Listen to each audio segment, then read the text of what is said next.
Dude's on the ground. He's obviously paralyzed for life. He's screaming, crying, blah, blah, blah. And I says to the guy, listen, man, if you don't like the way I drive, then stay off the fucking sidewalk. Jeez. He almost ruined my day. Won't you be my neighbor? Hello, neighbors. Today we're going to talk about interracial gangbangs with or without butt plugs.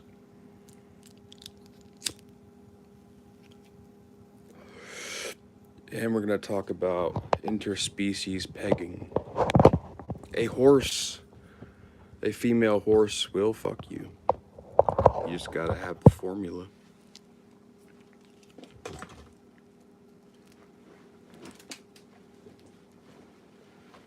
We're also going to talk about the magic of Mr. Hands.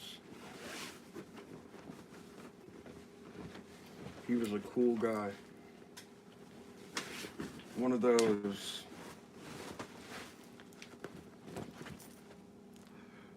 cool guys.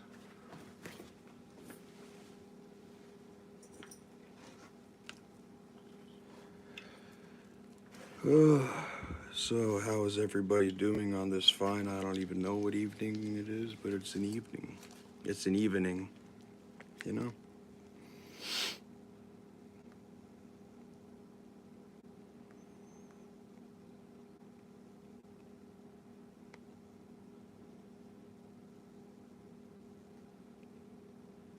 Bump, bump, bump, bump, bump.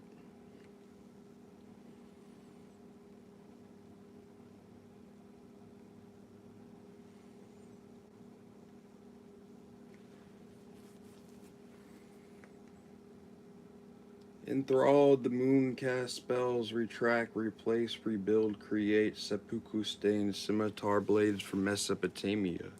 Ishtar and Lilith watch the watchers. Encapsulated, capitulated, all enthralled. We come from the sails and cover the liars of lovers. The love of material, the bliss of the ethereal. Ishtar and Lilith watch the watchers.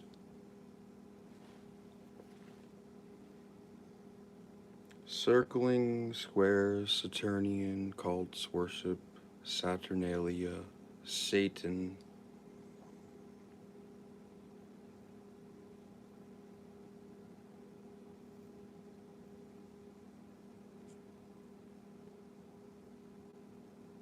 What's going on, Coy? How you doing, man? Are you loving it or are you loving it? Yes or yes?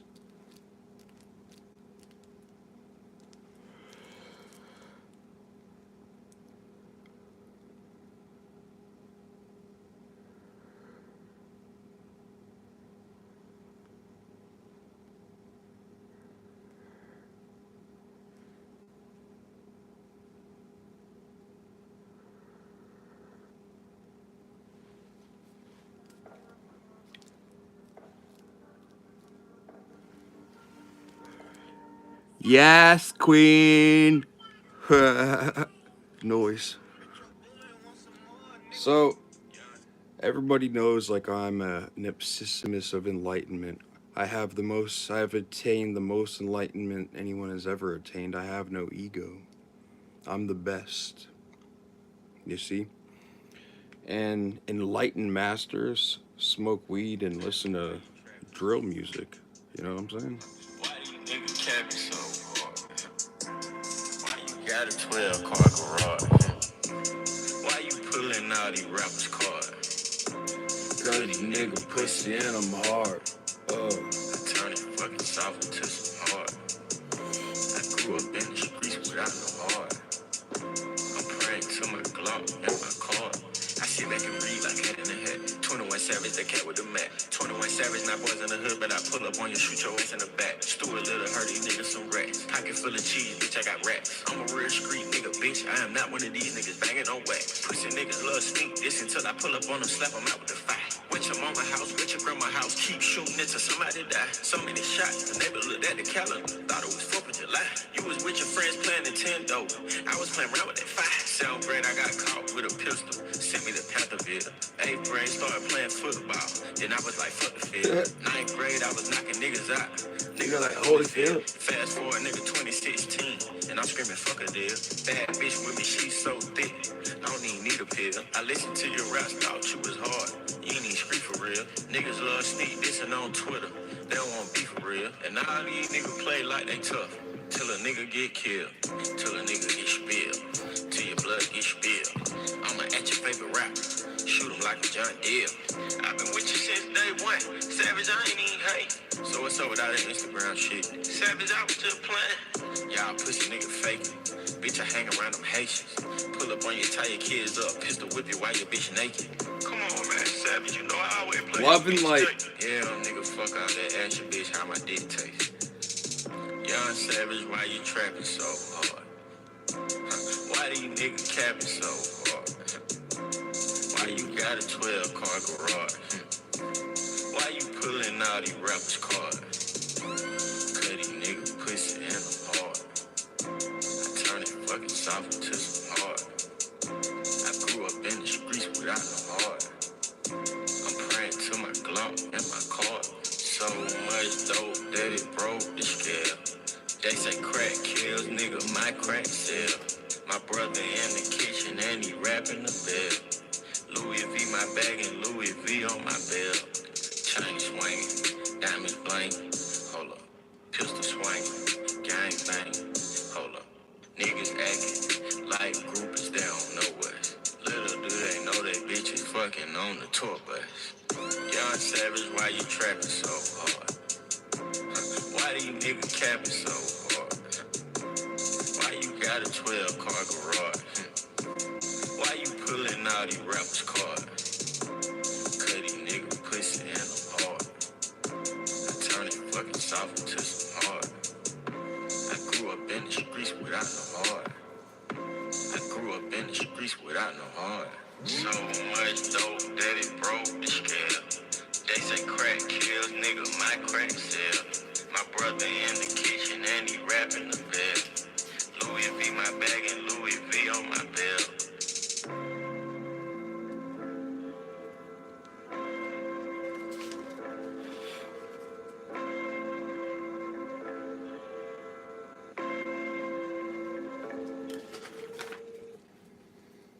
All right. That was a tremendous introduction. I love it.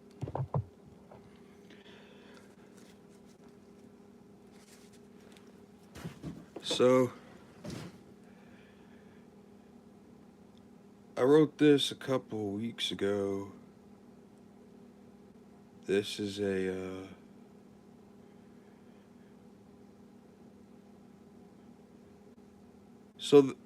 let me get this straight. The fucking guy opens up the video with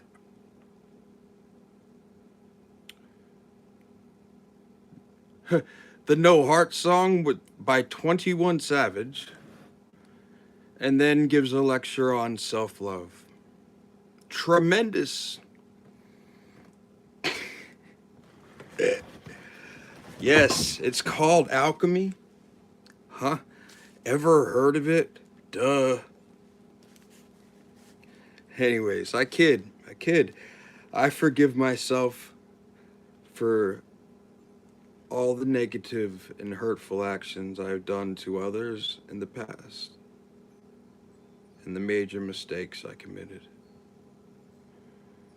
I forgive all who have brought darkness into my heart, and I choose to open my heart and keep my flaming heart.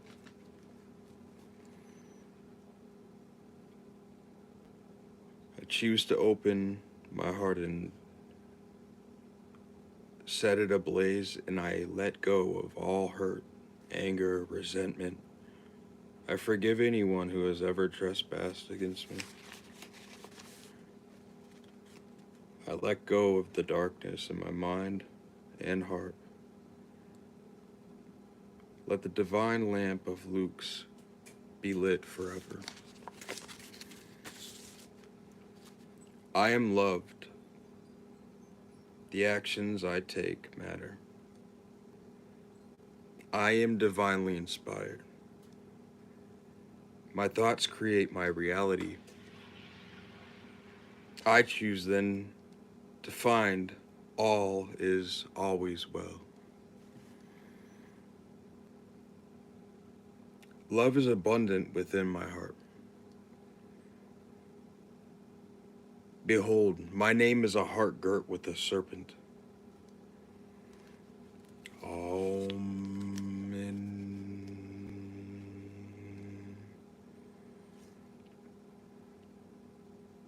Isis Apophis Osiris, Mighty Mother,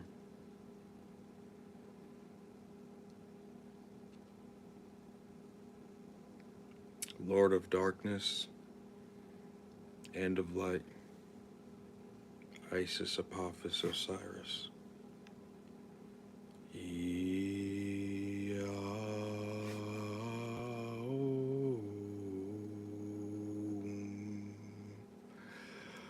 Let the divine light descend.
Yodevavi.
Adonai.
Hagela.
Erogot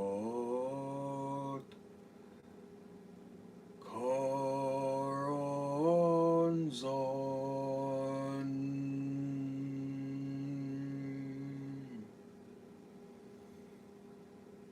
Yodevave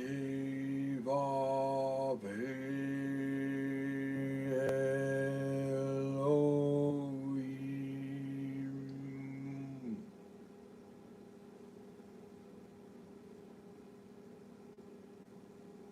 Yod Hey Vav Hey Elohim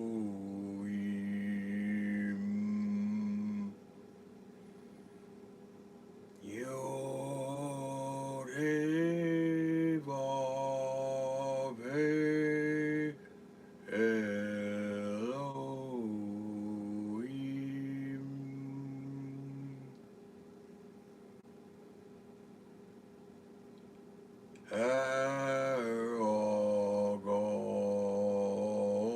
Erogot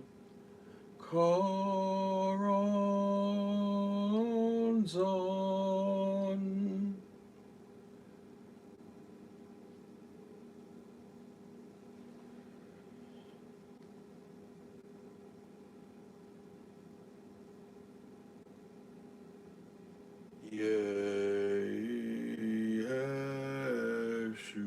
Yeshua Eloabe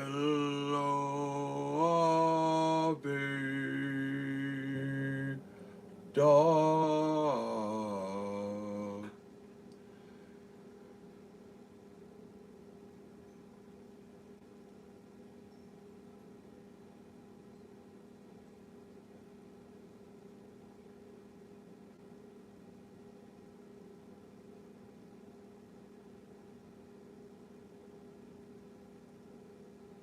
Adonai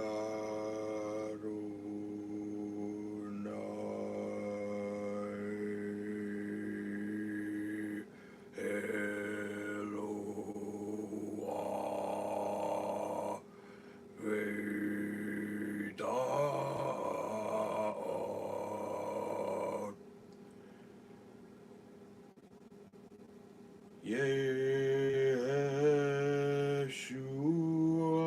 Yeshua Eloah Vedat Yod Heh Vav Heh Eloah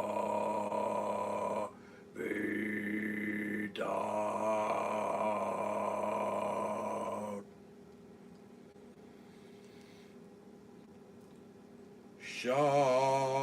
Shaddai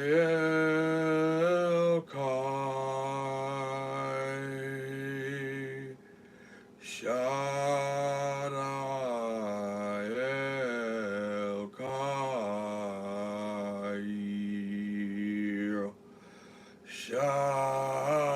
Shaddai Elkai Shaddai Elkai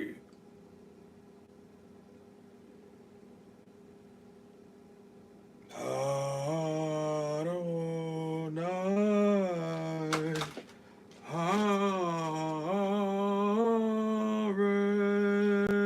Haaretz Adonai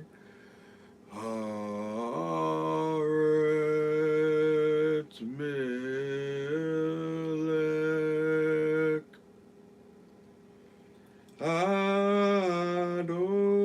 Adonai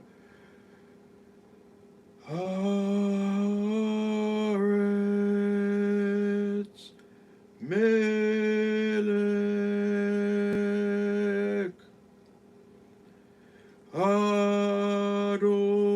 Adonai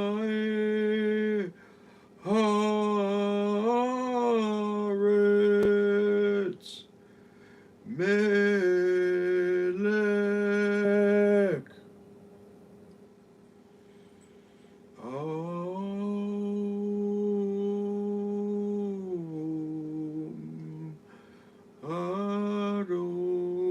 Adonai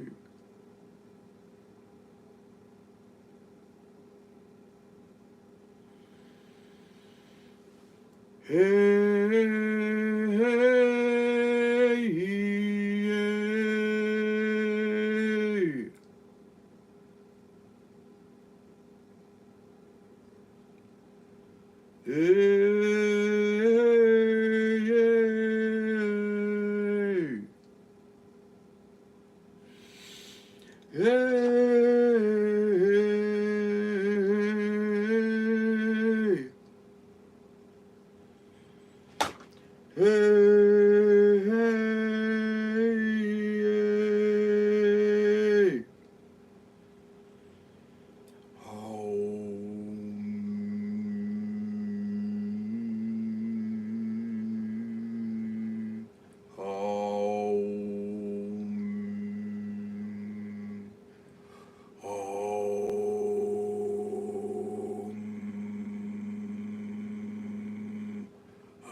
Adonai.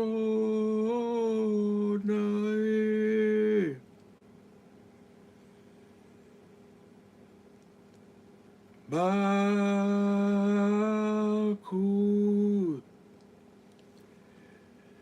Vigevora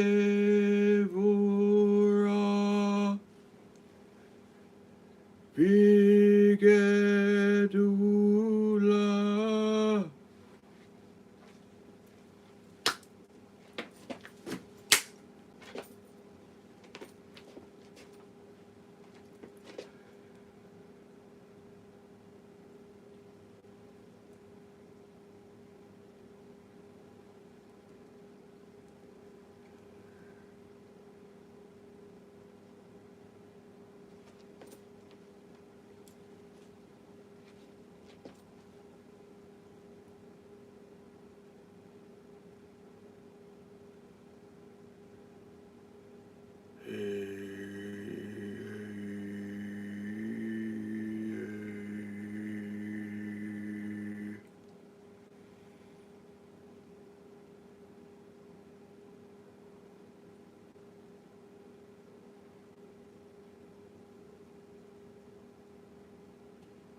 I, Ignis Natura Renovator Integra, through fire nature perfectly is renewed. Yod Nun.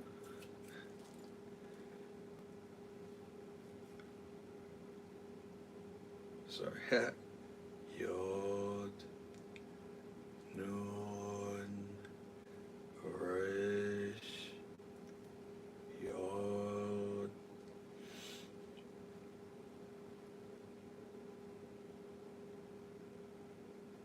Osiris slain.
Virgo, Isis, Mighty Mother, Scorpio, Apophis, Destroyer, Osiris,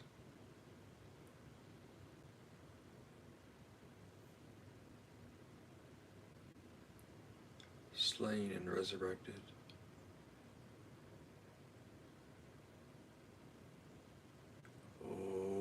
Osiris, Osiris, Ophrys, Isis, Apophis, Osiris,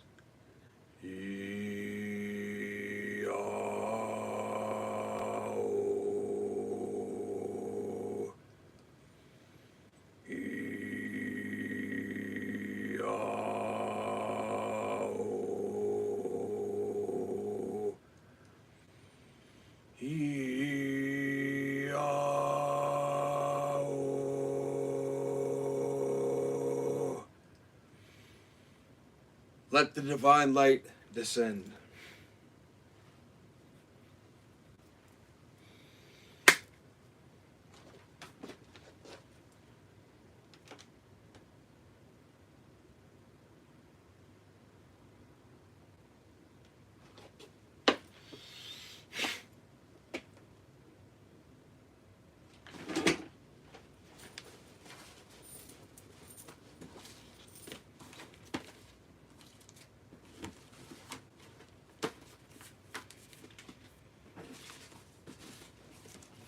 Fantastic.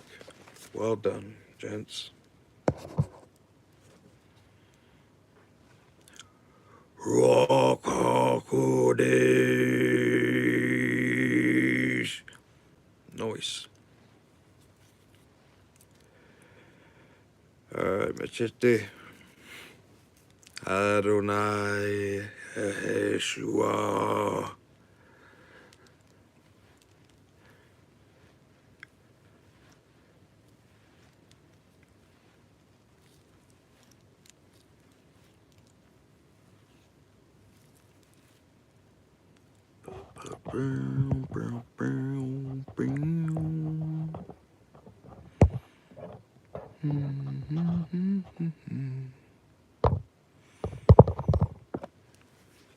Oh shit, guys. I hop on lives because I always use the live tab. It's like for videos because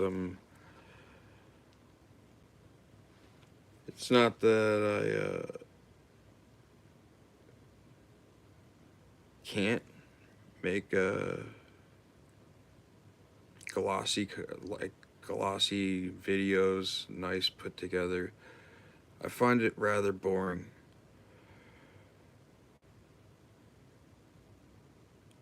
Uh, I just like to kick around fucking knowledge and shit and find people that are into that same type of thought process and reality tunnel. And I get the others and get together and we discuss ideas and things of that nature that are occult. And my approach to making videos is it's about the information, and I think that there's a punk rock aesthetic to that, but it's not really an aesthetic. It's not false. It's rough. It's not edited. It's fucking it's just uncut material. And I don't have a script. I don't like. It's not that I don't put in effort. It's like I I like to perform it's magical just going on a video. And it oh yeah, I'm lazy so I don't fucking make nice put together shit. And and fuck, what was I saying?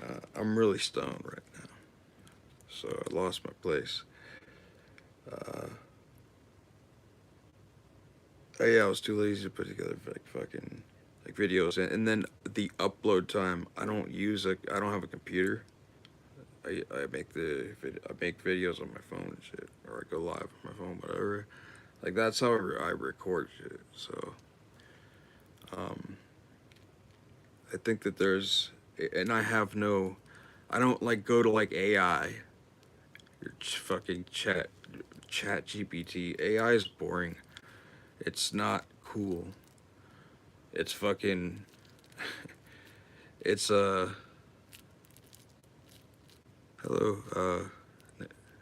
Najima, Nagima. Is it Najima or Nagima?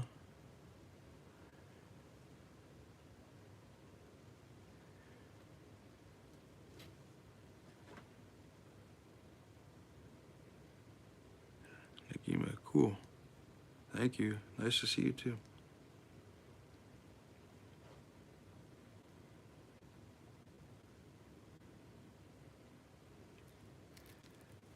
fucking lost my place. I'm very stoned.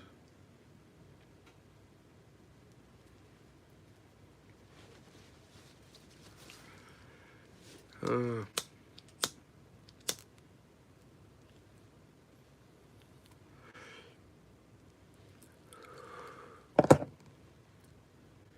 that was nice, that ritual doing that. Um,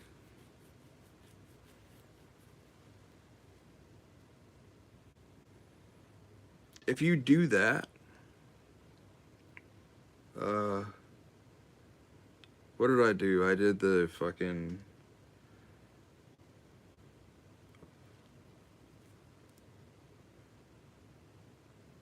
I just did the ritual, the pentagram, and then lesser banishing or lesser. No, I invoked.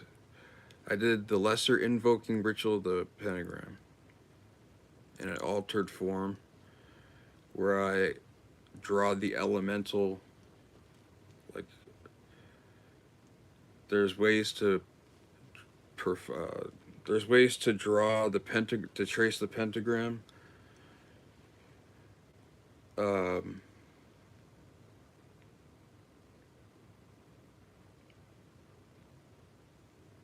I usually don't do the regular style of going from the left hip to the like starting point left hip, and then to the crown, and then to your right hip, left shoulder down, or cross to your right shoulder, and then back down to your left hip again. And people are taught to do that in every direction, and there's a thought form in that, and a whole. It's like applications. It's like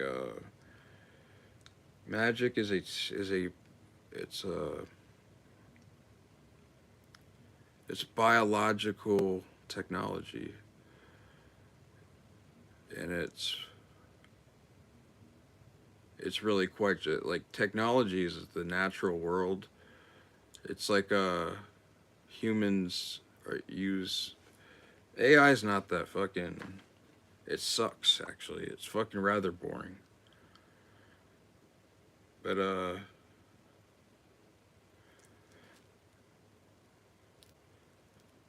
what AI is like fucking technology, computer chips and shit. Look like, if you look at them under telescopes, look like fucking seals of Solomon keys, sigils of demons, spirits. Uh,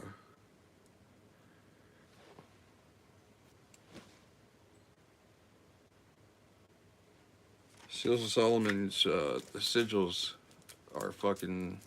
They're amazing. They work. And you can command spirits to perform actions, to carry out things that you would like to have happen. It's manifestation on a little bit of performance enhancing ritual. Magic is quite awesome, guys. It's a fucking real thing, and it works. It's a cool thing. If you do the lesser banishing ritual of the pentagram, if you get up and you perform that, tell me you don't feel some type of way afterwards, especially if you don't perform it a lot. It's the in the lesser banishing or the lesser ritual of the pentagram, banishing and invoking. It's the cornerstone. It's the fucking foundational thing upon which all other ritual you do when you're doing ceremonial ritual magic. It's all based upon the pentagram ritual, the lesser banishing ritual, the pentagram. And then if you're brand new to it,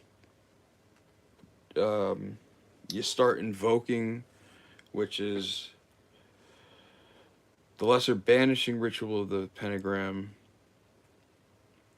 What it does is you are putting in command prompts to alter your reality. Command prompts to your subconscious mind. Your mind's a fucking quantum computer. It's a biological quantum computer. that exists in like a bunch of dimensions and timelines and shit, or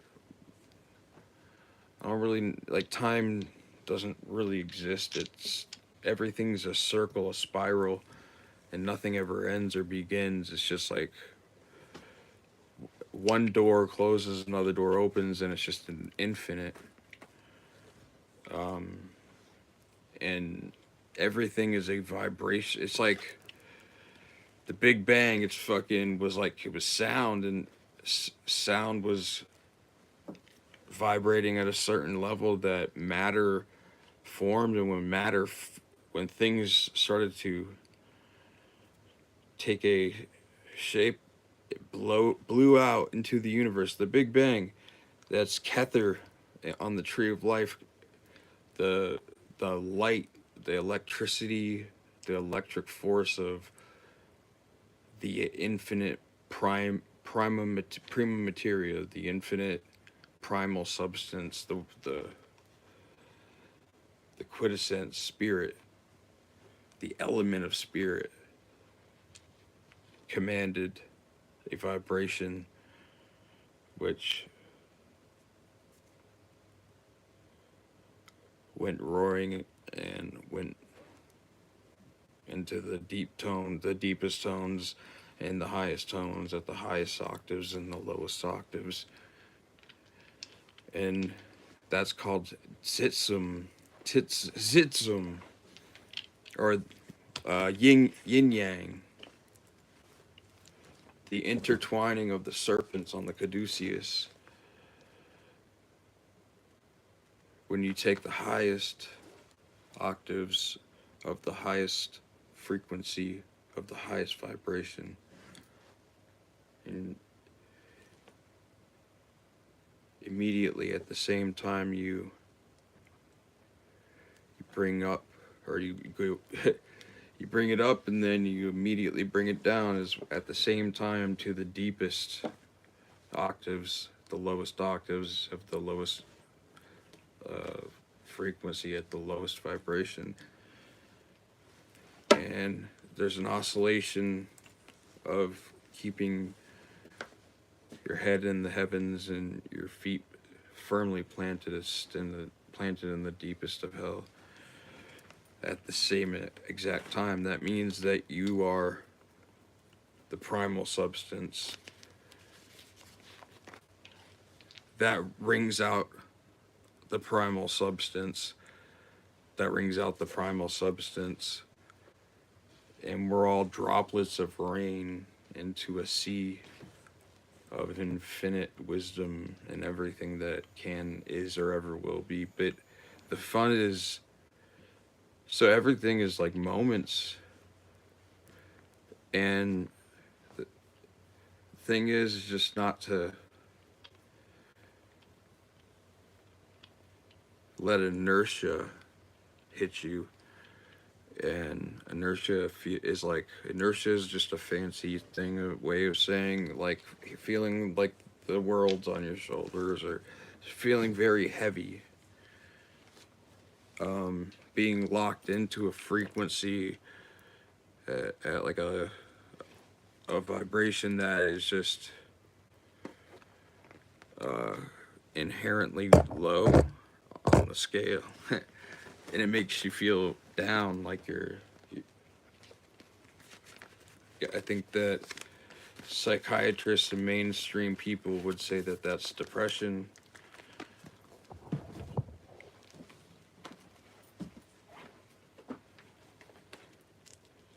But yeah, I've been a sad boy since I was like a child. So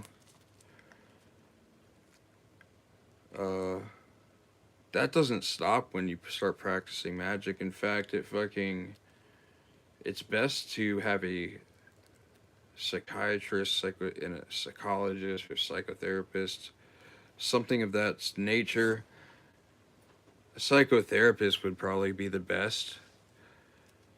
Uh, you don't have to take the drugs, but talking to a doctor that studies the mind is pretty dope.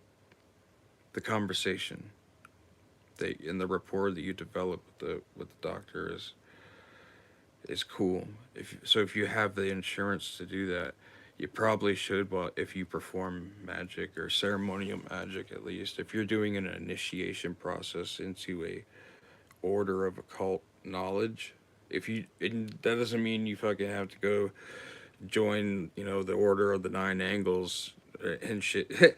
Don't do that. Like, don't. I would say if you're gonna being a solo occultist is dope. It's how I do it, and it's how I learned to. I did everything magic wise on my own. I've never had a mentor really. I don't. I've had people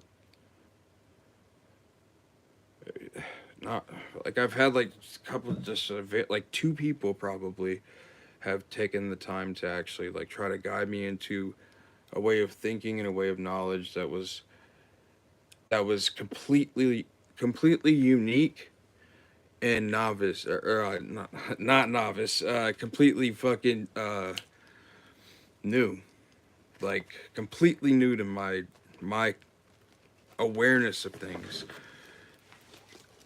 uh because once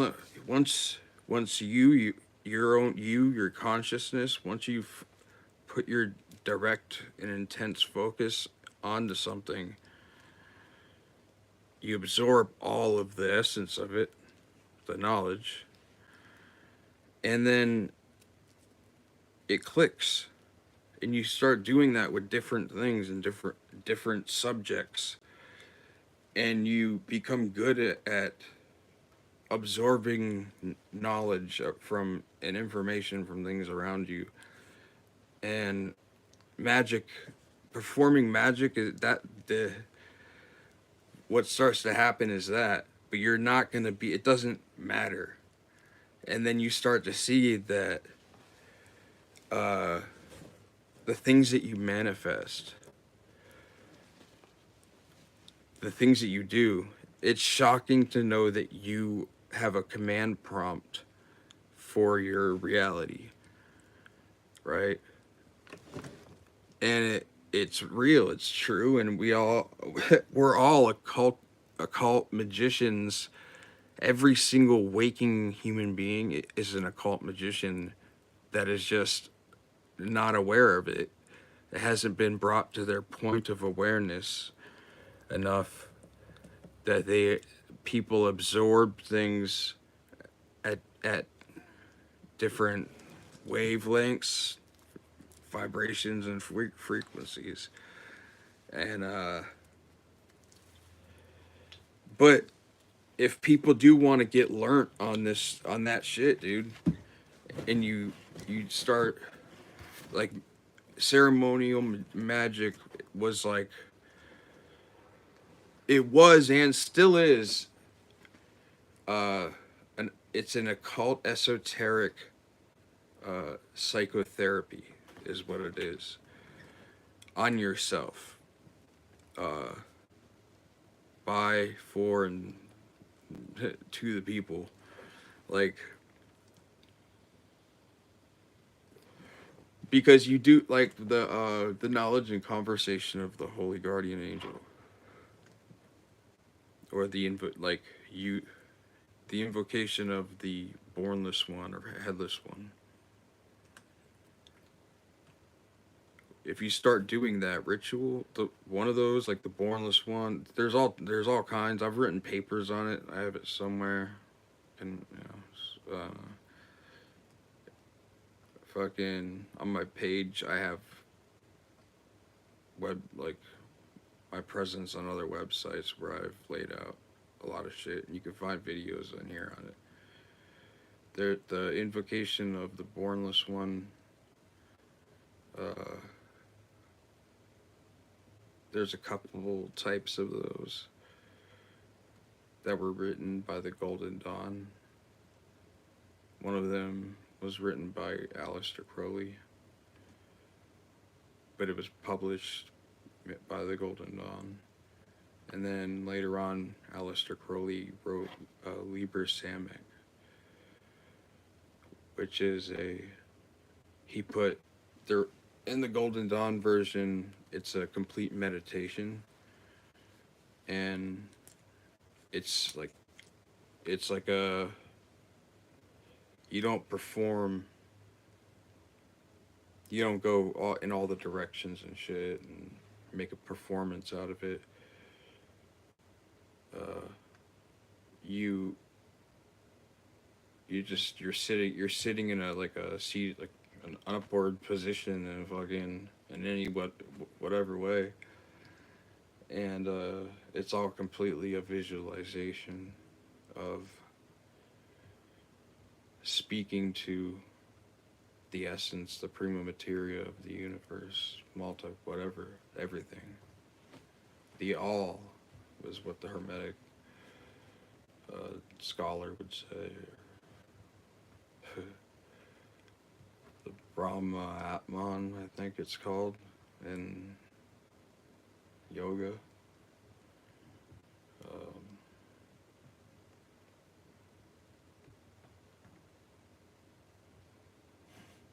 all that type of good stuff. If you prefer, if like read those. Oh, and I was yeah. What I was saying was like Aleister Crowley added movements to it and gave it a little life. And this was at a time when there was to have like a couple authors when you look at the occult and the public books that are out there. Um, Everyone is reproducing the same drivel now because it's because of on the on the backs of on the backs of intellectual giants. Some people have no class. I've read so many occult books. Like if it's trash, I'll still read it because it's everyone has different perspectives, and it's what I'm saying is like there's a lot of them out there now, uh, but there's not a lot of novelty in it. There's nothing. There's not much progression because once you understand that when people say this is the Matrix and all that stuff, it that's kind of true, but it's still as real as anything can be. It's real. This is a real like reality is real. Whether it's a matrix or programmed holographic universe, it doesn't matter. This is reality, right? But at the very same time, like the Matrix movie, the first one, is a masterpiece in like explaining what this place is. And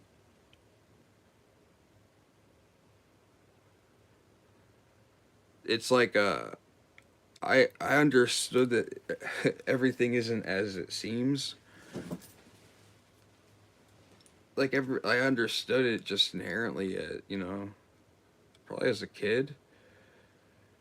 But I really was like fascinated by just consciousness, and I would ask I guess my subconscious, like this would be in my mind. Like as a kid, it was a game I would play, and I'd be like, who am I?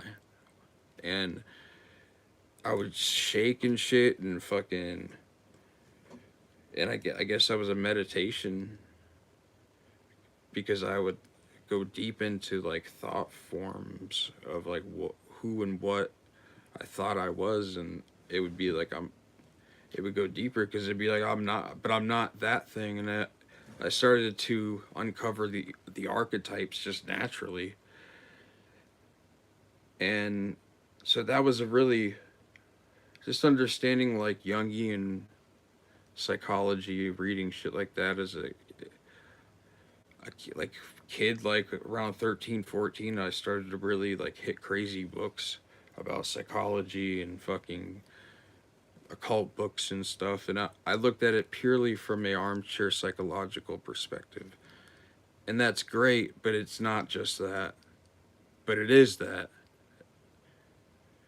And it's like once you understand a couple of things about a couple of things, everything blends together in a nice syncretic way. but then there's a singularity breakdown. It's just, or there's like it comes to a point where there's a field of knowing that like there's limits to what there's limits to what your fucking consciousness is capable of producing at a certain point. I think you can smoke all the DMT in the world, you're still here in the meat suit. Even if you're really not. uh in this is an avatar in a point of consciousness, and one of like many of dimensions, and stretching out into infinity back into nothingness, and oscillating and doing that in a place where there is no matter and there is no thought, there is no anything. It's a dark ocean of complete inaction, inertia, and then it bursts into, and then at the same time it's electricity is firing everywhere, but there's nothing for it to ground onto, and it's just pure divine brilliant light. And that womb of things stirring in the liquid stopped its oscillation. At the same time, the light, the electricity that had nowhere to go, became too much, and they collapse in on each other and become part of one another, being not and being together at the same time, being not and together at the same time, creating friction and dimensions and frequencies of points of contact and awareness of the other, the outside.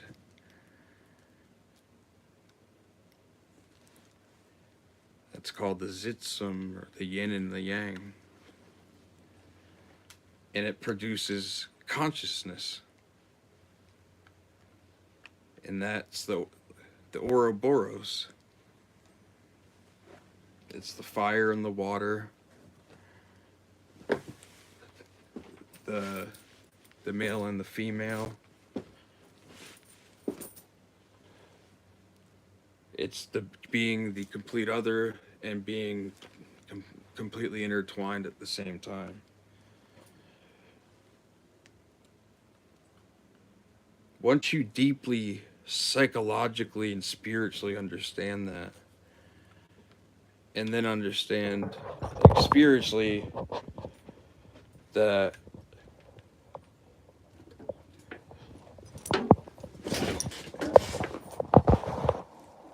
it's kind of hard to cope with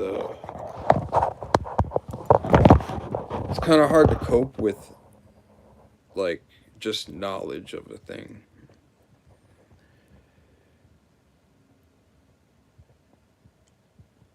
So from knowledge of a thing in the initiatory system of like the Great Brotherhood of Light, Luke's and fucking,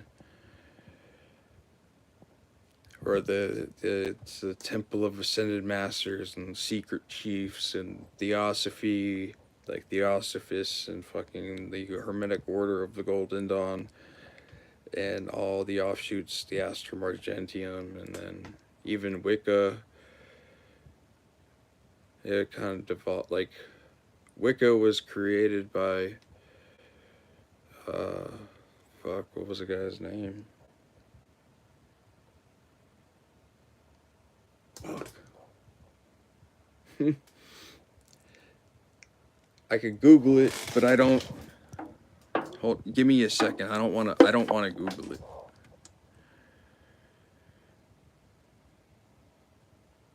Fuck.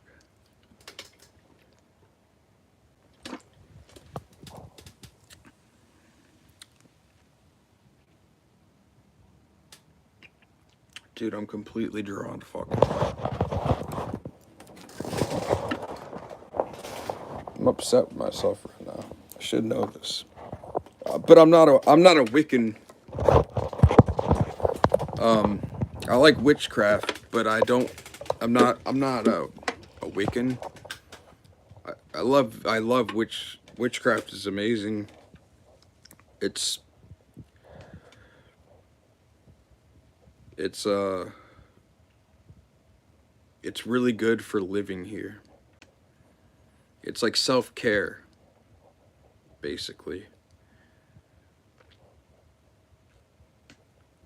And not being afraid of the receptive part of being the receptive part of the universe, the knowing awareness, uh, and the confidence, though, and strength in knowing and being aware of a lot of shit and keeping your shit together is the divine feminine.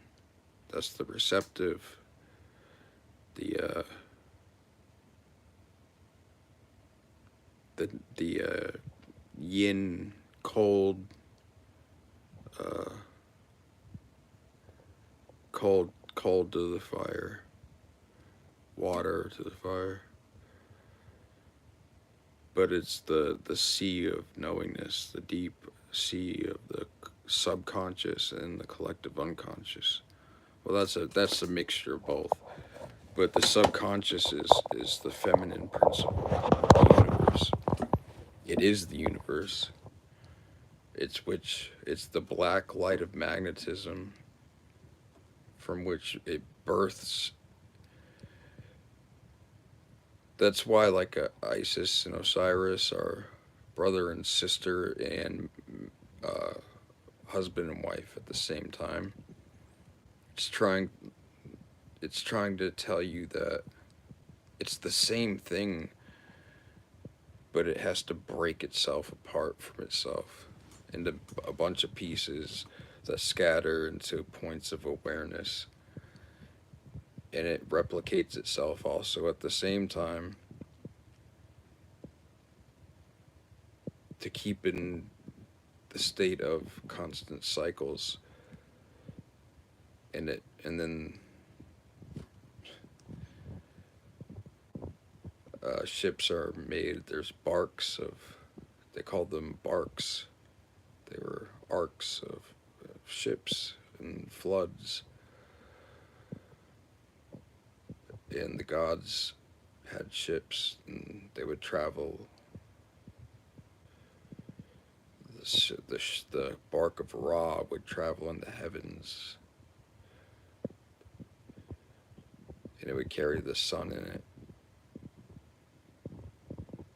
because the sun rides around in a fucking lowrider.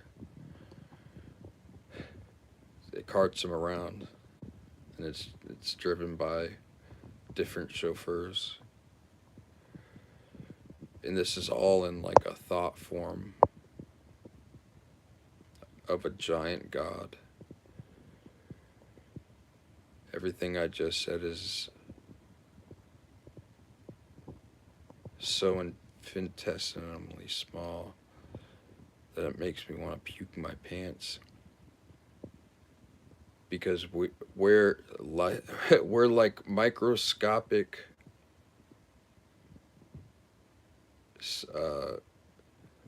cancer cells on I'm tripping. we're like each and every one of us is like a cell in the molecules of the atoms that make up a giant god. And that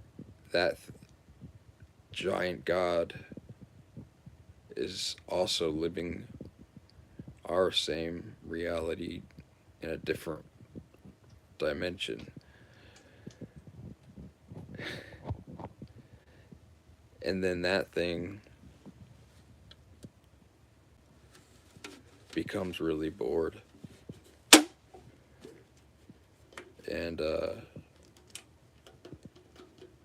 that a nomad or monadic existence, a monastery, having a temple unto yourself, not fucking with anybody, being really bored and knowing all the things. That's the hermit. And that's Kether, or that's the entry point of, and once the one thing that is called the zero,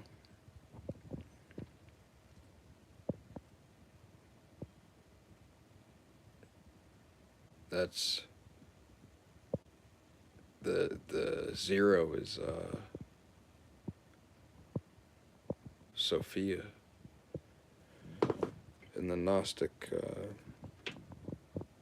philosophy is Sophia, and Sophia is the goddess of all the wisdom of the universe.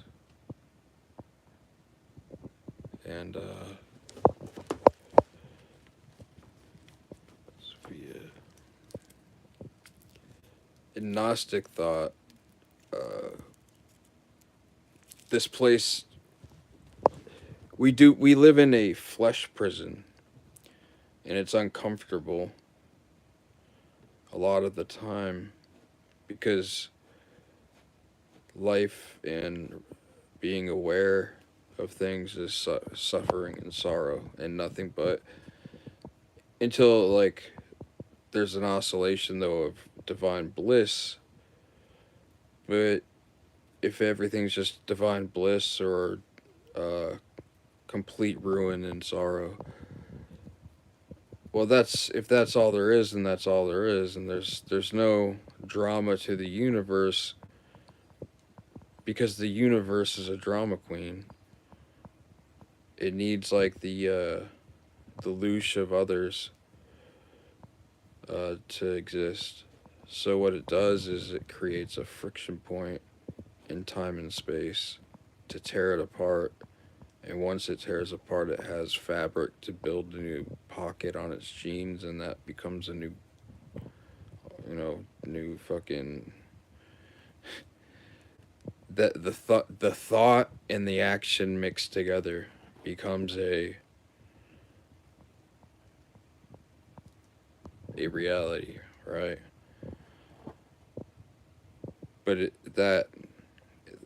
takes two to tango, but like there has to be a friction point, a dramatic event, a crazy thing, the Big Bang. There has to be fucking action, because inertia is the monadic existence of the one. Aleister Crowley had this theorem I saw while fucking studying this stuff, and it captivated me. I was a kid, and I didn't understand. It was the 2 = 0 theorem. So it's a mathematical formula or equation that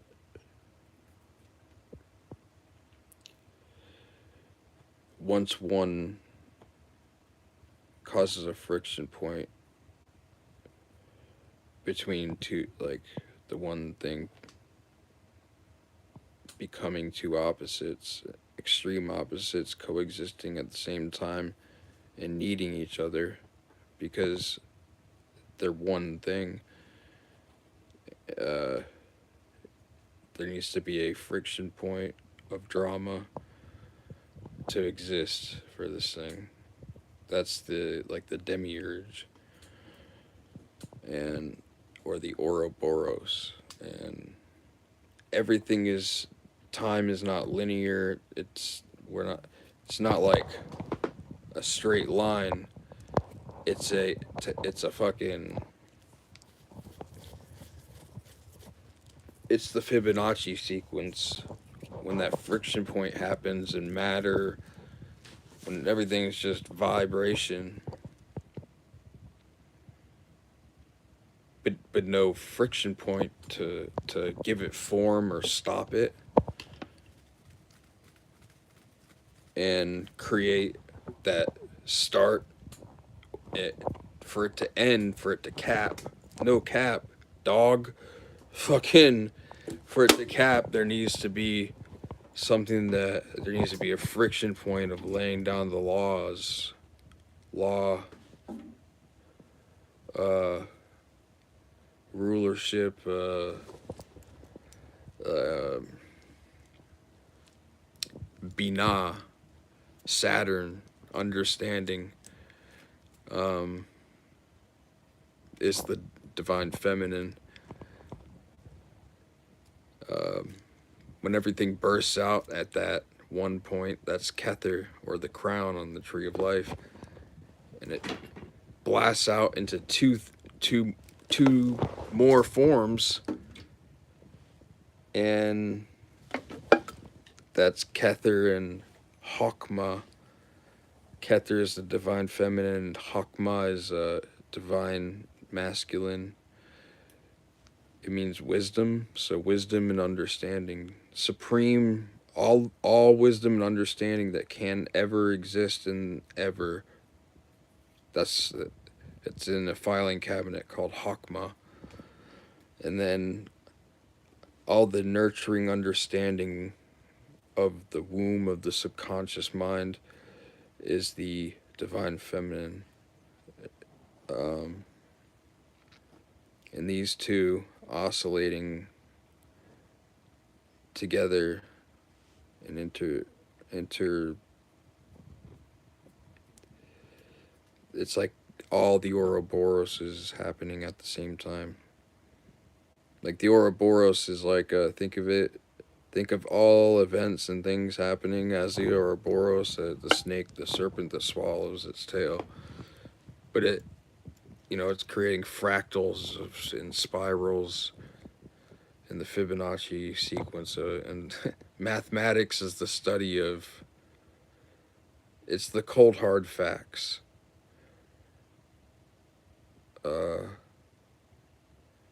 And it's taught all fucked up though.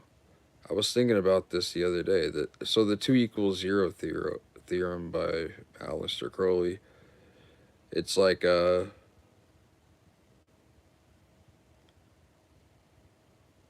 he would say, like, he was a Kabbalistic philosopher, Aleister Crowley. He was a ceremonial magic magician that said a lot of fucking provocative things and was probably involved in some pretty weird shit. Perhaps sacrifice of human beings. I don't know. But he was he was like the last, he was one of the last great occultists that has public work that actually propelled anything forward in magical thought.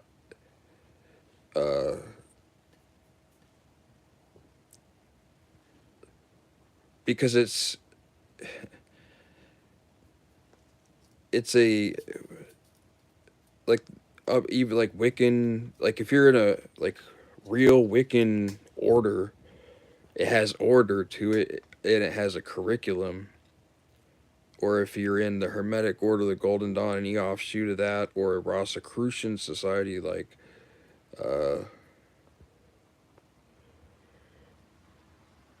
AMORC, I forget what it's it's a Rosicrucian society, or a Martinist order.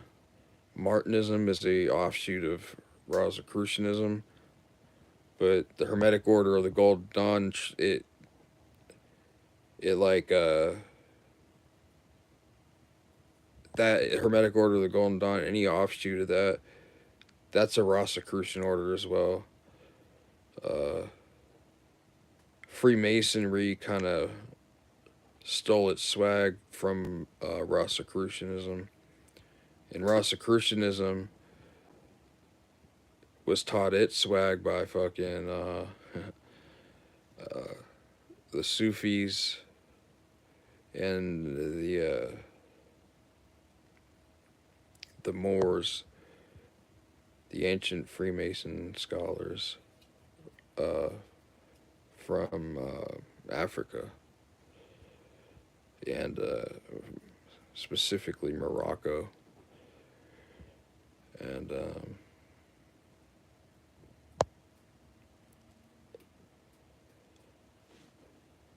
they stole their swag from. Nah, but every culture has like swag with their shamans, and but there's no swag. It's like much. There's no like big orders anymore. It doesn't seem like. I don't know. Maybe I'm just. I don't know. I don't. Where your attention goes, energy flows, and I don't really. I'm not. I don't get out much, I guess. Like. I really like the company of my girl and the woods and shit. And that's kind of it.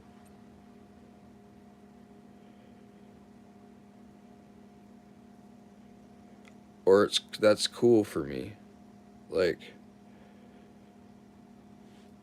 I don't really hang out with a lot of people. And I don't think you need to.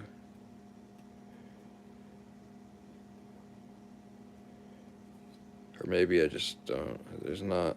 I would like to one day have a fucking start a cult, basically. I'm gonna start a cult. But I would like to make a school or something like the Derek Zoolander School for kids who can't read good and want to learn to do other things good too. But a temple of like non-denominational ceremonial occultism that's not secret, that doesn't have like degrees. The only degree is neophyte, and there's an initiation ceremony for that, and you could do it yourself. You have to create a current of a magical link or an electromagnetic current to a school of thought that taps you into it, like kind of it.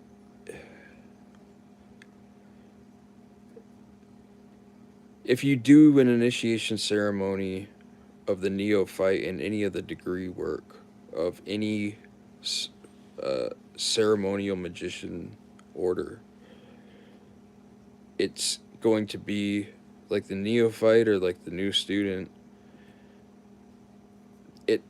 It's going to tap them into what's called an egregore. An egregore is a giant. It's like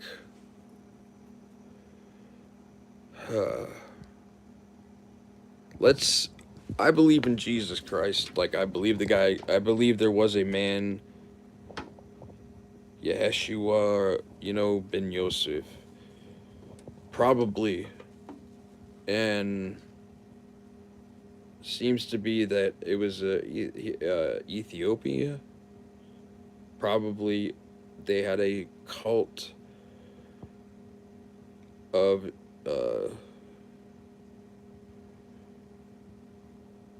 we would call them Hebrew people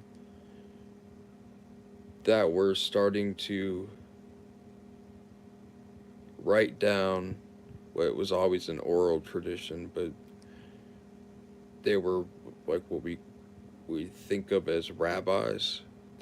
They were the priest class called the Essenes of Ethiopia.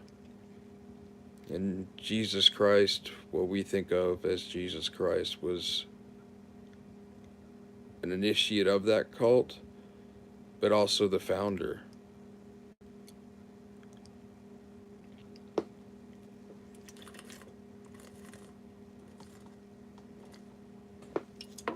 And at the time, what he spoke had never really been heard of. And why that is like, it's like, so he taught ceremonial magic to the everyday person.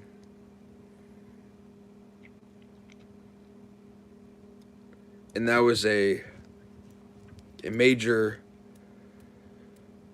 friction point in space-time, because no one had ever done that in this reality, I guess. Apparently. He stirred some shit up spiritually that you could only say that it was the embodiment of God. But we're all the embodiment of God, and it's becoming more and this is what Rosicrucianism is about. Is that you are Christ. You're Jesus Christ. Every single person is God. At a different point of awareness. But the last friction point in what we call space-time was the reason why the last 2,000 years nothing has changed. It's been the same shit over and over again. The cycles, all these fractals happening at the same time of the same events. And that's what time is. It's a bunch of fractals of spirals.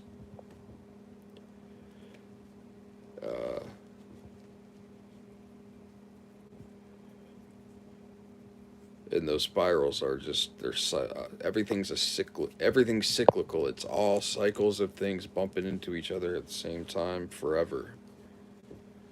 And that's what the Bible is kind of saying.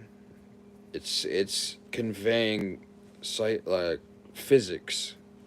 It's conveying physics in the style, like the Holy Bible of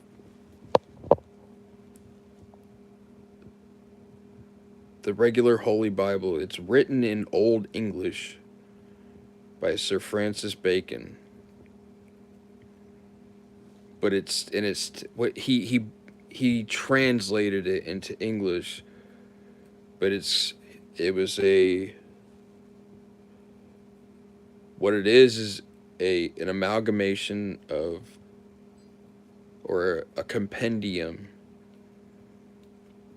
of these two different schools of thought, blending them into the other. There's the first 5 books of Moses, which is the Old Testament in the Holy Bible. And then the Holy Bible, like, kind of like fucking smashes that together with the accounts of Mark, Luke, Matthew, and Mark, Luke, Matthew.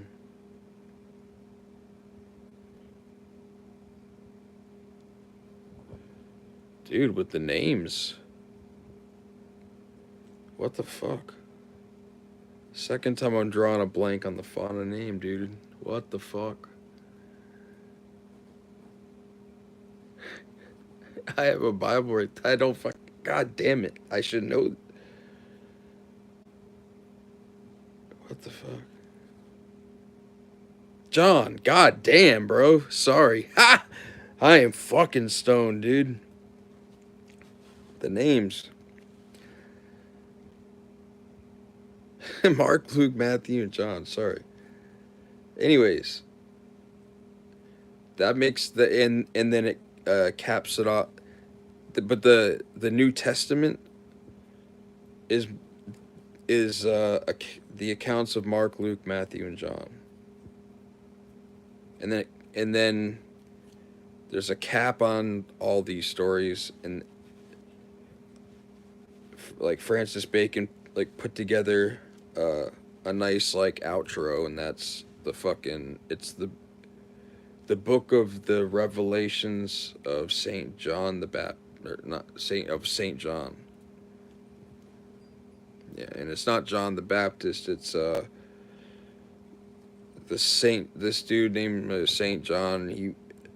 He was a Christ, like one. He was in the cult of the first Christians of like in Greece. So he was a Gnostic, Gnostic, Gnostic Christian, and he was uh, he was doing what Jesus was doing, which was going around spreading the good news or the gospel, the God spell. He was spreading the great news. The dude, I find that hilarious that like Mormonism and I think Jehovah's Witnesses, or all these different religious organizations that want to knock on your door, and it's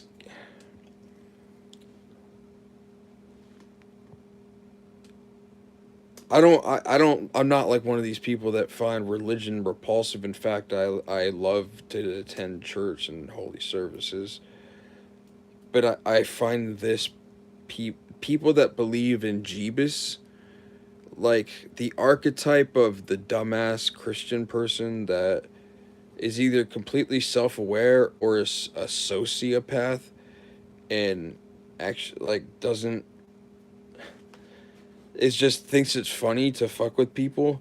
I don't know if that's the case, or the guy that put together a congregation of people that he has locked under his spell, thinking that they need to send their kids out in like white shirts and black ties and fucking like nice slacks, and then go around door to door to people's homes and say, "Can I talk to you about Jesus Christ?" And I'm spreading the good news of Jesus Christ. And but these kids really are they're retarded. Not their intelligence is retarded because their parents have put a cap on their mind and what they can uh, break into psychologically. They put boxes of like they create boxes in their mind like bumpers, buffers, um, like because a cult was a cult CUT was a religious order. That's what it meant, like in Greece 2,000 years ago, over like way back, way past 2,000 years. But like cult used to mean something like it didn't have the same connotations as cult in America does. But I think it's the Black Brotherhood is what Crowley referred to them as. Um,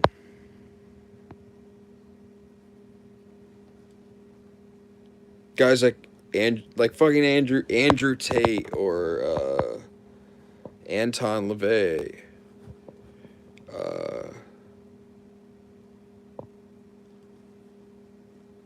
Even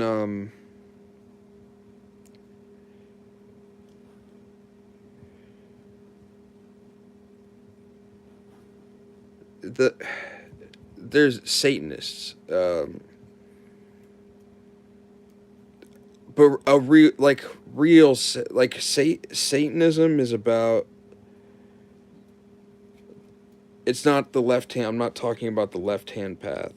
I'm talking about like people that are completely self-absorbed to the point of like just they live in true delusion, and they're just completely psychologically fucked and emotionally fucking everything about. So there's some people out there that like they they're they're not in reality, they're not there. And there's I guess I think a lot of people, it seems, are like, there's people that are like awake and aware, and then there's just some people that don't exist behind their eyes. Fuck, man. And it's like,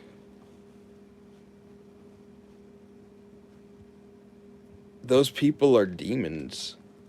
Like, it seems like there's genuinely, there's human beings are pretty dope for the most part, and then there's like bad, just there's not like a lot of people are really cool, and there's a growing like divide between,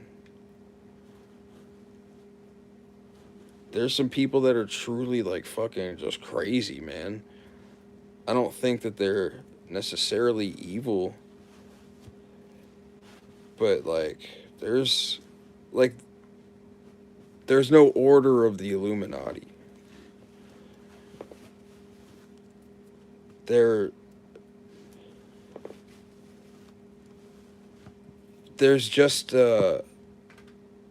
there's cults like what I'm talking about that used to exist back in the day, that were, I guess, mystery school is a better way to describe this. There used to be mystery schools that would initiate people into a structured way of learning, kind of like karate or like jujitsu, where you earn belts, different colored belts, as you become proficient in a certain technique. And once you master one, like the belt systems in like martial arts, each color of belt symbolizes like where you're at in the development of a whole technique,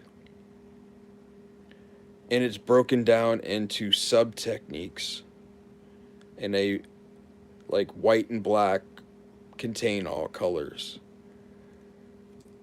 but the neophyte is just completely generative or white light, and then the black represents the reception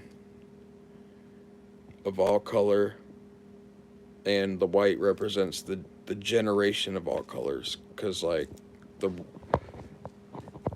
like a rainbow is when light hits a friction point and creates all of things, all the colors. The rainbow, that's where rainbows, like, that's how we see them. It's the clouds, the electricity, and the rain in the clouds that create fucking rainbows, because the electricity, the light, has a friction point, the clouds with the water in it. So the water and the fire, it it creates a rainbow. And white light, electricity, needs everything to exist. There needs to have been a causation, or a thing that happened at a point in time when both things existed at the same time, came together and made a beautiful new thing. Uh, the peacock, or Lucifer. The peacock's occult. So I'm gonna title this whole thing is the peacock's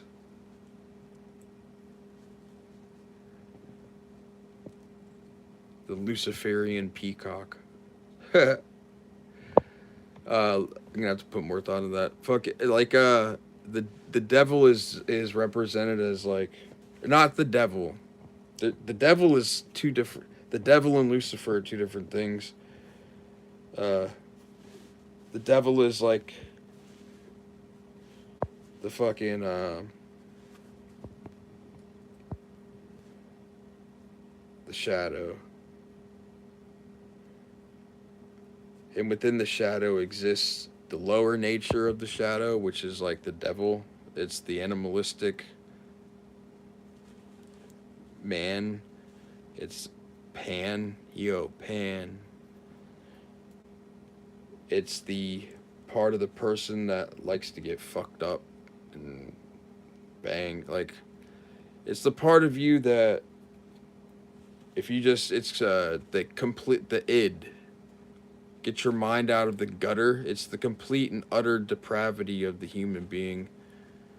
It's like when you're smoking like burning hookers with crack pipes and fucking having sex with hookers without a rubber, and you're coming inside of them and shit, and balling and doing the most and shit, and completely vacant of like like fucking a governor on what you should be doing. Fucking killing hookers and fucking dropping them off in the woods, like serial killers, shit like that. It's fucking, that's the devil. Like, the devil is just the lowest side, like the animalistic nature of man, and the worst representation of the devil is like fucking warfare over like some dumb shit. Gangs are they're very satanic. Fucking street gangs that a lot of gangs are they're deeply rooted in Satanism. No one calls it that. They don't but like people that walk around acting like fucking, they just like people will walk around. King Von, for instance, was he got his shit splat.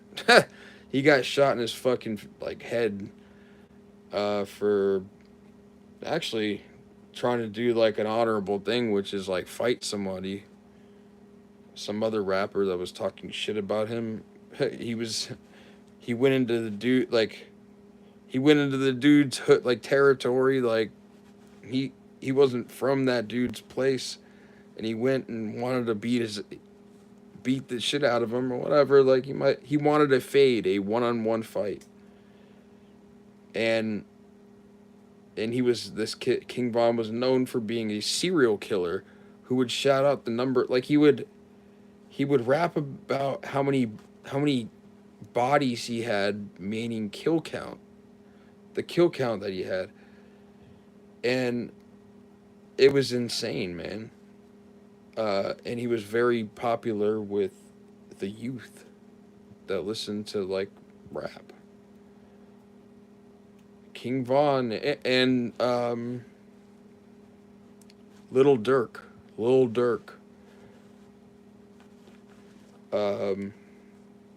who just got arrested by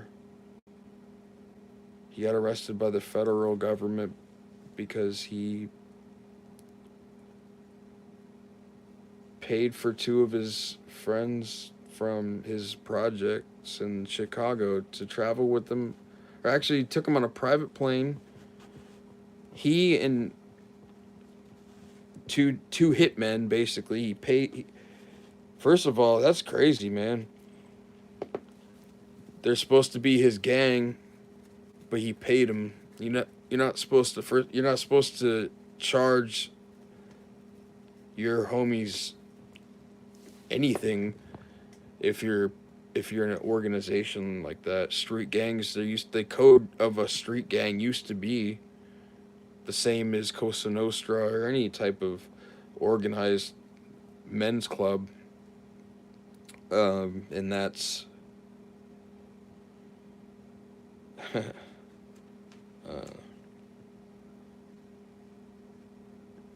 fuck, man. Uh,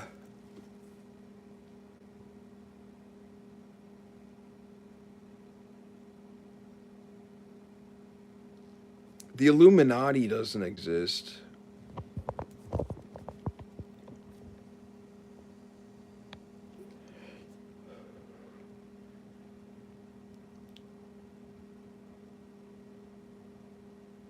The Illuminati, like it's a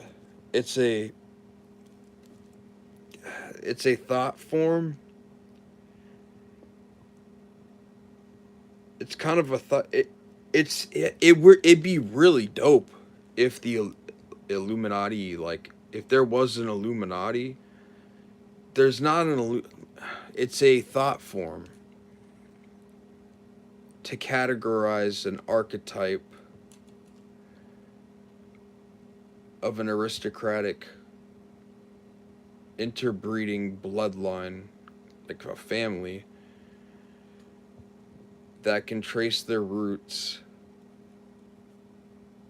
back to the ancient world of Samaria, which was in Babylon, and Syria and Iraq and Iran. Not Iran. Iran was Persia, and it was the Aryan people that had dark skin, like India too. People that have dark skin and light eyes and light hair. That was the Aryans. They were like Indian people look like they have a white. Everyone's actually shades of brown. Um, so there's not, and in other countries, there's not. It's specifically an American thing to call yourself white. That's a thought form too of an archetype that doesn't really exist, but like in reality, it doesn't really exist. But we call white people, and black people, and brown people. But like Latinos, like brown people, fucking everybody's brown people. Maybe I'm not right now. Maybe because I'm like probably a vampire that's in the Illuminati that's trying to like steer your mind in a certain direction. But everybody's a shade of brown, dude. If you look at a color chart, like a very in I don't know what it's called, but there's a very in-depth color chart, and you can see the hues of color as it changes. And if you look at it, like white is white. It's the white would be like light bodies, or our spirits, or souls.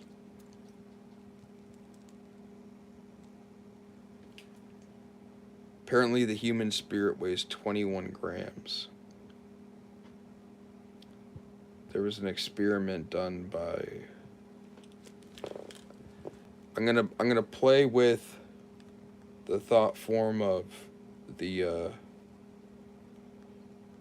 two-minded man, the double-headed eagle. I'm Joe Rogan and I'm Jamie at the same time. Suck it. Suck it, Joe Rogan. You fucking queer.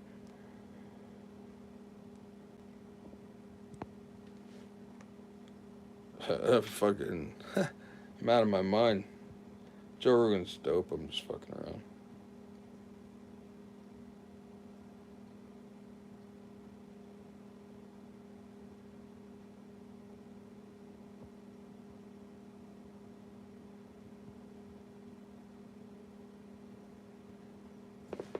I've completely forgot what I was talking about, and I don't give a shit. And neither should you. We're gonna pretend that I wasn't even talking. This is this is like scene 2. So, newly discovered poems show Virginia Woolf as a fun aunt by NPR. Support for NPR comes from the Corporation for Public Broadcasting, a private corporation funded by the American people.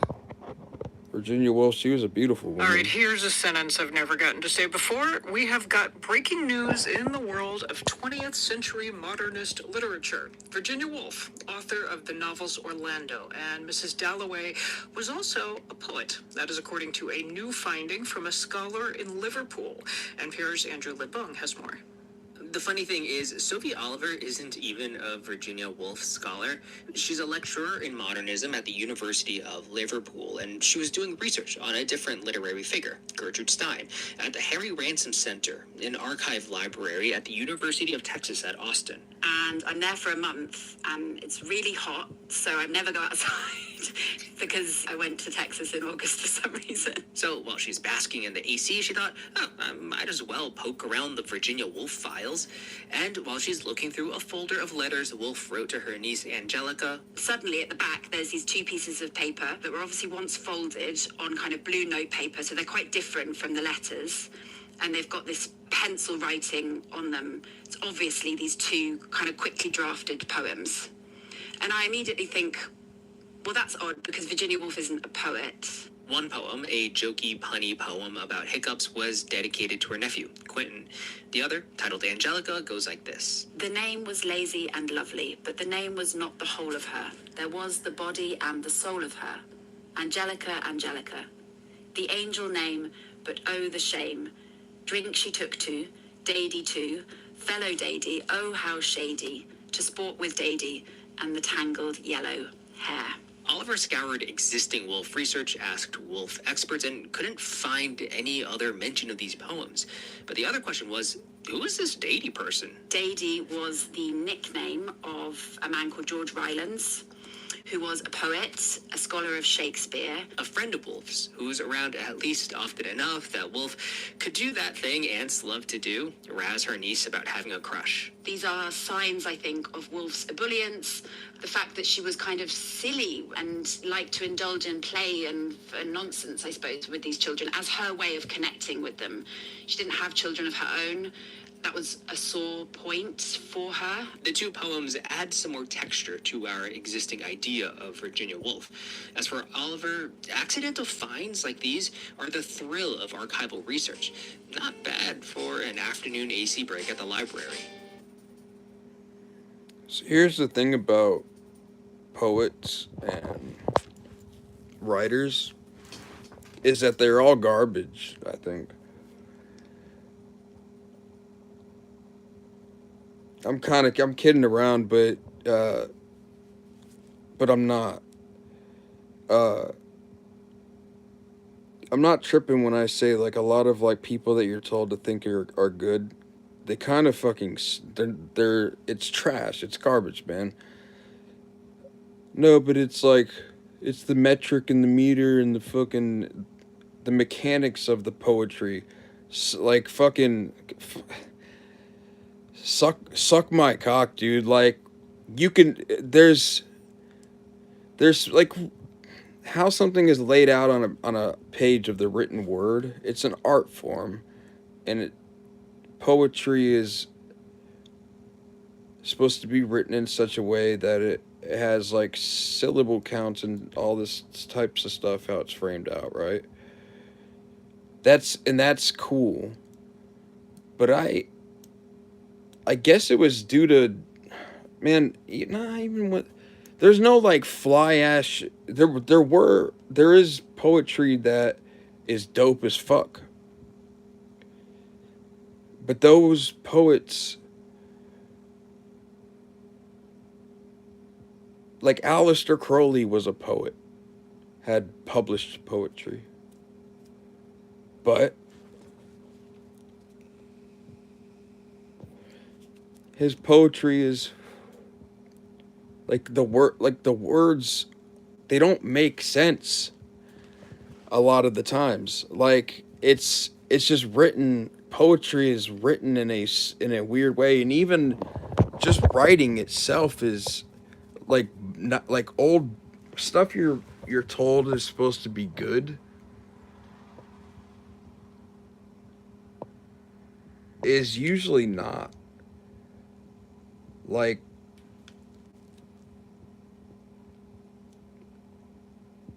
fuck. I'm so goddamn fucking stoned.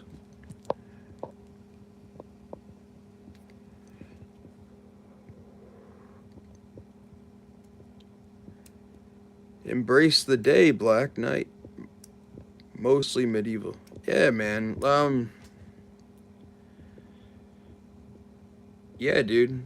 Medieval, and then even the period before that, uh, where it's like translations and stuff. It all sucks. It's written like shit. You know who fucking kicks ass is Hunter S. Thompson. Hunter S. Thompson, he wrote in such a way that it was like really awesome, man.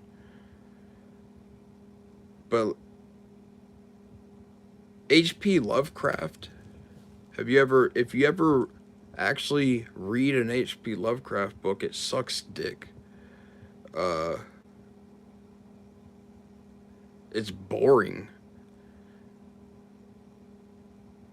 But the concepts were very new, and that's what made it, I guess at the time, terrifying.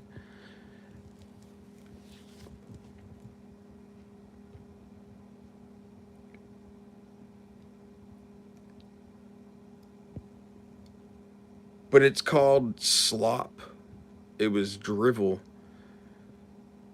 And most things is slop out there. And it's very few far in between that you find fucking masterpieces of great works. And all the people that ever have produced masterpieces were practitioners of occult arts. Um,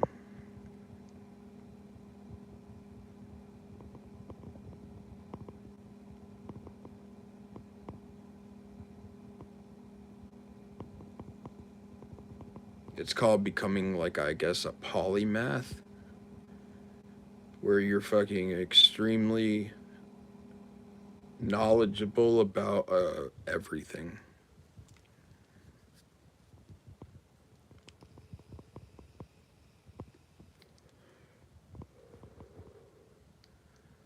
One of my favorite movies is Forrest Gump. And the book is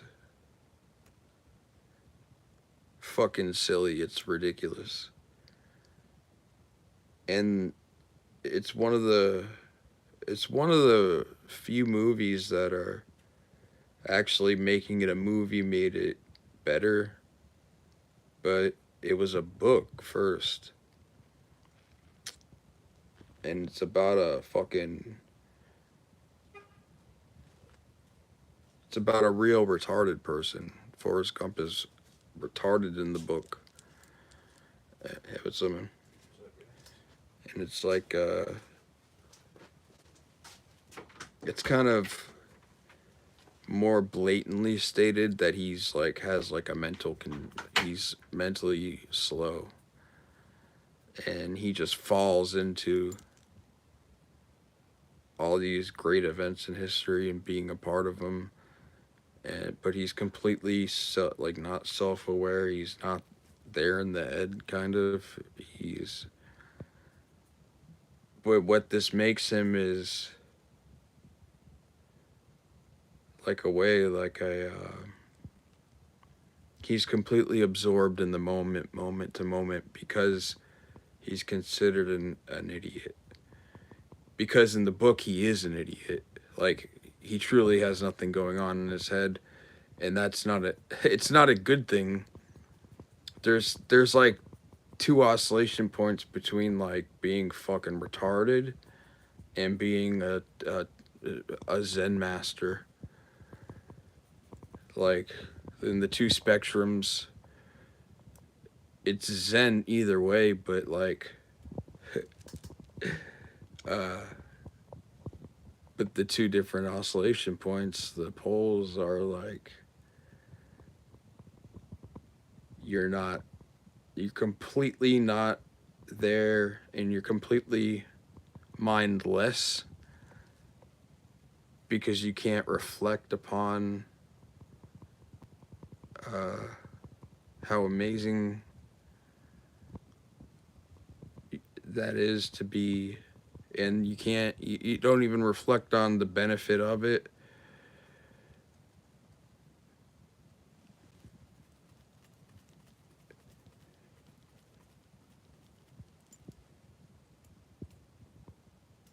Anyways, I'm getting lost in the sauce. Yeah, but it's like in the book, it's just like he's a bumbling idiot, more so than in the film. So in the film, it kind of shows the Zen master that Forrest Gump is.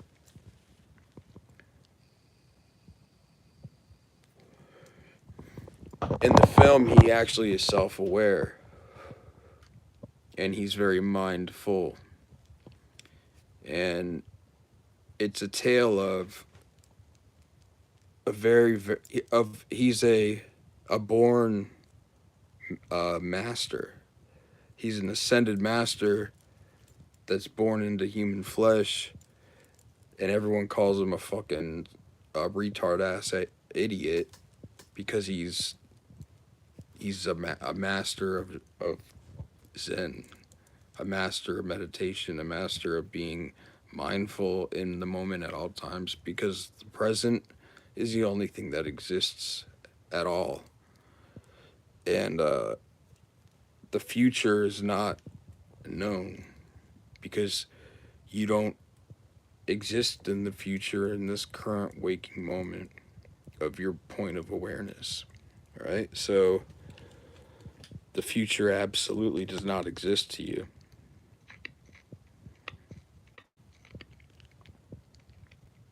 In any useful way, the future does not exist to you, because it's not set in stone. Even though it's a circle, it's a very large circle, and there's different shit in in the width of the circle. So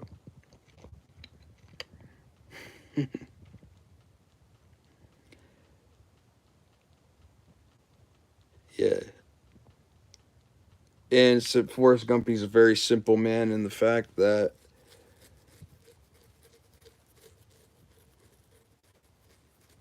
he has people that care about him deeply, and he doesn't make it overcomplicated. His mama, his mama is an incredibly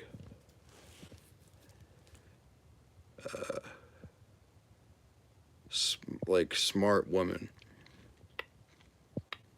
and Forrest Gump, he's born with he's physically handicapped, and the father just walks out on him.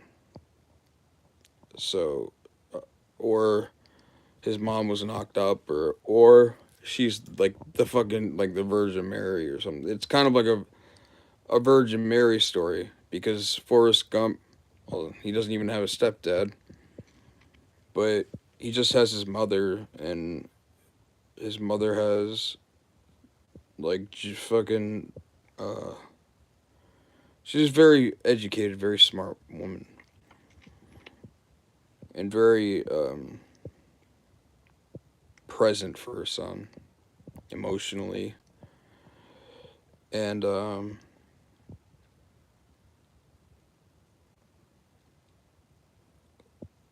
southern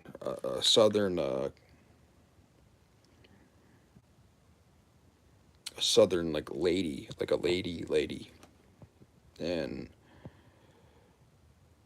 she conducts herself with a lot of dignity,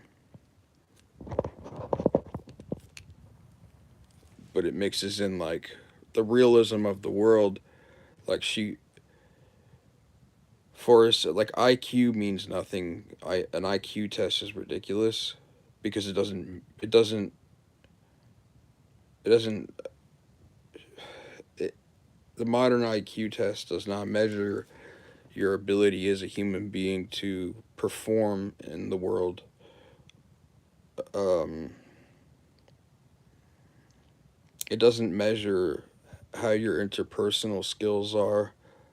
It doesn't measure it doesn't measure emotional or social intelligence. It doesn't measure um, physical acuity. It doesn't measure the size of your cock. Now, does it? So if it's not measuring the size of your fucking dick, dude, then what's the point? Is what I say. Fucking, that'd be awesome, man. If fucking part of an IQ test was the measurement of your cock, or like the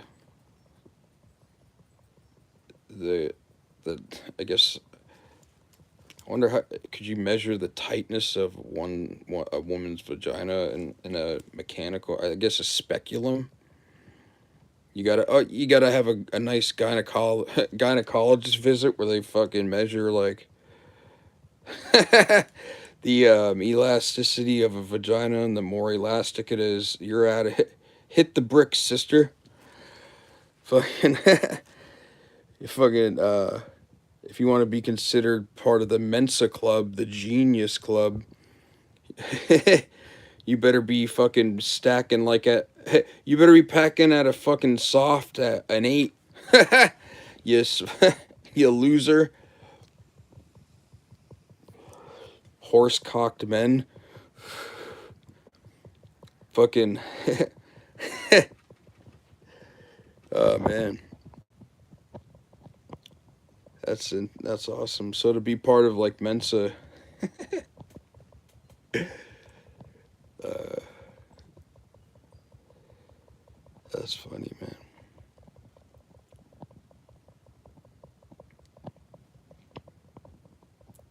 You have to like upload like you have to upload fucking uh video of your sexual performance.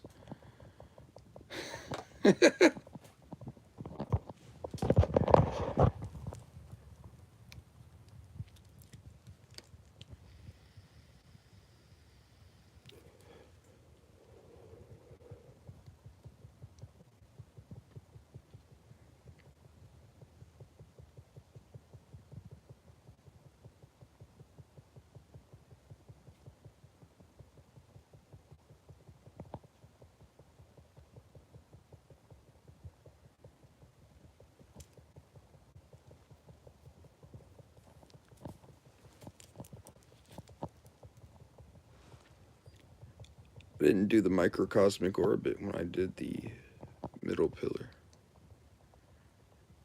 The middle pillar, it's very awesome.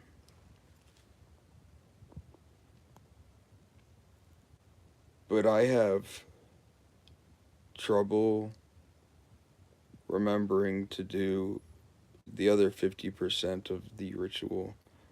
So 50% of the ritual is the stirring up of the vortex energy points in your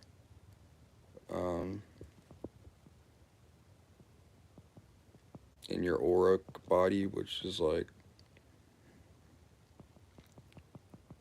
it's a part of like your body, it's a part of you that is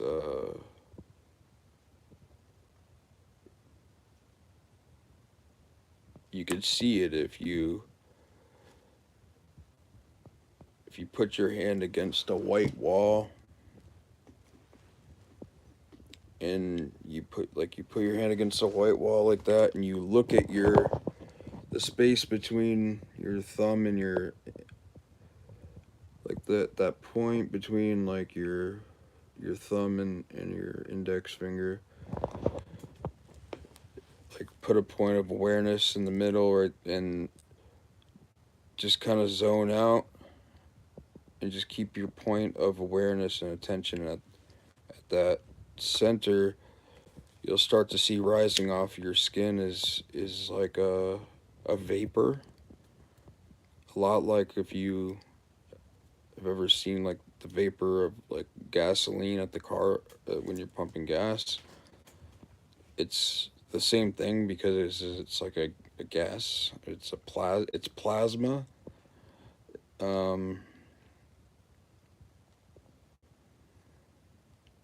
But it's a very real thing. It's your electromagnetic frequency body, part of your body. It's like, and you have vortexes of energy like spinning like there's friction points, and that causes a reaction and it causes the spiral that never ends at 7 main points inside of large spiral that never ends called you. And then those 7 main energy vortexes or spinning wheels, which is what chakra translates to in Sanskrit, is a spinning wheel of prana. Prana is chi or ruach or orgone. It's it's just dope.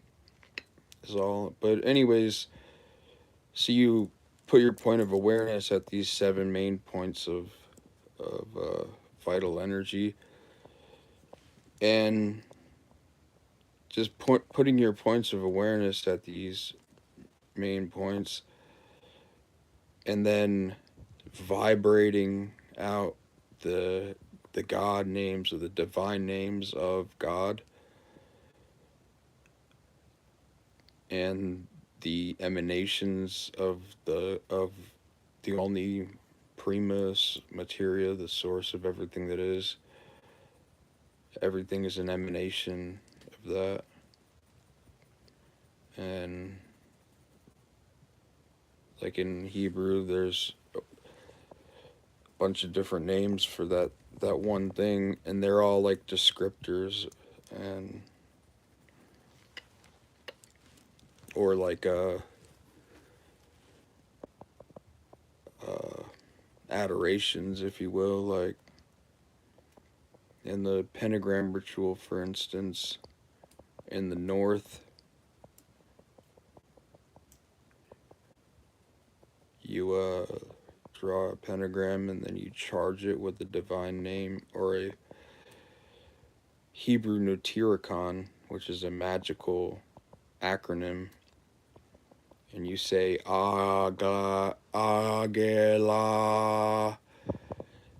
You vibrate out AGLA or Agala, and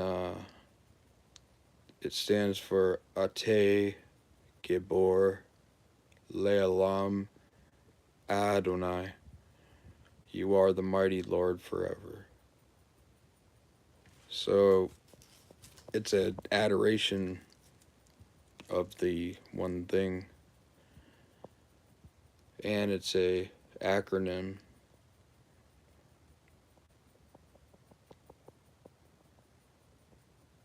But you could put this into like your it's a fun little thing, fun fact.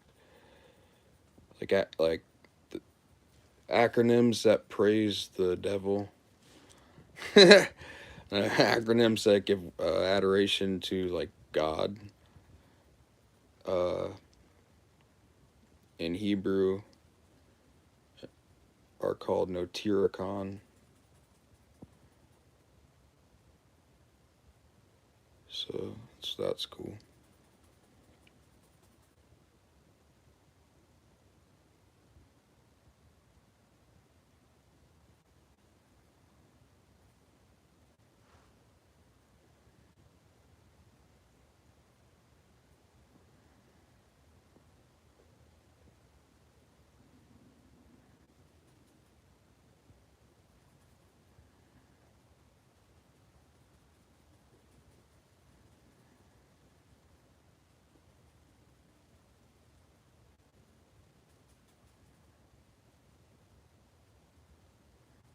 Yeah, but if you want knowledge, a conversation of the Holy Guardian Angel.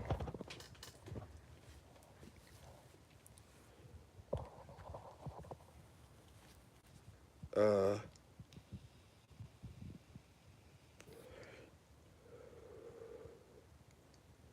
I have a new project, and so it's like I'm developing like a an initiatory path of it's just the path of return, the path up the tree of life.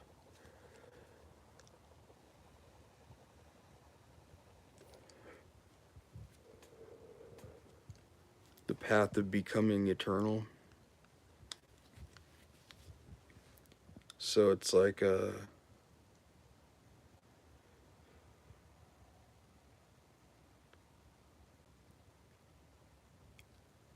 information about becoming a in more traditional terms, it'd be the 5 degrees equals 6, or the Adeptus Minor grade. You would start out learning and the Adeptus Minor grade is all about becoming a Rosicrucian, which is learning the sublime secret of the 32-degree Freemason, or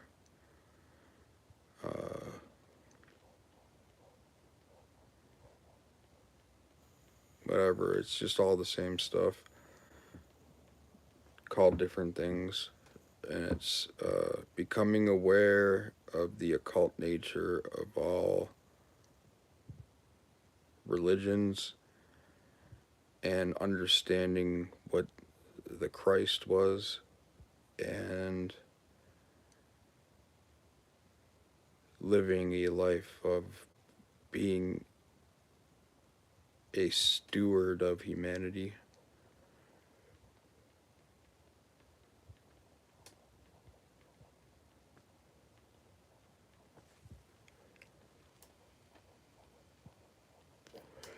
And to do that,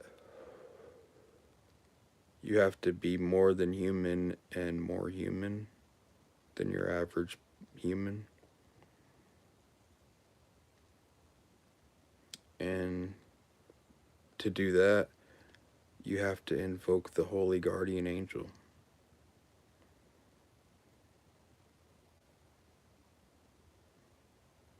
And become it.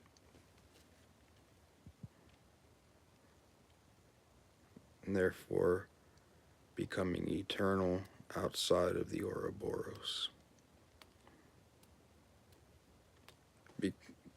Creating your own spiral and unveiling your own magical formula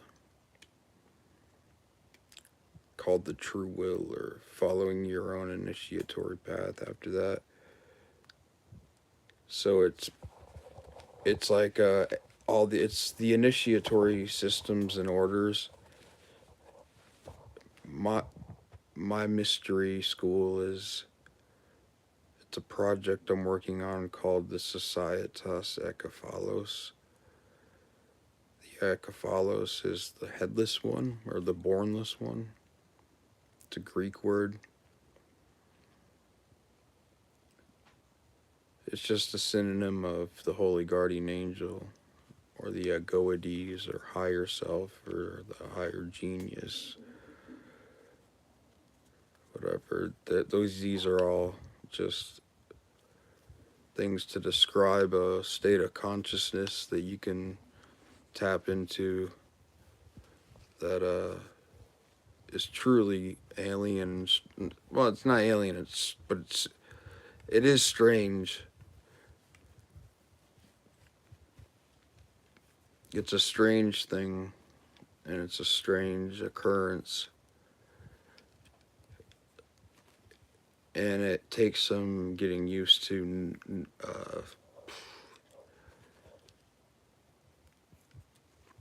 setting your consciousness ablaze with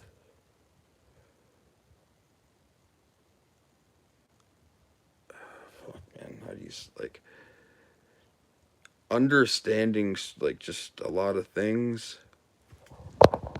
It's kind of heavy. There's this clip of Dick Gregory, this old, he was awesome dude. He was fucking kind of a dick in his old age. He passed away recently, a couple years ago, but his name was Dick Gregory, and he was friends with Martin Luther King. He was this black dude that was like a big civil rights guy, and fucking he was also like he was tapped in, and he was very aware. He was a comedian way back in the day, but he has this quote, and he talks about, he's like talking about when you choose to put on the special glasses, it comes with like you have to pay out something, or you have to adhere to the rules that come with putting on glasses and putting them on. They don't come off, and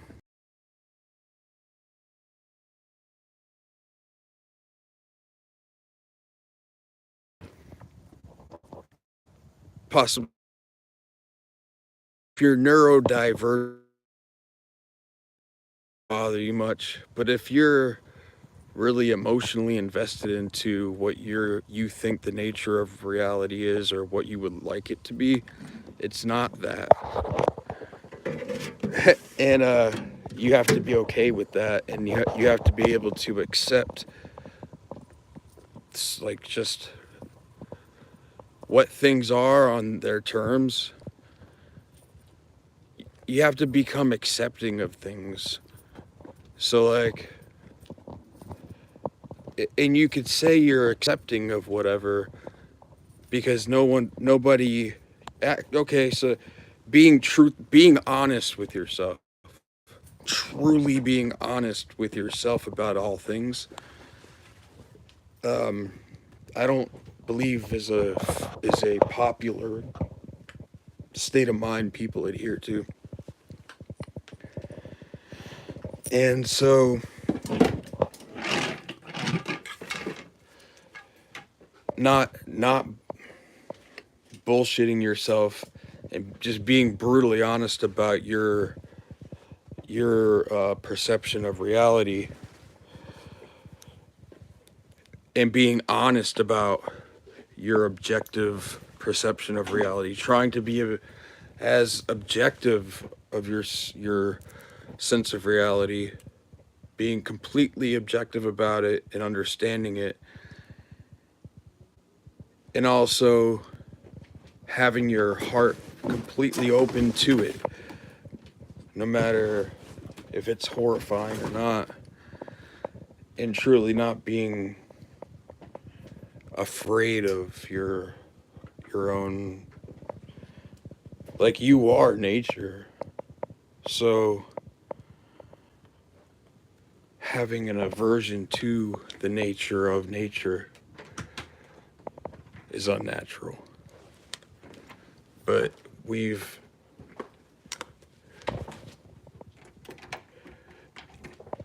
our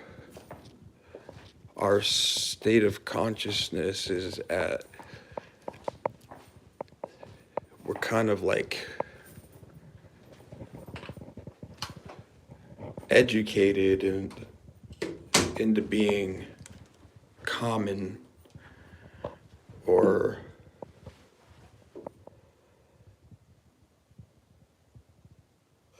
it's like a false individuality that's kind of praised, and true individualism is, it's not praised. It's just very unrecognized. It goes unrecognized, very much so.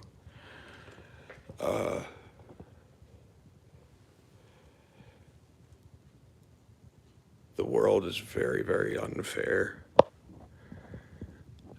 And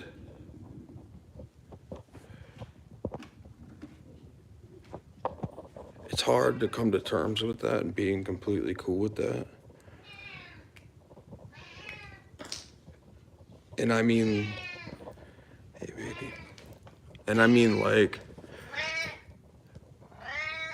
becoming aware that your perceptions are correct and you're not wrong or crazy.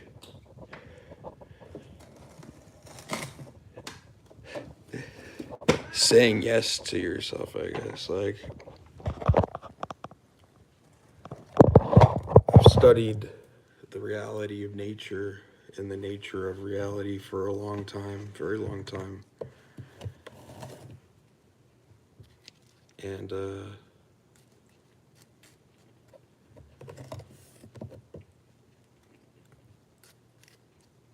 I was into like conspiracy theories when I was like a child in the 90s. And now, like, I see, like, conspiracy theories are very real. Most of them, a lot of them that you hear about are, those are old conspiracies. So, like, to someone like me that, hey, baby, is like, I've been studying conspiracy theories for a long time, very long time. So I know all the ones, and I know all the things about them. Because I was autistic with fucking conspiracy theories. And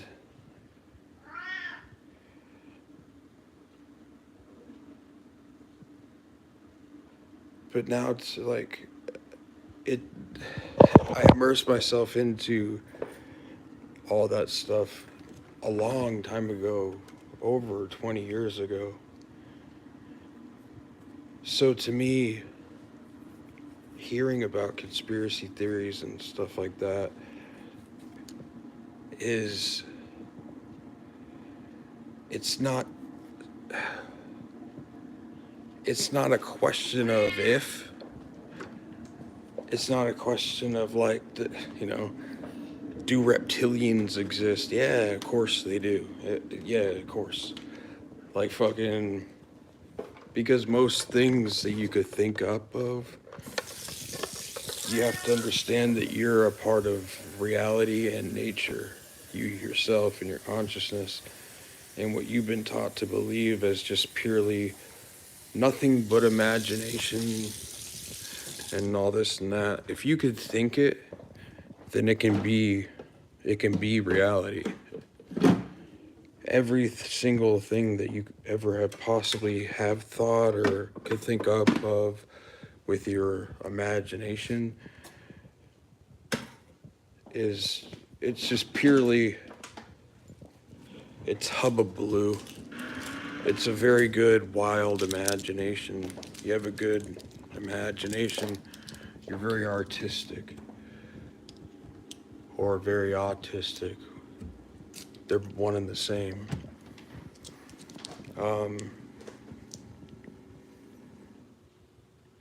You're not a fanciful dreamer if you have a big imagination, and you're tapped into the ether of the true Wi-Fi of the universe.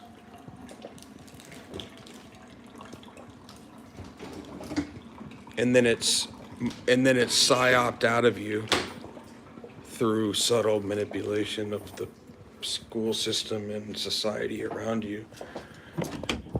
You're pushed into not only believing in like false shit, but like your whole reality tunnel might be completely fucked. What's up, babe?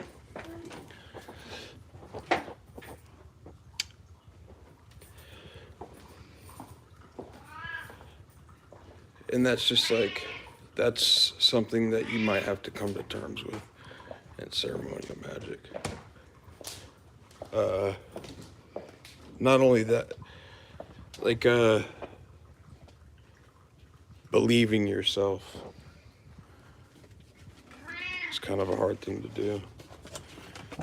When you think of like some crazy shit, like, oh, that couldn't possibly, if you hear something that fucking resonates with you, but it seems crazy, it's probably true. And learning to like, and then you gotta learn that your logical mind actually is important, and not to feed it into horse shit, because it's hubbubaloo. Basically, don't follow mainstream shit, because like Project Bluebeam and seeing alien ships in the sky and all this shit that's been an open thing known about by any real conspiracy researcher. That's been known about since forever. It was a project started in the 1950s or early 70s. It was put together, Project Bluebeam and HARP. HARP was put together. All these different things that you might hear about on TikTok have been around forever. So, and why I'm talking about that is like, that's something I had to like come to terms with a while ago, is that all the conspiracy shit that I've subscribed to and looked into, it's all real, and it all doesn't matter. And you're the author of reality yourself as well. So when it's like purely up to you to like have a good day. And it's important to be attuned with what's going on. Babe, am I fucking crazy, or are there like no cups anywhere? A lot of them are in the room. They're in the room? A lot of glasses in the room. No, I mean, yeah, that's some cups. Are they in fucking... Oh yeah, you're up. Ha! That's fucking funny.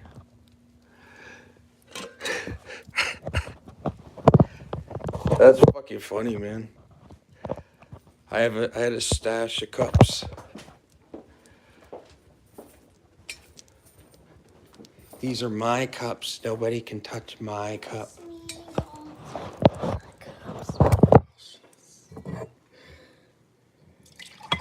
Yeah, I do that all the time too. These are my It's cups. an ADHD thing. Did you know that? What? Hoarding cups? Not finishing your drinks, but then like having like Yeah, or like 10 different like things that you haven't finished drinking. Yeah. Yeah. Hey, babies. Hello, live.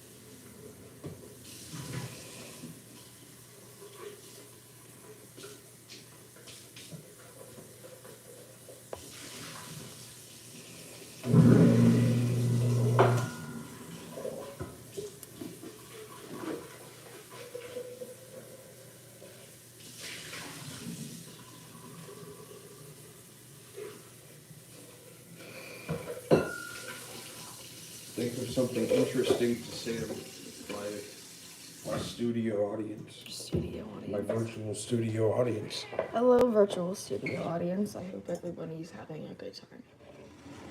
You have to look into the virtual studio audiences. Yeah. Prolonged eye contact. It's the only way I can come. Hi, guys. What's up? There actually is no studio audience. No, I'm just talking to myself. That's okay. Well, we're recording a video. I see. So it is for a future audience. Hello, future audience. After the apocalypse,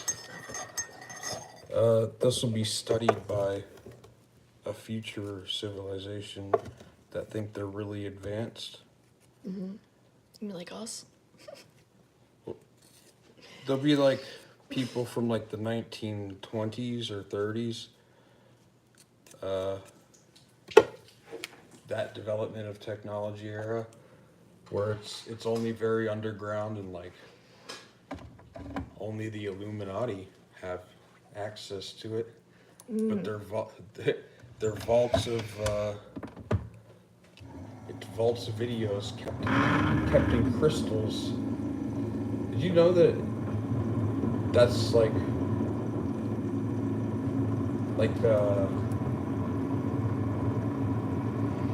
memory or memory, like RAM is you can keep like terabytes of memory and information inside of like a small quartz crystal, and that's have your phone. I was using it for Jamie and Joe.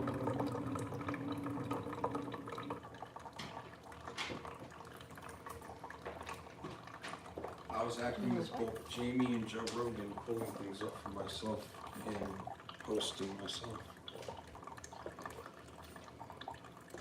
Let me spit the game to you about crystals. Please. What is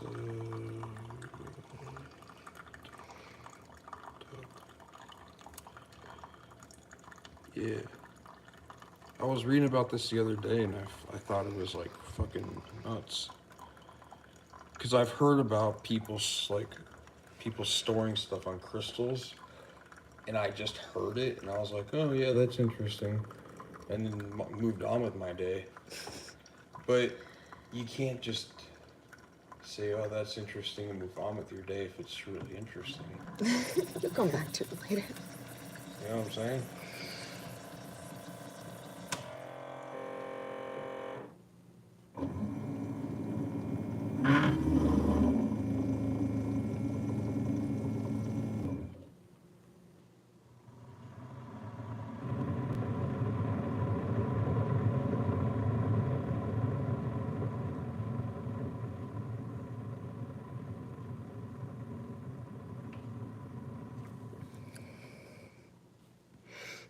5D optical data storage, also branded as Superman memory crystal. A reference to the Kryptonian memory crystals from the Superman franchise is an experimental nanostructured glass for permanently recording digital data using a femtosecond laser writing process. What the fuck is a femtosecond? Mode locking is a technique in optics by which a laser can be made to produce pulses of light of extremely short duration on the order of picoseconds. That is, how do you, Femtoseconds? but if it's like negative degrees, 10 to the negative 12th degree, what is that? That's crazy. I'm very uneducated in mathematics and anyways, a laser operated in this way is sometimes referred to as a femtosecond laser. For example, in modern refractive surgery, the basis of the technique is to induce a fixed phase relationship between the longitudinal mode and the resonant cavity. None of that sounds like words to me. Math is not my strong suit.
I've never even heard of black gold before. Either have I. This is, dude. So I love to do this, and this is not something that I've given a name to, and it probably has a name, and there's probably like a Reddit dedicated to this, but it's something that I think is fun, and it's just like, it's called like, what is it called? Going down the rabbit hole. Yeah. But like I'll look something up that I've heard about, and I'll go to Wikipedia about it. And Wikipedia is like every single thing. It's cool because it tells you just the basic surface level facts about the thing. But that gives you information on it, right? And then what is really dope about Wikipedia is like everything that it ever, like all the words that it says is like is a URL that you can click on to. And it takes you to a sub page with all the other information on it, and then down at the bottom it has all the. So like you can use Wikipedia in such a way as to gather a very deep understanding of a concept, as long as you like if the thing you heard about was black gold, well, while you're reading about it, all the things that you might not, like controlled oxidation of gold containing chromium or cobalt. I have no idea what oxidation is, for say. Well, you're gonna remember. That's going to be a page that you're gonna. What the fuck?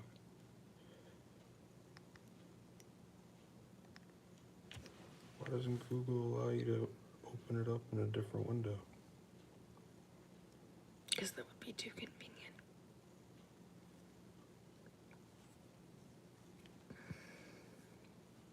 Anyways, you open it up in a different window, or just bookmark it.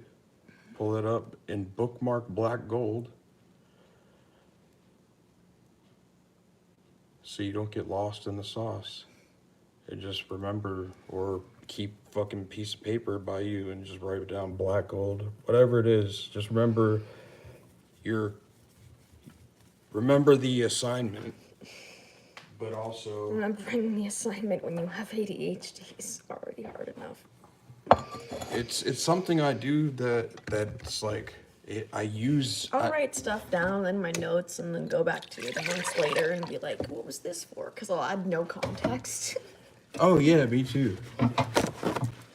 But if you memory hole, like go down or not memory, go down the rabbit hole with yourself on subjects, and even if you don't return to the subject, because a lot of times I don't return to the main subject. I was just trying to say that for people that might It is very useful. remember to do that.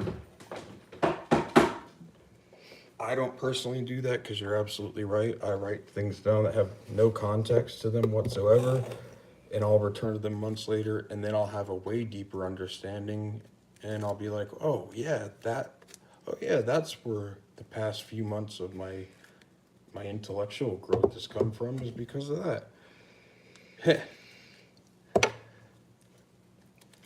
Because it's kind of it's a magical ritual, kind of. It's like it's kind of in training your thoughts, which is like, we're gonna look up something else. We're gonna fucking go down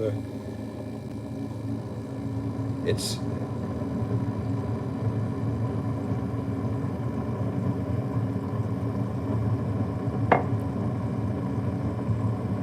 Are you gonna drink coffee? I'm not sure.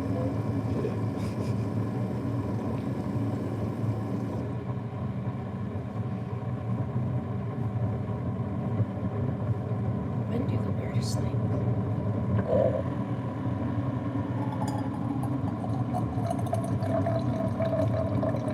it's a cup, dude. It is a cup. It's actually more than a cup. It's 4 cups. You know what I mean? God, I have 4 cups. You only have 1. I would have a heart attack. Did I ever tell you that the first time I ever tried a Monster was in college, and it was a Monster Java? One of my friends offered it to me because it was those were finals. awesome. One of my friends offered it to me because it was finals week, and I didn't sleep all night because I had to finish writing a paper that I didn't start. Mhm. And I felt like I was dying the whole time. I never drank Monster again.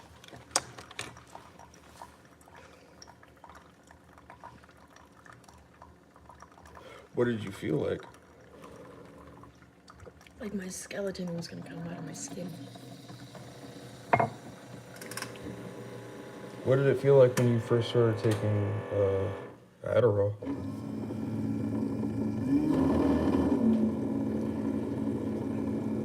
It was like I physically noticed my ability to focus was like immediate. Mm-hmm. Yeah, I definitely know when I'm not on it. And this is one of those times. I'm a lot more like lethargic, and I have a hard time focusing, and I'm exhausted. Yeah, fucking. It's like you can physically feel the dopamine leaving your body, being drained out of your essence. Yeah. I just went through 2 weeks of that. Yeah, well, I'm about to go through probably a week. So, that'll be fun. Actually, I have been going through it for a week. I've only had 1 pill. For a week now? Yeah, I haven't taken it. That sucks. Really? Yeah. Because I didn't work, so I was like, I don't want to waste that pill on a day where I'm not doing literally anything, so I'll just feel like shit. Yeah, dude, like fucking I've like Just like you said, I can't get it filled until Tuesday. Tuesday. Wait. That's fucking crazy, dude. Yeah. Oh, I figured out what happened to the other pills. You took 2 of them. I threw up 1. Oh, Tried to eat it again. Haven't you thrown up a few? Yeah. Fuck, dude. That sucks when you fucking throw up a pill. Yeah. And you don't, and you're only prescribed fucking, yeah, dude, that sucks.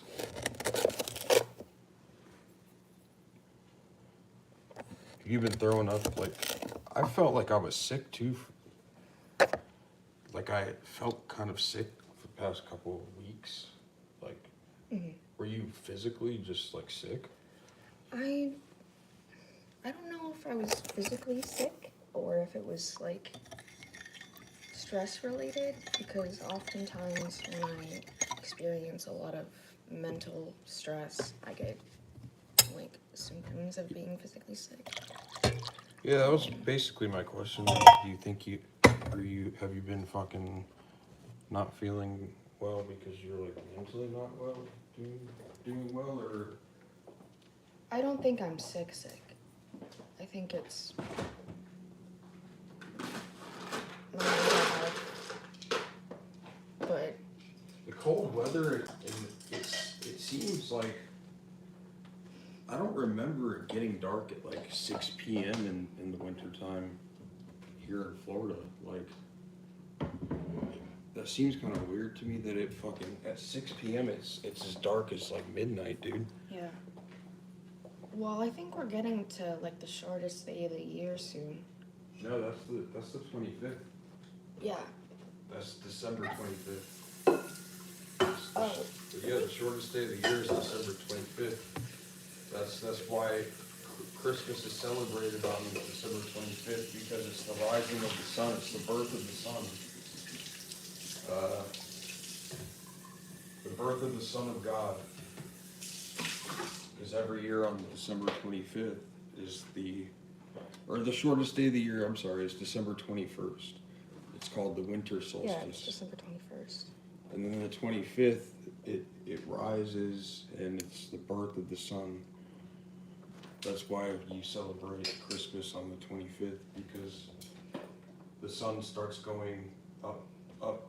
Yeah, in actuality, it should start getting lighter because we're entering into February.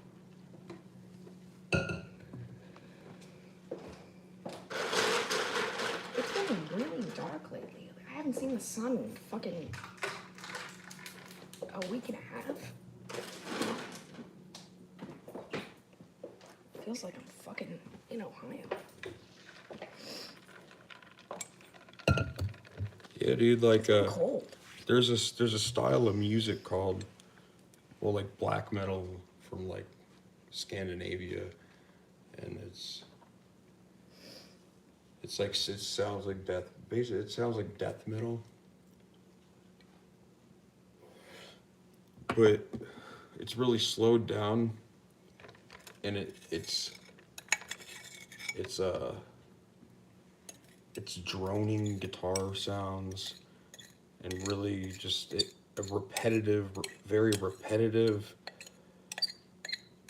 riffs and stuff, and it's kind of used in a meditative way.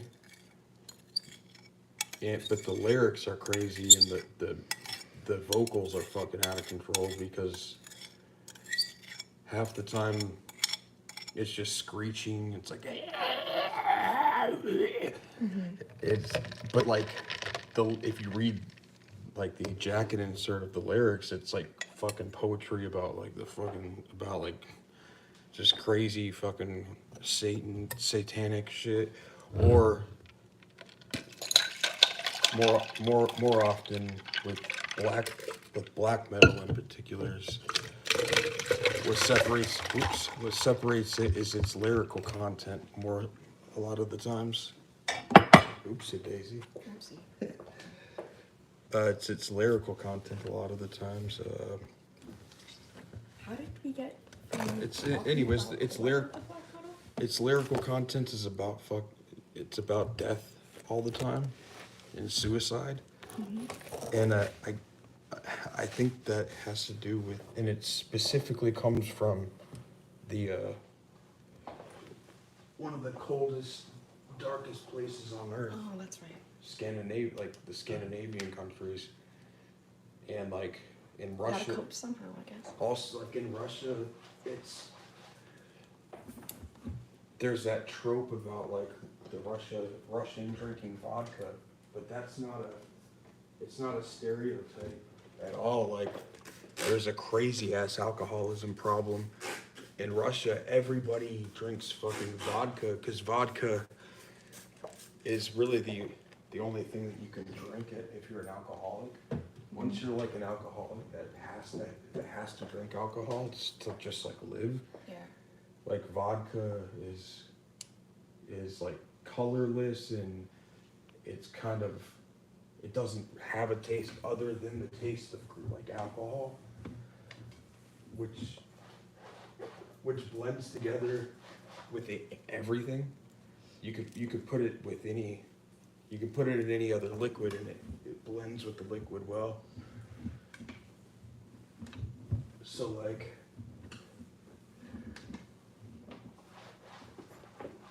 fucking What was that? Russia was a true threat to the like the world basically for many years during the Cold War, and they were a formidable, the USSR was a formidable enterprise, and that's because like they're not so much anymore, and that's because of alcoholism. Like the 40s, 50s, and 60s, 70s, and 80s. That period of time was all right for Russia because well, I guess like after the World War II, like so it's like the late 40s. But hundreds of millions of people died in Russia during World War II. And hundreds of millions of people. Do you know how, like, that's insane? That'll decimate a country. So, like, but like under, the United States, like NASA was set up by the Nazi party, like Nazi party members. There was something called Project Paperclip, where the United States gave jobs to many Nazis, and they created like the Department of Defense. And yeah, You're telling me the Department of Defense was run by a bunch of Nazis? Not surprised. It is. Well, it's run by the offspring of Nazis, like. Yeah, no, you're right. Yeah, dude. Everybody who's in government now probably. Literal Nazis, yeah. And then Russia also took a lot of. They had, like Russia had they have the body of Hitler, or they claim to have the body of Hitler. Hitler went to Argentina, but that's a different story. A lot of Nazis, like the top scientists and stuff, went over to Russia. And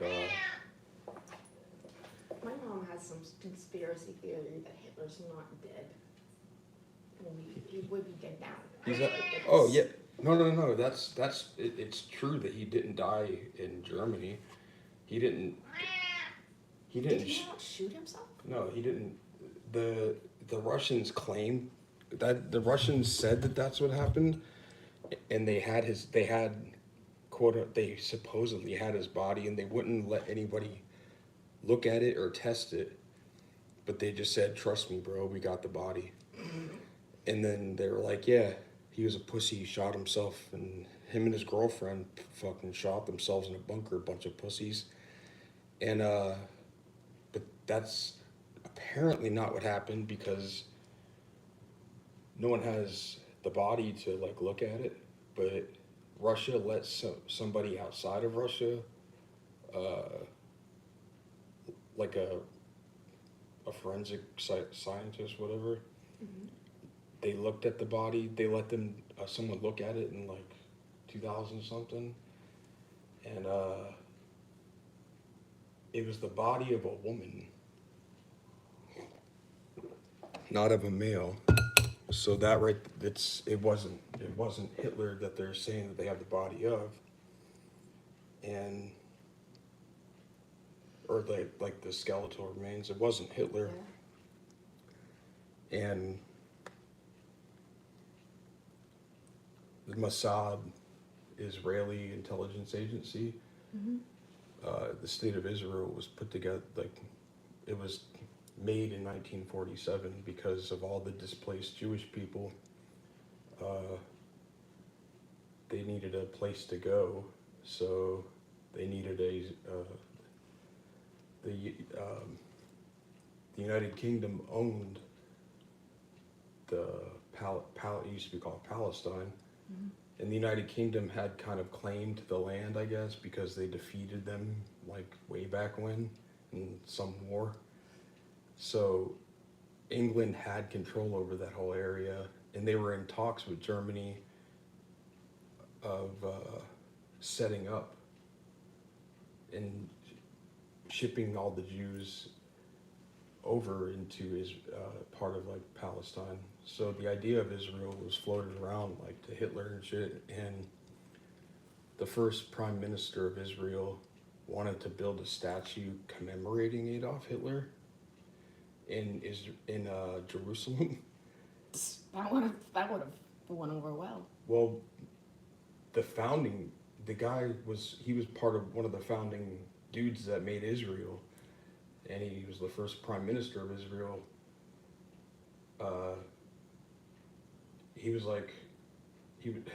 Hitler was a big proponent of making Israel, because that's the reason why they were just gassing the fuck out of him, because no one would take the unimportant ones, like the ones that like they had to have some kind of value that. So they were shipping them off to Palestine in the same way that they got rid of people and sent them off to Australia as a prison? No. They weren't. The UK kept stalling because they wanted them to. They used the Palestine thing and the Jewish people as chess pieces. Mm-hmm. And what they did was they knew that Germany had these people in concentration camps and what was called ghettos, like all over, like in Hungary and the Czech Republic and all these places. That all was like Russia, Hungary, tons of countries. It was the United Soviet States or Russia, mm-hmm. the USSR, and all like Ukraine, all these different countries that are countries individually now it was just USSR, and fucking they were invaded. All these places were invaded by like Poland was invaded by Germany, and all these different places that were part of the USSR were invaded by Germany, and they made like these cities. The cities that were in these places, like ghettos, they called them. That's where you get the name ghetto from. Mm-hmm. They made these ghettos. It was just extreme poverty. They put these people, just stacked them on top of each other in these cities, and then enclosed the cities, and like didn't put running water or anything. It was kind of crazy, but to keep these people contained, like out of their society, but to just put them somewhere else, like they in no other countries were taking any Jews because no one liked the Jew. Henry Ford wrote a book called about how the Jewish people are fucking like the worst scum of the earth. Like, that's horrible. You didn't know that? there was I know that he hated Jews. the American Nazi Party was a real thing. Like that's America didn't get involved in World War II until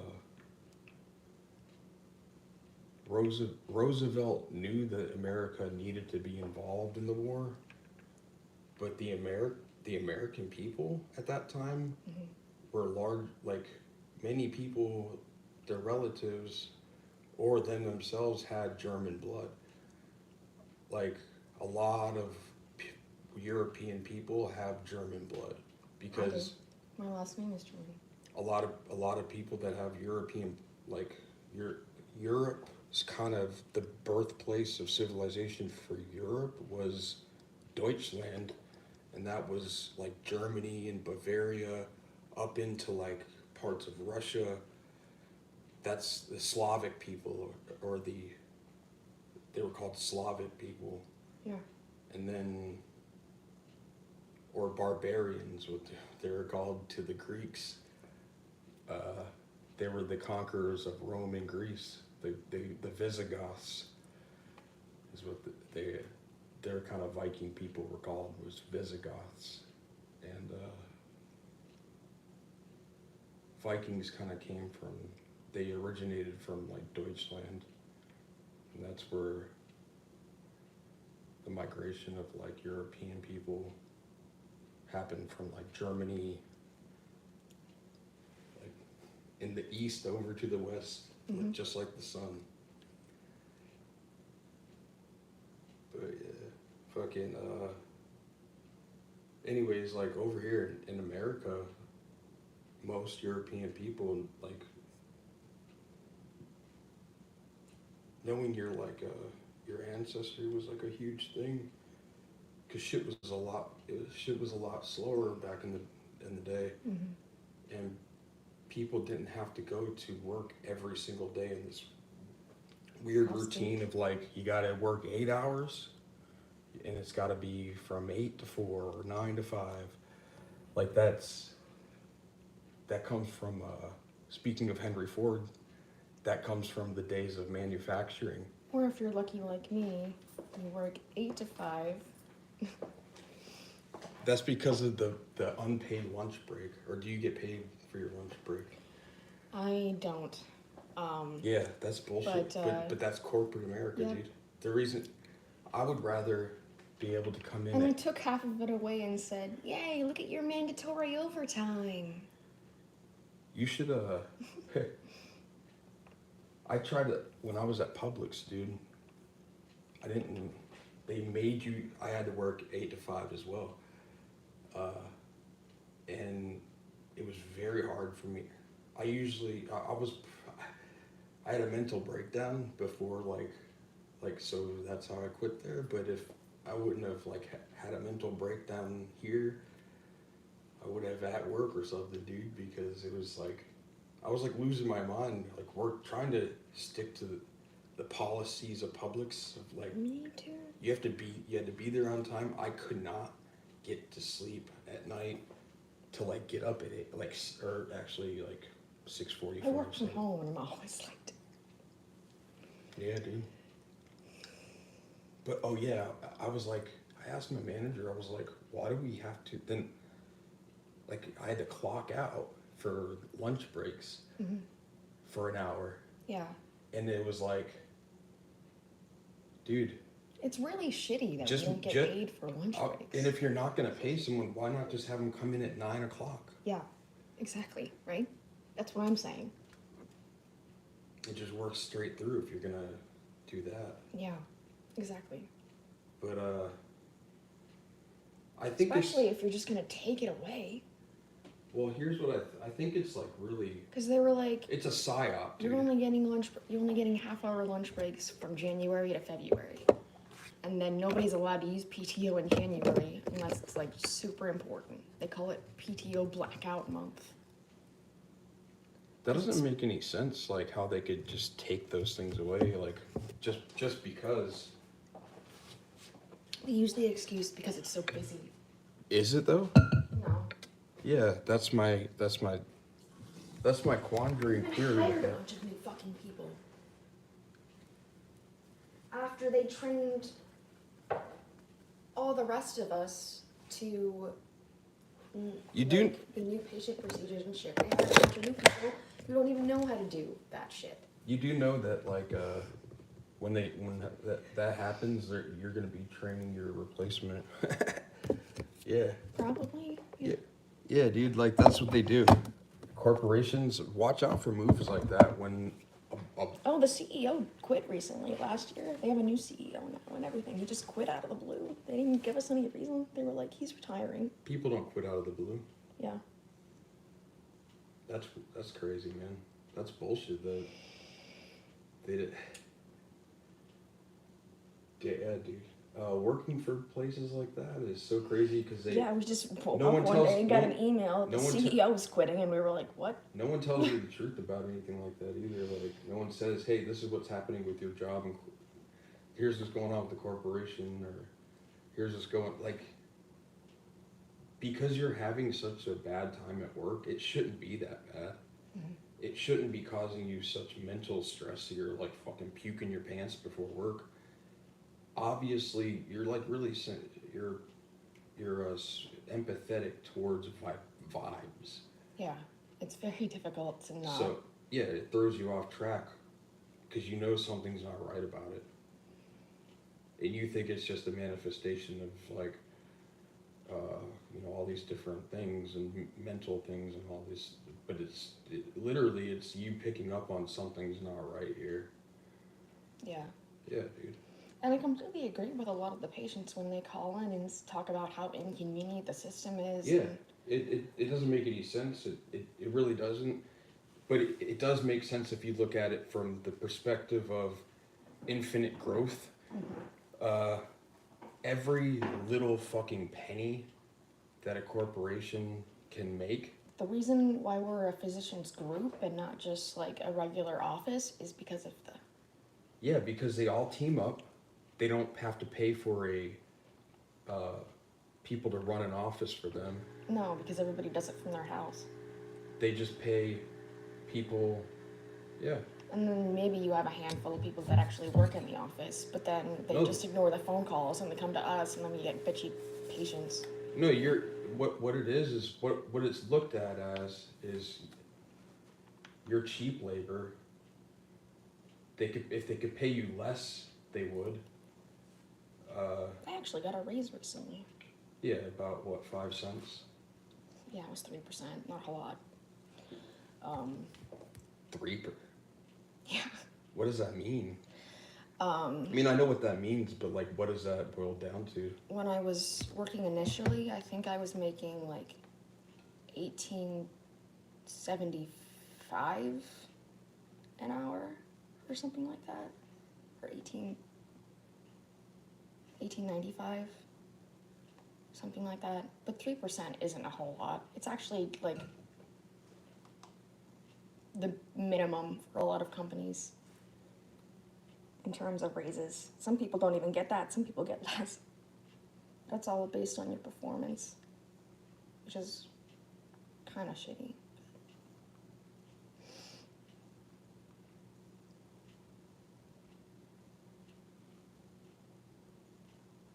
How to find the percentage? It's basically a couple of cents. Divide the portion of the whole by the whole itself and multiply by 100. What?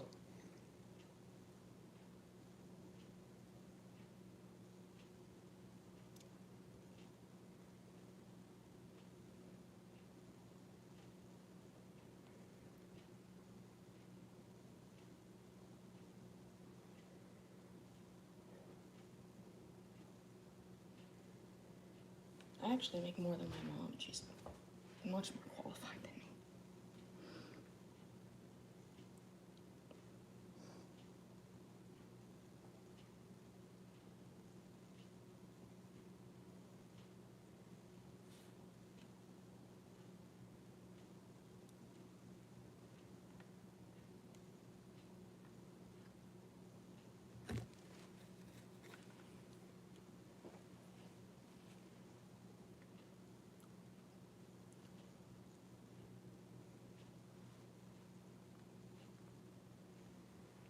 damn, can't type. I'm trying to find like how do you find a how do you do how do you find a percentage? Google completely fucking sucks, dude.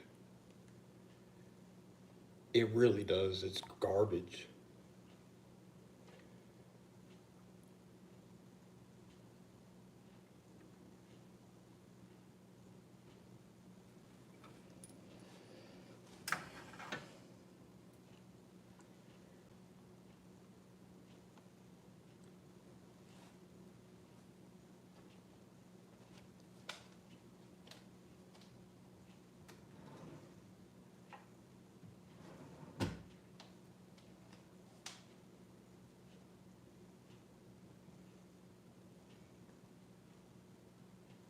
Well, like, what did you say you were making? I was making like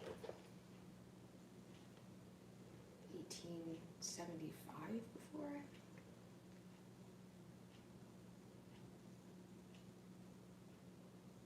Yeah, you got a 56% or a 56 cent raise. Yeah. So. That's actually not bad. Because there's some people that literally get like pennies. Yeah. Penny raises, dude, which is really, really condescending, and it's almost a joke. Oh, you know what? You know what they tried to use as an incentive to get everybody to stay, like, and working a full week and not calling off, was that they were like, oh, if we can like maintain an 100% attendance rate and like a 95% answering rate or whatever, y'all are gonna get gift cards. I'm just like, that's your incentive, $10 gift cards. Yeah, dude, but check this out. Do you know how miserable it is for that person? Because that person has a boss who said that person is working for someone that is either like on a board of directors or works near the people that own the corporation. Yeah. Or that have influence at the powerful juice. And they were tasked with either selling like good attendance and an incentive with a budget, right? Mm-hmm. Or just straight up, it was the wonderful, gracious guy that is on the board that came up with that wonderful plan. Because to them, So generous. You should be Much thanks. Yeah, dude. You know what I'm saying? Hey, babe, I'm going out in the garage. You want to come out? They, either way, the job of, did they say that by like email? Or, are you serious? Mm-hmm. Oh. So it wasn't even dude, back in the day when people had to show up to an office for stuff, there was a poor fucker that had to come make you come to a fucking shitty meeting, and they're like, hey. I don't have to go into the office for anything. No, but I'm saying back in the day, if like, there's someone that has to like break the news to people at a corporate kind of thing like that, and to be that person that has to break the news to people, like of crazy shit, and then you get if you could put your whole life on hold for us, we're gonna give you a $10 gift card. Isn't that cool? And this one, I'd rather the fucking pizza. oh my god, yeah, dude, pizza, like the weirdest incentives. It's kind of patronizing. It is. It's not kind of. It's When I read that shit, I laughed so hard, and not because it was. Well, no, I thought it was funny, it but is also funny. Because if I don't laugh, I'll fucking cry. Well, it is pretty funny. I mean, I don't know why people do that. Is it like I think that there's really people that are so delusional that they think that that's like a good incentive. it's not any it's not even it's crazy is what it is. Yeah, but yeah, it's insane because I feel bad actually calling off. Because I think I ruined one of our group's incentives by not showing up on Monday. Who gives a fuck? But like, I know, but like. Oh, but they have you psyoped into having feelings about this fucking fraudulent activity that they're pulling. Yeah. Or like they're just being like it's really really condescending and fake and not cool. But also I've worked at places that have had both. Mm-hmm.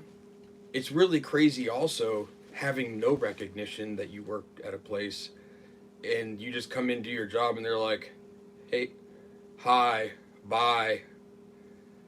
And there's absolutely no cohesion or anything. Like, that's crazy too. Yeah. It's just as soulless. I've worked in places like that too. I mean, if I was working in a place, I'd rather have the incentives, I guess, but like, at least it feels worth my time. Like, instead of giving me a fucking gift card, like maybe give everybody like a couple $100 bonuses, because I know you have the money. That's, you just hired a new fucking CEO. And a bunch of new people. The only place that I've ever gotten like a good bonus at was the first job I had was at Domino's Pizza. And it was privately owned by this one guy. Like Domino's, for any big chain of things, the person that owns it, it used to be like one person used to franchise one or two spots. Yeah. Lately, that's been being brought up by corporations, and it's just like a nameless, faceless group that owns like 50 of them. Yeah, I remember growing up, and there would be like mom and pop fucking Dairy Queens and shit. I used to live next to a Dairy Queen that was owned by like a single family. Yeah.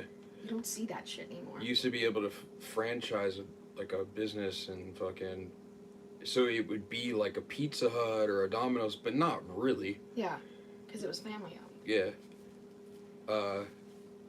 And the guy that... And those were the best ones. The guy that ran it, he was really dope, and just I was like 17 or 18, and I became a manager there.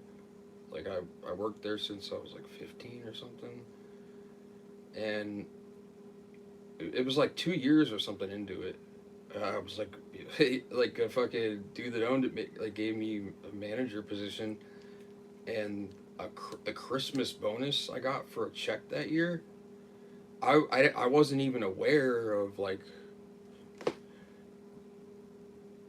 or I guess I was, yeah, because every Christmas, I think like even just as like a part-time employee, he would give us all like $50 gift cards or something, which was pretty cool. Yeah. But that first year, especially if they're the kind of cards that you can use however you want. Yeah. It's prepaid. He would give everybody, or no, he would give everybody cash. Oh, cool. He would give everybody like a $50 bill that was under like the table money. Nice. And this was like back like 2006, 2007 era. So like cash was like actually what everybody used. It was useful. And fuck man, that was like, fuck. I remember that. I remember like credit card receipts and shit like that was not common, and most things were paid for with cash. So like at the end of the night, if you're a driver, and the cool thing about that gig was people either paid with cash or check. Checks aren't a thing anymore, unless you're like 90 or my mom. Yeah, like fucking checks were kind of a thing. Anyways, I was a manager though that first year being a manager, he gave me a $500 bonus. Like on, Damn. it was pretty cool. It would that was a check. Yeah. Yeah, fucking. But I was like, God damn, that's. I was like, that's fucking kind That's of. good money. It was, yeah, it was like I was like, wow, dude, and I was like, wow, is this like norm? Then I just thought that was like the norm, and I worked at Domino's for a couple of years, like as a manager, and I would get. He would give us like bonuses like around Christmas time of, I got $1,000 one year. Damn. Like it was fucking like, and then when I started working at other places and shit as like a cook, yeah, that's for like $10 gift cards or fucking like really shitty like pay, dude. Yeah. Like or what? If you're, I It would, makes it even worse, doesn't it? dude. I worked at this fucking one place. I remember this was crazy. The restaurant that I spent the longest at was called the Boulevard Deli and Tavern, and it's in this part of Fort Myers. Most of Fort Myers is like kind of like shitty, and then there's like this part of Fort Myers it's a large swath of land that's nothing but a bunch. It's just one road Mm-hmm. that cuts between the two main roads in Fort Myers, and that road is called Gateway Boulevard. And in there is like 10 gated communities. It's like whole gated communities. There's like 10 of them in golf Yeah. or So golf. community of rich people. So it's nothing but rich people and shit. And they're the only restaurant in this town basically, Mm-hmm. and they're the only bar in this town. So they made money, fucking hand over fist, dude, because they were already wealthy before the restaurant. Like it was a family that owned it, Mm-hmm. Bobby and his wife Michelle. And Bobby was born into money, it seemed, because his father owned the strip mall it's still in operation. It's kind of like a popular venue for people around here. People know about it. It's like a bar that people go and drink at because it's really fun. It's family owned. There's like, people get fucking epically drunk there, and it's a pretty relaxed environment for the customers, and it was like crazy to work there, though, because because Bobby's he owned the strip mall that it's in. Mm-hmm. Bobby had, I think it was like 3 whole shops like worth of space, or maybe 4, because it's a deli, a restaurant, and a pizza parlor. And like, so you had to be good at, we made our own dough, our own sauce, and you had to be good at making pizzas, fucking dealing with, you had to be basically a Subway sandwich artist as well, and be good at like just regular fucking restaurant cooking. Mm-hmm. Like you had to be able to do all of them. Triple threat. But it was like really, it was actually fun because time went by really quickly. Because there's never downtime, because there might not, the restaurant might not be popping, but you gotta something, do the prep work and shit. Well, not only that, but you got a deli, and it's a Pizza Hut and a Subway sandwich place and a fucking, and also at the same time it's a nice restaurant. So like it was never not busy. And I remember working there the first year, the Christmas party.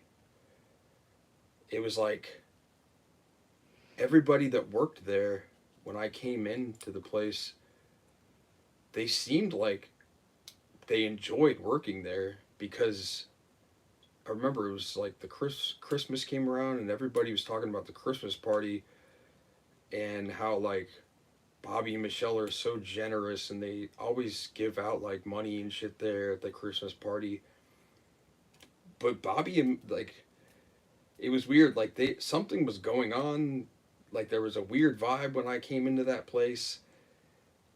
Like there was a crew of people that were like all slowly quitting, but they had all worked there for years. And it's just something was off. And I still don't know what was going on, but there was just something like, and no one would talk about what was going on. And I don't know if they were like maybe not doing too well financially, but they seemed to be, they were making a lot of money, but also paying out a lot of money. Well, I do remember. God damn, they. Oh yeah, they couldn't find they couldn't find management for the kitchen. That's what it was. Because they kept trying to. Yeah, that's what it was. Now that I look back, imagine like having the.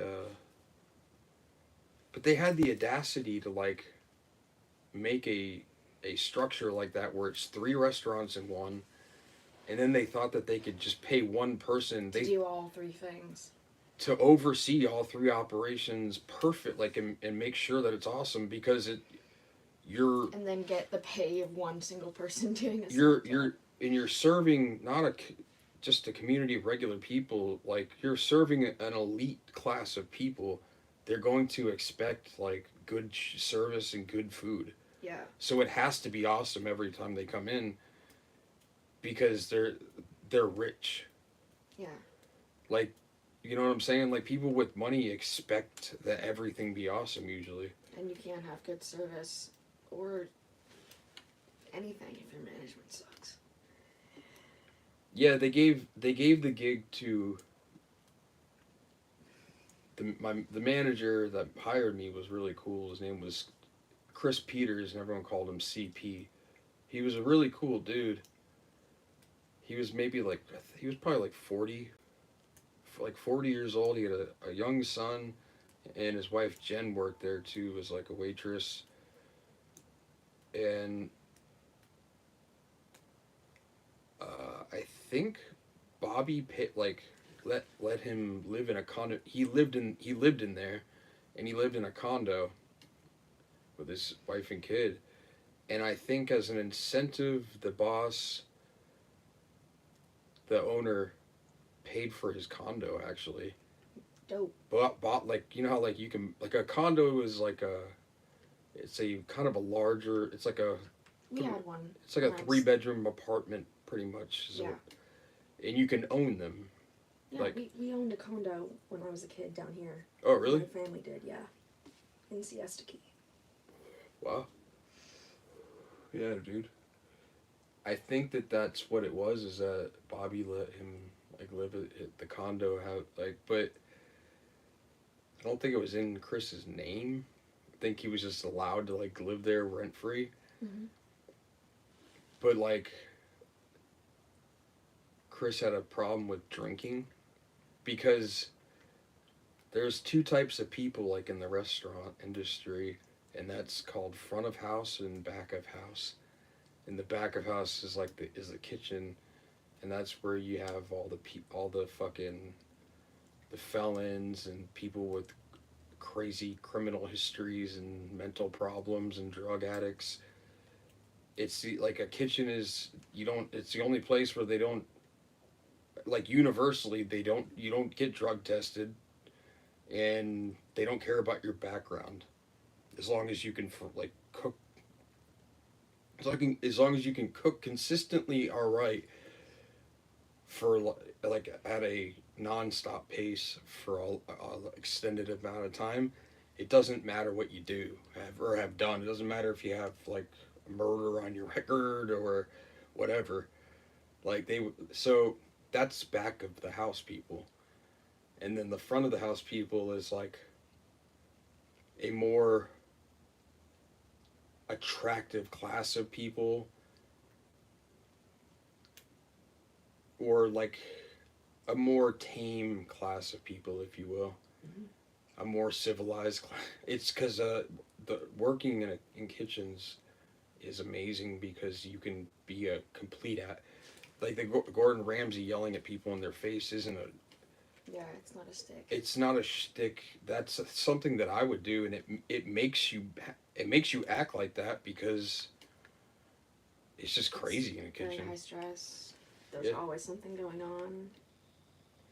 Some customers always complaining about something. It's not the customers. It's the staff, dude.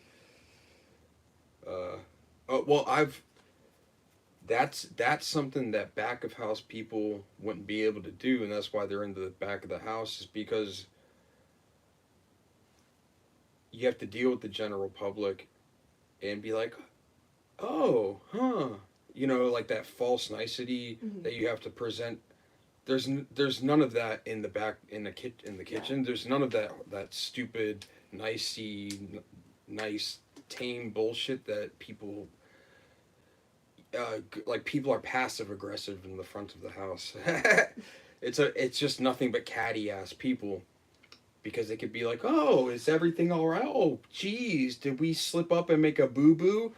Like someone that can act like that is someone that's going to be all right with like fucking dealing with a mass of the general public, and that's not a thing that people that work in like the kitchen would be able to be cool with and not like fucking threaten to kill them at some point. You know what I'm saying? No, but you guys do have to deal with the fact that like a customer complained about their food not being what they wanted or whatever. Oh, that always happens. That always happens. It's annoying. That's nothing. That's just nothing. That's literally nothing that happens like all the time. No, the real stress of like fucking managing people is like Managing people. in a kitchen. It's actually you're managing real personalities, people with like you're face to face with them. Managing front of the house or whatever is like, yeah, being false nicey nice with people. Oh, was it not cooked to your liking? That's easy. You just fucking come to the it's the kitchen that has to deal with that shit. That's what I'm saying.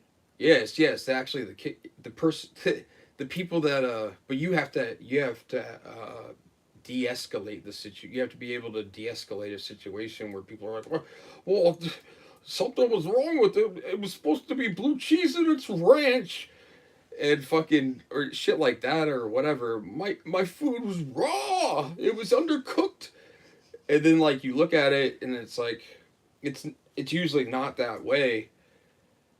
But like sometimes it is that way, and it comes back on the kitchen, and like sometimes it's like fuck yeah, you can fuck up like serving something fucked up, and there was like the reason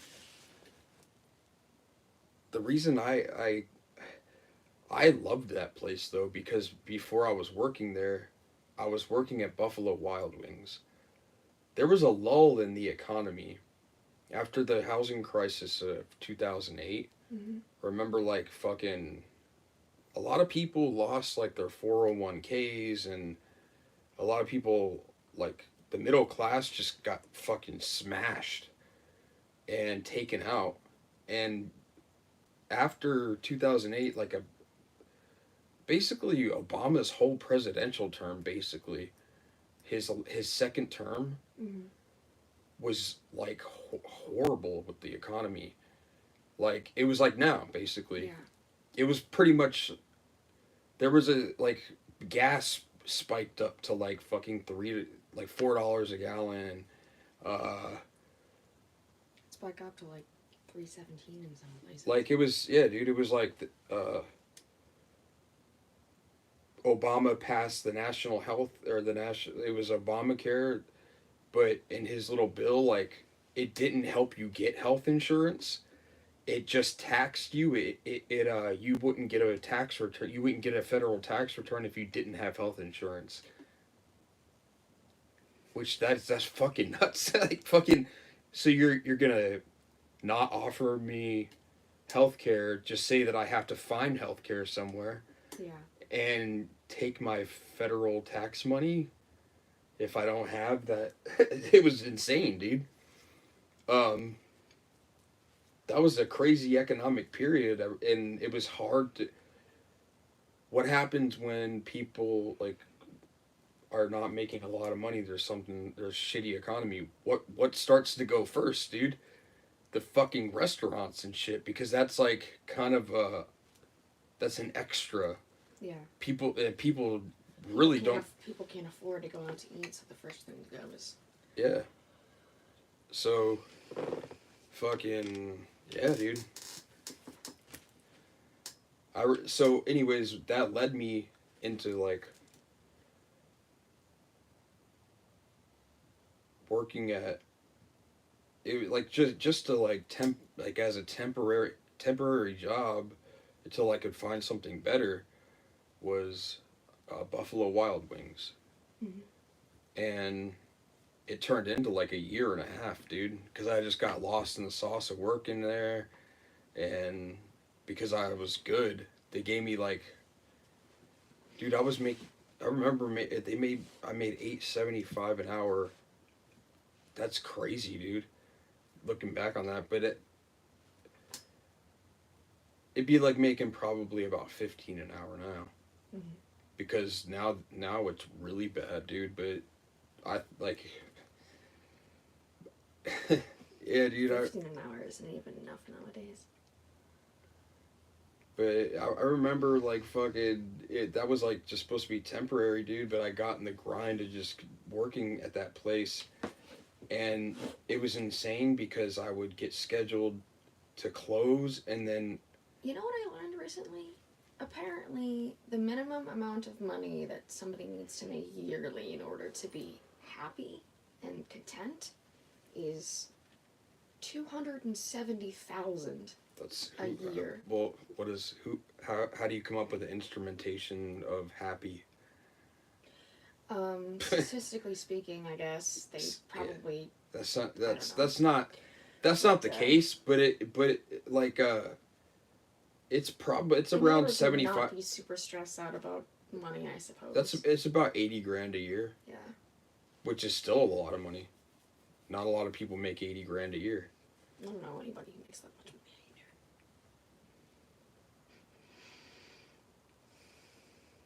either. Like Tom does, and that's. It's a lot of the baby boomer class of people.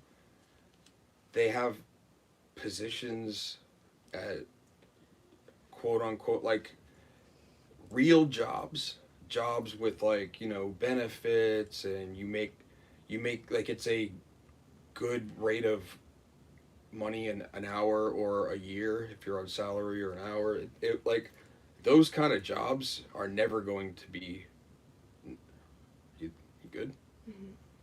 Those jobs are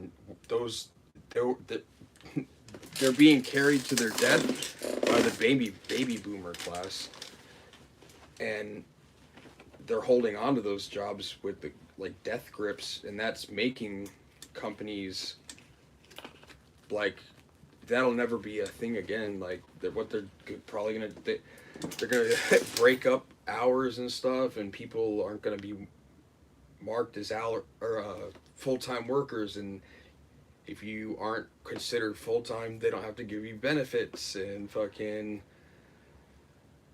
It's so crazy what corporations are going to be going into, because and it's kind of the baby boomer class of people that, or whatever, a generation of people that they'd never retired. No, they're not going to until they die. Yeah, they're not going to retire because like if you even if you're paid, when I said like the middle class was like abolished after the 2008 thing, everybody lost like retirement money. The baby boomers lost a lot of those people had 401ks and stock in the stock market, and people freak the fuck out when there's a big dip in a stock market portfolio, and stocks always return to an equilibrium and go up. Yeah, there's always periods of. Yeah, economic downturn, but it's an emotional response.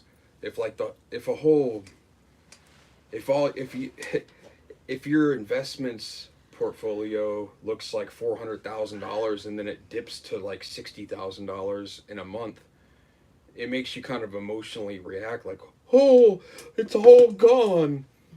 And people just started selling the like mass selling off their portfolios of stock holdings. I remember. Because they emotionally rushed to judgment, not remembering that if it doesn't return, to just lose it all. Yeah. But people think, People make decisions too rashly. and also no one really knew about financial literate. No one was financially literate. No. Financial literacy is only a thing that's become like kind of popular, like within the past 10 years. Yeah. That hasn't really been a thing that's been pushed too much to the general public, because it keeps them subservient. Subservient, yeah. Like everybody that had money in the stock market, they weren't. A lot of people didn't know anything about what the stock market was and what they were really doing. Study stocks when I was in high school. We did this project where I had to you had to fake invest in a company and track their freaking.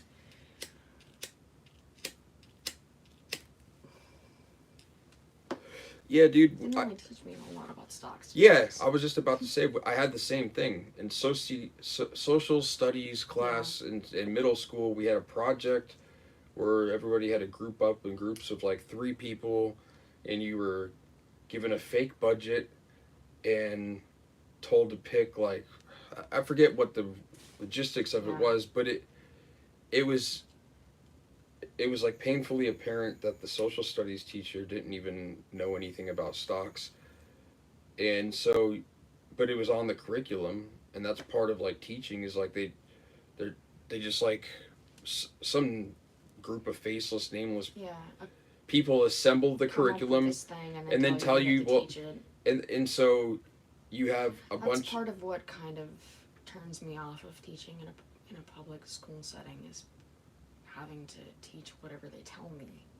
Yeah, dude. Well, that's just part of it, but it's just part of the thing, just to keep it standardized and good for it's good for them. A large.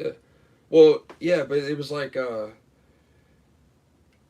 I'm pretty sure that a large majority of people that had that curriculum probably didn't learn much from the stock market thing, because nobody really knew about the stock market back in the day, because the internet wasn't a thing, and information is very readily available now. But I remember a time just in my period of life where like the internet was a thing, but you had to like know how to like search in a search engine, and you had to go to a computer and sit down and actually, you know what I mean? Like using a phone to like go on the internet and like research stuff was kind of like Not a lot of people did that. Yeah, no, I took classes in college about how to do like literary research and things like that. It's part of my.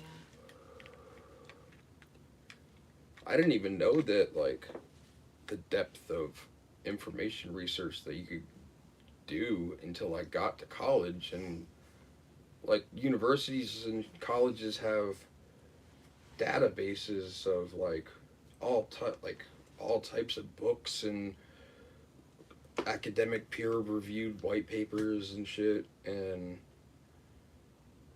none of that was really available unless you went to a university or a college, because all those they're behind like a Locked doors. Yeah, You dude. have to have like a association with the college in order to access Yeah. that information. Yeah. And the college I went to had a fucking pretty kick-ass library. Like, it was the first, like, public libraries were dog shit. They they don't have any. I don't even know how the public library is anymore around here, but I remember as a kid, like, the library never had any cool books. Nothing that was cool.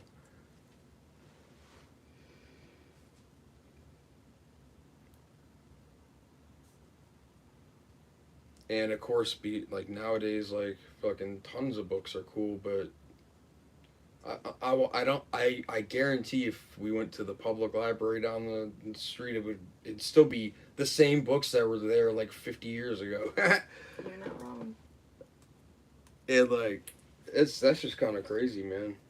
Public libraries don't get a lot of funding either. Yeah, that's fucking crazy, dude. Like, it's not hard to it's not.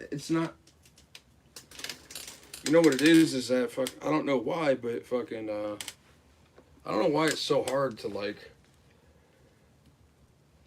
make jobs and give jobs to people, dude. But, like, it's just people don't want to hire librarians. People subservient and desperate. Like, they don't. I suspect that the people that would run a good, nice, awesome library are people that aren't cool with, like, only making $20,000 a year. The only people who make good money who work in a library are people who have a master's in Library of Science. Yes, yeah. People that pretty much run the libraries. That's what I'm If you're saying. not one of those people, you don't make dog shit. That's what I'm saying. Real librarians that have that master's degree, they make good money, but, like, that job is probably not going to exist much because no one goes to the library because it's dog shit. Fucking no one goes to the library because it sucks, and because it sucks, they don't get funded.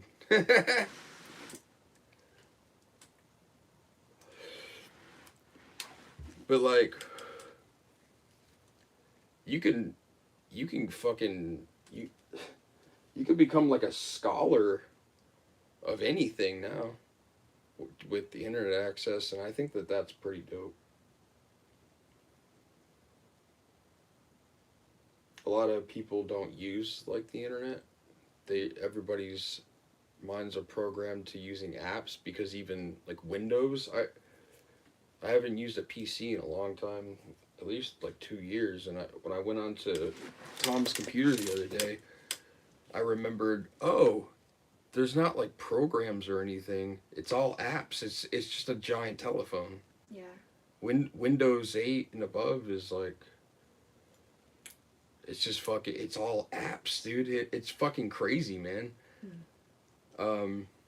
Cause that's once again, it's where apps are like it's a death by like 10,000 little cuts, because the good, like, every app is free to download, but when you get into the app, all the cool stuff that you want to click on is behind the paywall. Even Microsoft Word nowadays. And all you have to do is pay a small fee of $1.99 for this, but also if you want the other thing, it's $1.99 for that, and if you want If you want to, and it's all just stuff that's on the internet. And there's websites that are you can get all that stuff free at, but because someone made a gay ass app, they fucking have the general public believing that they have to use apps for shit that's completely free. But they just aggregate a bunch of information about a certain subject. They and make it apps are so, they're all shitty too. They're not even cool. yeah. But I think that they do it that way because a lot of people are lazy and they don't like to put in the effort to actually like Pull up spend Safari. time doing the research. Pull up Safari and just So type in a keyword. So That's crazy to me, man. they give the illusion of ease of accessibility behind a paywall. Everything is a scam. Everything. Like, everyone got rid of their cable, and now everybody's paying way more than a cable bill used to be, because every film studio, Everybody pays $100 a month for all their subscriptions combined. like Netflix, every streaming app sucks, because if you want to watch Silence of the Lambs, you got to go on to Amazon or whatever. But if you want to watch, like, I don't know, the fucking, I don't know, dude, like fucking Scooby Doo, you got to go to the Cartoon Network application or some bullshit. And if you want to watch The Price is Right, you got to go to the NBC thing and pay $1.99 for that, or $5.99 for this, $2.99 for that. And before you know it, you're paying $250 a month on fucking apps that you forget about, and it just keeps recurring payments on a card. It's fucking crazy, dude. Like, fucking, I would never pay money for Netflix or anything like that. I'm fucking free movies all day, babe. Steal everything. Steal it all. Fuck everybody. Fucking,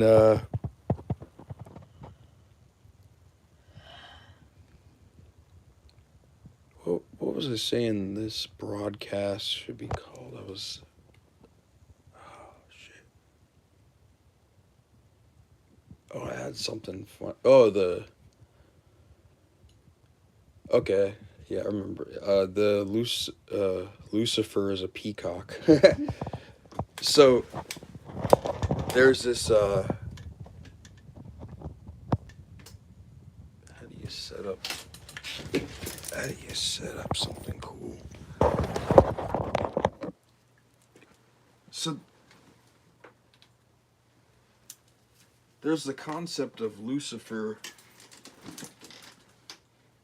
in all of the religions of, like, the ancients, but one of the most ancient secret societies or mystery school were the. Let me see your phone. Let me pull up the information on this. I forget what they were called, but what they were saying was Lucifer. Okay, yeah. I was high as shit earlier. I was trying to inform my audience of, like, there's a polarity of Lucifer and and Satan. So, like, I got into this talking about what like, the devil is the carnal, animalistic, like, id of like, Satan. This is just concepts, because everything's symbolism, but you can convey a lot more with symbolism than you can with just fucking a bunch of words, you know? Yeah. And Lucifer is the other polarity of the devil, and that's it's still Lucifer is satanic because it is having like your third eye open without opening your heart chakra. It's complete intellectual like arrogance. Mm-hmm. It's like having it's like being really smart, but you are not humble about it at all. And if you act like that, no one likes a fucking Mr. Know-it-all smarty pants. And by thinking you know everything, you're gonna fuck yourself and you're gonna fall back down to the root chakra, or you're gonna fall from heaven. You're not gonna be able to operate from the third eye for long, or it'll destroy you. Like the suit of swords. Mm-hmm. All of them are the 2 through 10, and the tarot are fucking. All of those cards suck because it's trying to convey the overthinking thing, and like, yeah. And I was talking about bringing it back around to like Forrest Gump. Forrest Gump is a Zen master because what they're trying to tell you and show you in that movie. Have you ever seen Forrest Gump? Who hasn't? It's my favorite. It's one of my favorite movies because it's an alchemical tale of a Zen master. Because he's not retarded, and he's not slow. He's just observant. He's severely autistic.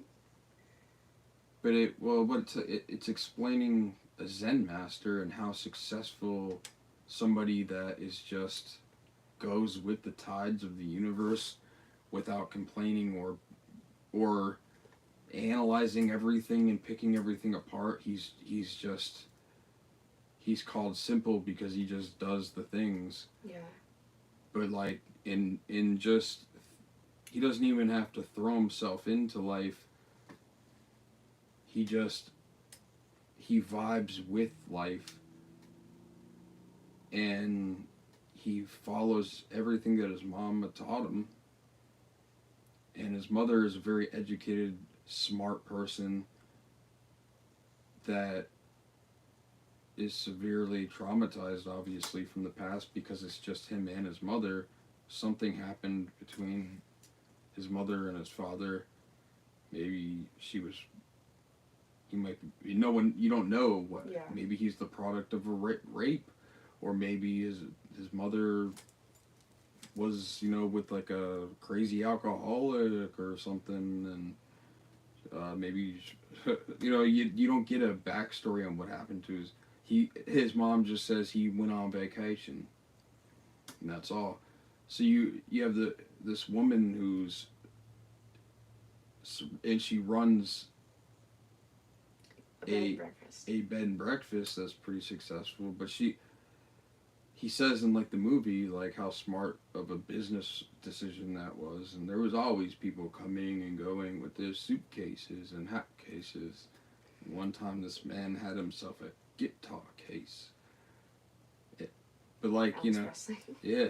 But like he's a Zen master if you actually think about it, and that's because even though he is like he's shit rich with fucking Apple stock and all this stuff, and he's like he doesn't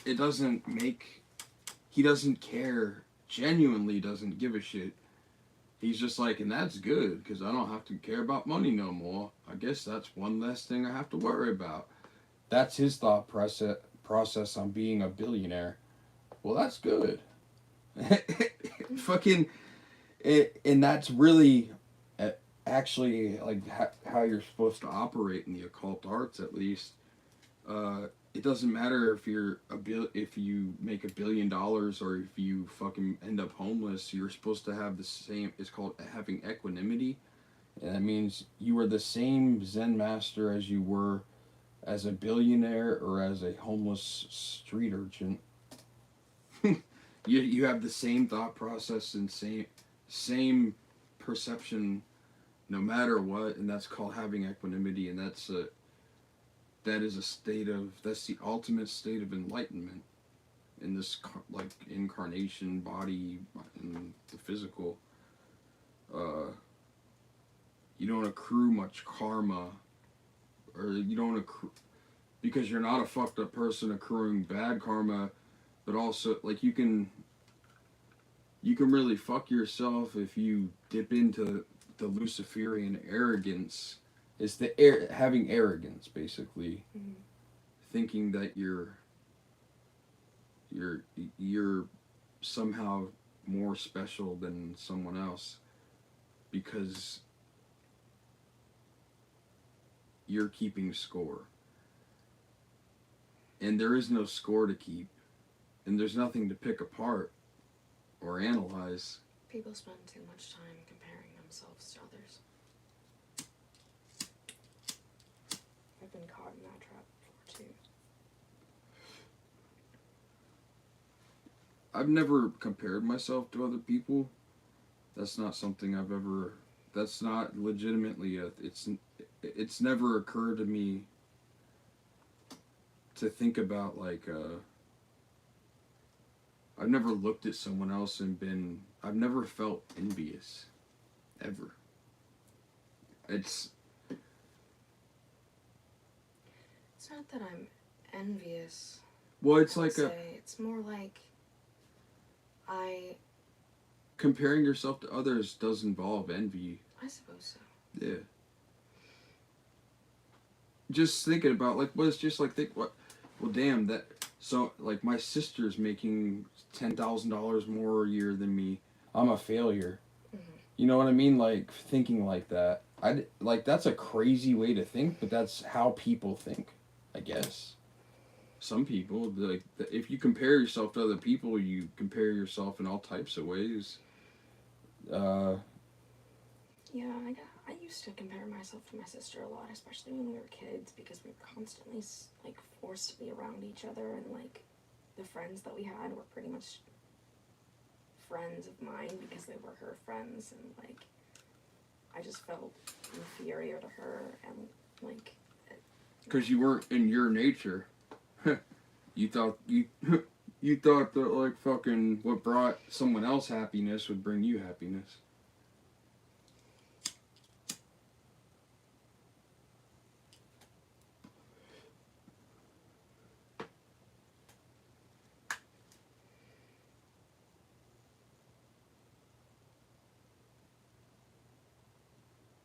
That sucks. You never had like friends of your own that you accrued by yourself? not really. No. Maybe here and there, but again, we all had to hang out with each other. She wasn't allowed to do things without me, and I wasn't really allowed to do things without her. Yeah, that's gay as fuck. Did you ever have like resentment against like god damn, get this bitch out of my life? A little bit. Yeah. I had the same thing with I have two brothers named Cameron, you know, what stepbrothers. Like Jeff adopted Cameron, his wife's son. She conceived him in an orgy or a gangbang. For real, dude. That's great. Yeah. Imagine hearing that from your parents, how you were born. Well, here's the... That must make him feel great. So this was a deep, dark secret that Angie had that was, she told Jeff, I guess, in a moment of probably weakness for that, because that's a pretty shameful thing. The reason why we were born was because my dad didn't want to wear a condom. And then he got resentful that she got pregnant, I think. That's crazy. Wow. He got mad at your mom for... Yeah, because I wonder if he I wonder how many times he floated the idea. He left a few times. What do you mean? Like before you were born? No, not before I was born, but he when I was a child, I remember very distinctly in elementary school that my dad packed up and left. For how long? A good few weeks, and then he just came back. Damn. He would do that every so often. He would just... They would get in a fight, and they would be like, I'm done. And he'd pack up and leave. It was before he became a truck driver, too. Damn, that's like a perfect job for him, though, huh? Well, he's not a truck driver anymore. I have no idea what he's doing now. I don't talk to him. I never thanked him for the gifts. Either.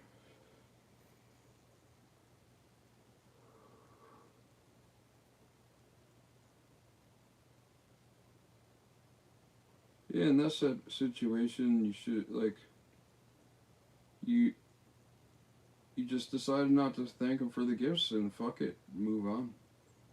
That was your decision.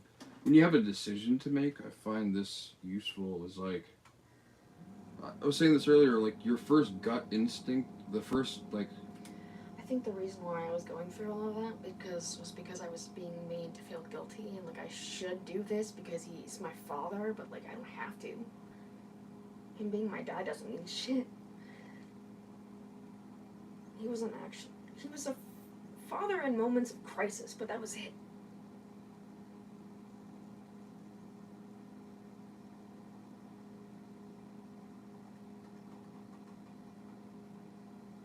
Yeah, there's like really no... One of the only good things he did for me was getting me out of that meth house. What do you do? He drove all the way down to Florida in less than 24 hours to come and get us. The minute he found out that I gave the secret code word, he just got in his car and left. Didn't tell anybody.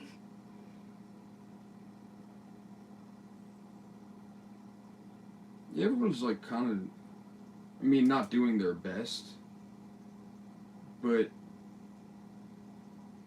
as long as people are putting in effort here and there, I mean, that shows that he's like, he cares about you, he loves you.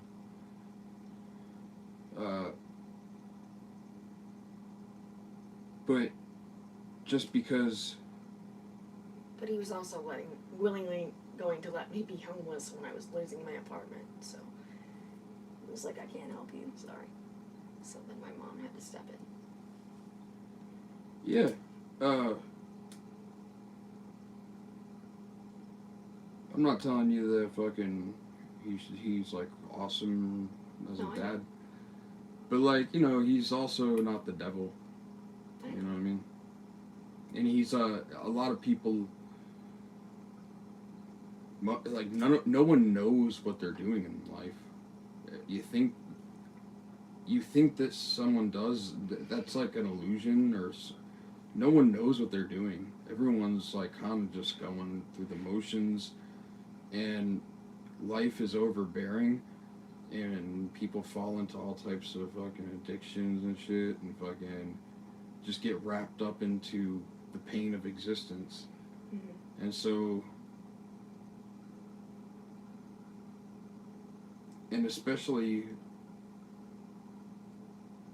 people... My mom also found out recently that he had more of a record than he said he did. What do you mean? When he was stealing those car radios, he got caught for it multiple times. That's awesome. That's why he never talked about being in jail, because... That's awesome. I think thievery is kind of fucking funny, dude. It's the dark side of like Mercury, or like Hermes or Thoth, is also at the same time as being like the grand wizard of magic and knowledge and all that.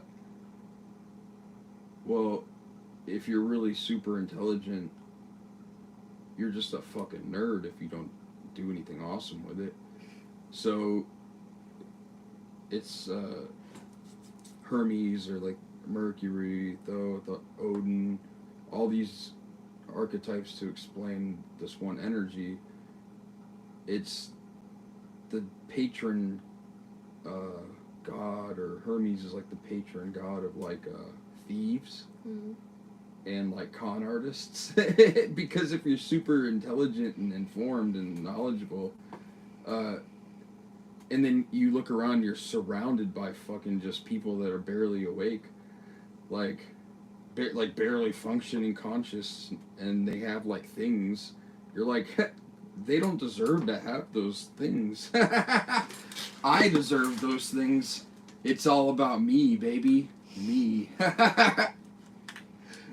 So yeah, when like that's an energy that I constantly like to invoke, and like, well, invoking Thoth, or but I was like reading one day that it was about like thievery and being a good criminal, and I was like, oh, that's fucking awesome, dude. Like, cause like fucking, I barely ever pay for, or I'm good with this now, but I still like to clip shit from like the store, but like back in the, I stole everything, dude. I was a perpetual thief at my old job.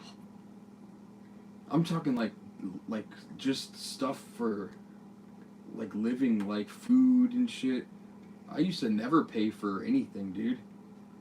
Because I was addicted, like, for a long time I was addicted to drugs and alcohol, and like, if you have money, you can only, is only going towards booze and pills. You know what I mean? Like fucking, and then for a long time I just was in the woods, so I didn't have anything, and that's how I pretty much survived for like fucking 5 years before disability, is I just stole shit. You have to. Yeah, dude. When I was working at that old job, I had 2 jobs and I wasn't making enough to pay rent because none of them were giving me enough hours, and Ren wasn't working because she couldn't work anymore and was trying to get on disability. And I just stole shit because Yeah, dude. It's awesome. I was feeling spiteful and angry because I was telling my jobs that, like, I'm gonna lose my fucking apartment and nobody is helping me. You guys aren't giving me enough hours. I'm gonna fucking... And they would be like, oh, I'm so sorry. That must be so hard. That's awesome. That's a great response. Dude. And then they would get mad at me for working overtime when they were understaffed. Yeah, dude. Yeah. I've gotten, dude. I don't know. But they were asking me to come in on my days off, like, every day. Yeah, dude. I don't understand that. I've gotten yelled at by my managers, multiple places. Like, they try to cut down on their hours, but then they make you work extra hours, but then they get mad at themselves that they have to pay out a little extra money to your labor. But they're the one. Did I tell you the story about how my job thought I was supposed to open one day and got mad at me when it wasn't even my job to open? And I had 103-degree fever. And, like, the manager of the store called me up, like, the general manager of the stores in the area was like, why didn't you open today? And I was like, it's not my responsibility, first of all. And second of all, I'm severely ill. Yeah. And, like, I might have to go to the hospital later. And, like, she was like, well, we're going to lose $2,000 because apparently they get fined if they open a store late. And I was like, my brain's literally fucking melting, lady. Yeah. Like, I don't give a fuck.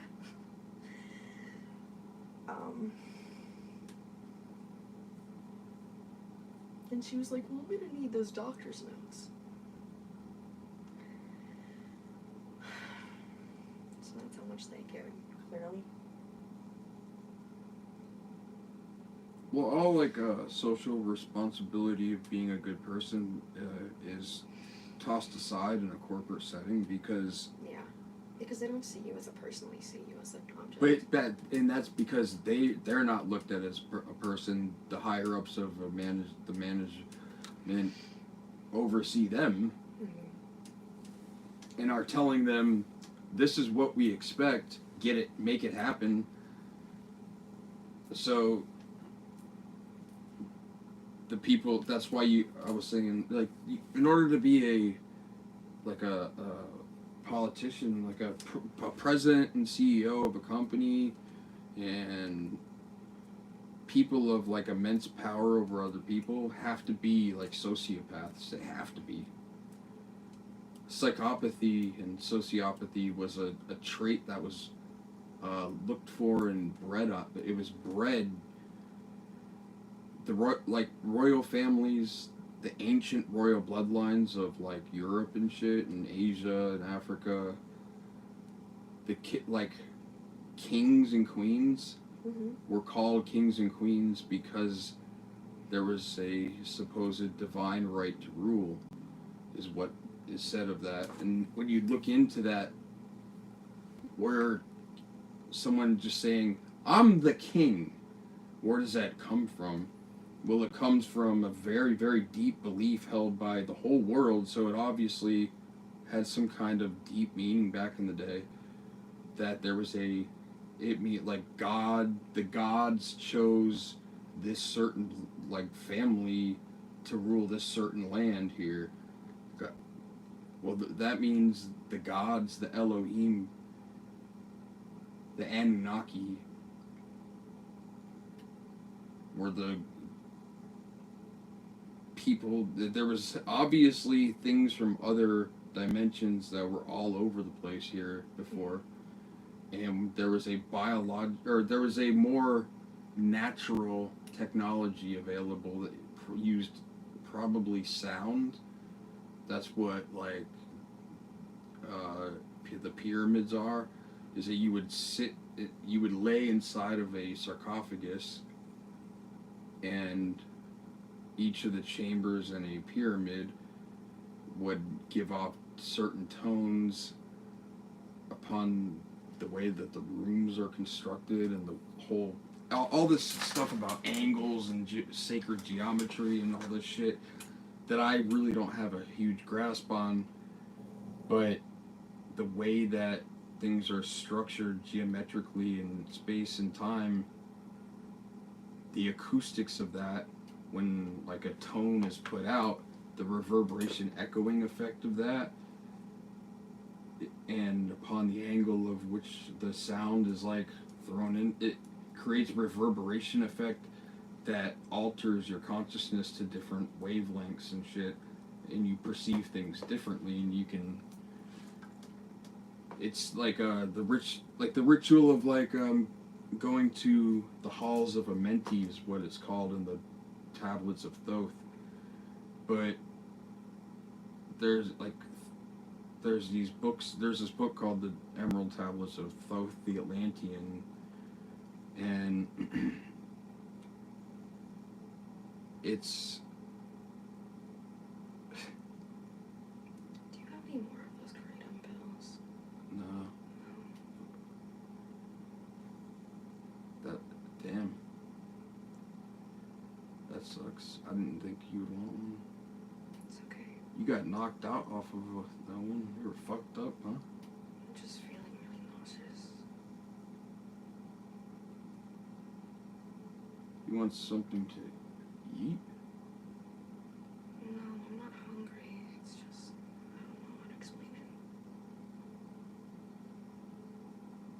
Feel like kind of like shit probably because you fucking that one rocked your socks, and it's like probably like it feels like a coming down effect of sorts, maybe. Yeah.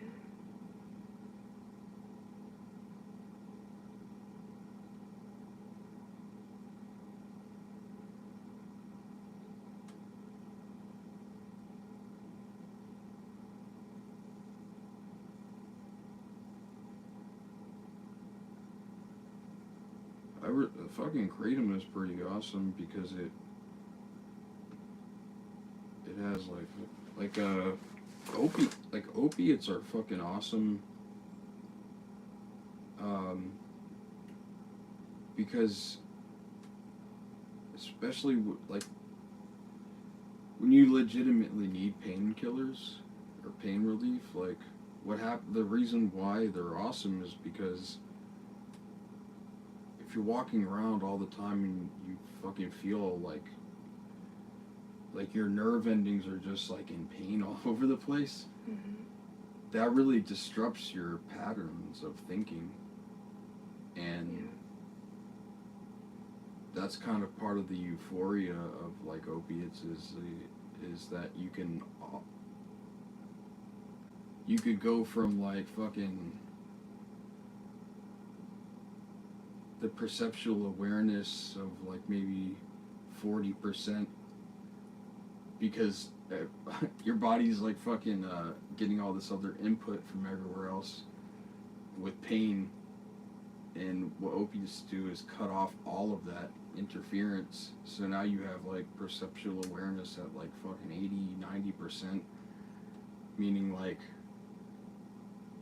you're completely in tune into like the game, and it gives you a lot of energy being in this like holographic universe. And it's not very awesome though, because if you feel like you're on fire all the time, you can't appreciate like you can't appreciate being alive. Yeah. And when you go from like not appreciating life and being like, oh my god, to like that not being a thought, because all of a sudden you're like, oh wow, like my fucking body doesn't feel like I'm on fire. It's quite a perception. It's a, to this very day, like I don't have, some people lose the ability to feel like the effects of like, the euphoric effects of like opiates. That's why people fucking start doing heroin and fentanyl and shit, because like they're I don't know, like people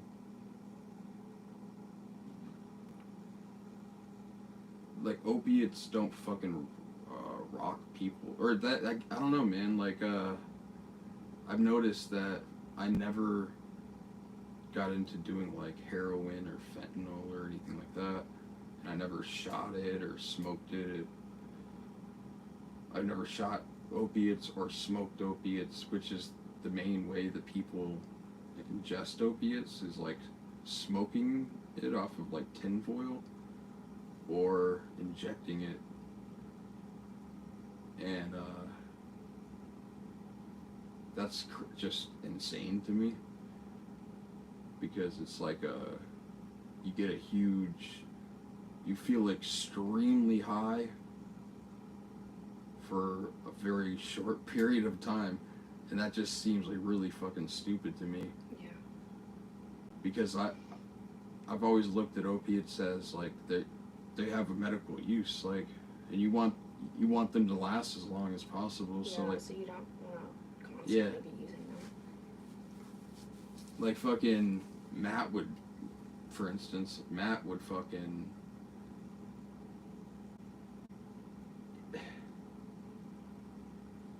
he would fucking before he died, he considered himself clean and sober. Because here's why is because he wasn't like a meth head. He was a fentanyl addict out in California. So he was telling me that he was like smoking about 5 grams of fentanyl a day.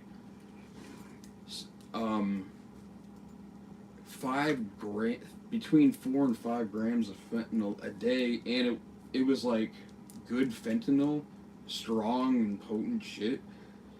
Because in California, that's pretty much Mexico. It used to be part of Mexico. Yeah. It's connected directly to Mexican land, like, and in Mexico, you can go and get pure fentanyl, like, from anybody that sells drugs, because it's like cartels don't allow people to cut shit, because they look at drugs as like Coca-Cola or something, and you know there's a quality control over their product. They behead people and fucking cut people's hands off and shit that even like attempt to cut their dope. So you like when you buy dope in Mexico, it's pure shit, because fucking it's looked upon as like a product that should be pure. It doesn't need to be stepped on because they're making it right there locally in some lab. So, like, there's a couple, like, the cartel power down in South America.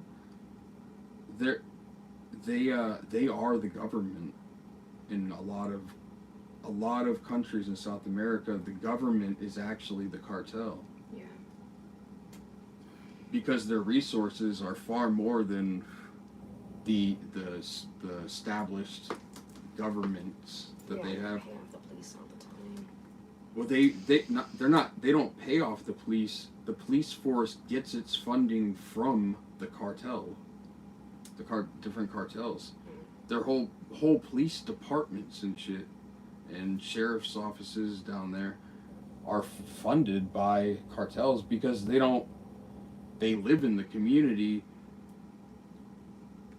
They don't like chaos and disorder. They're not going to poison their own. You know what I mean? Like, they're selling drugs to people that are taking it away to other countries, like the Western world.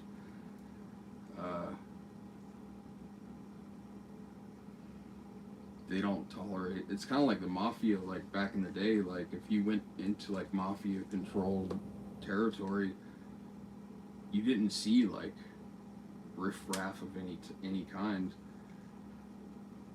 No, because they govern They govern themselves, and there's just I think I'm gonna go lie down. I don't feel good. Fuck. All right, babe. I hope you feel better. I'll be there in a little while.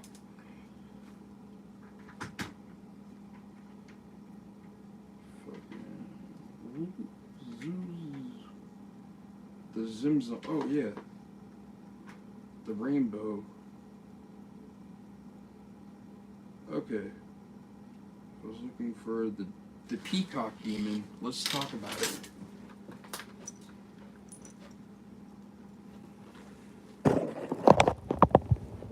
Alright, y'all, I'm about to get real with y'all. We're going to talk about the peacock demon. God damn it.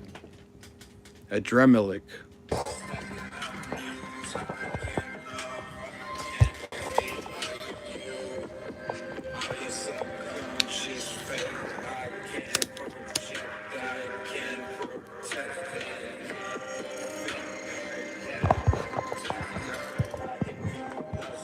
Build the hole into the archetypes. If I could bring the dead back, I can use it to break their songs.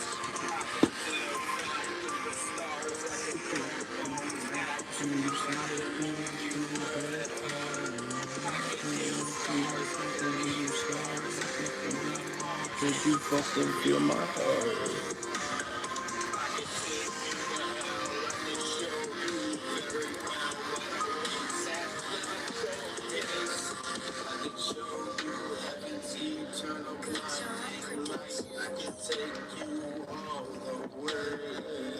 show you the loops. I can show you I can become one with the sun.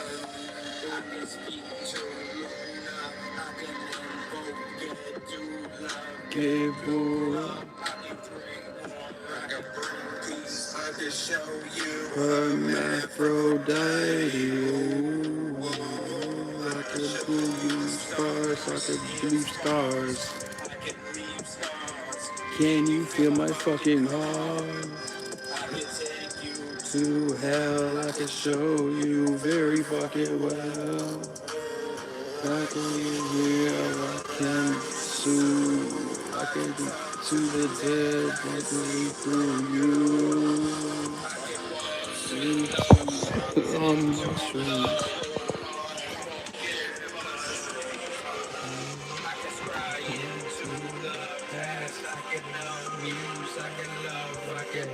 I am you. the subconscious state. I am awake. I can show you so many different states. Good job. The fucking condom bottle over here. When the wind blows, I'm a where the wind blows, I must roll thy boat. Fly inside the skies enclosed. On top my wings I float. Inside of those heart I sing. Inside the Sephiroth of the author swing. Wisdom in thy plexus, truth on the tongue. Mastering the mysteries, the great work is never done. The great work is never done. He who holds the keys to the halls of Amenti was on the ages, fruits of the tree I have tasted, fermented cancer was extracted, dimethyltryptamine shows the honest secret truth indeed. Wisdom of the third degree, a master builder of the Kundalini energy. On top my wings I float, inside of those heart I sing. Far on top I swing. There's truth on my tongue, measuring the mysteries. The great work is never done. He who holds the keys to the halls of Amenti. It's acacia was extracted. Dimethyltryptamine shows the honest secret truth indeed. Of the third degree, a master mason of the Kundalini energy. Inside my trees I float, inside of those heart I sing. The Sephiroth of the altar swing.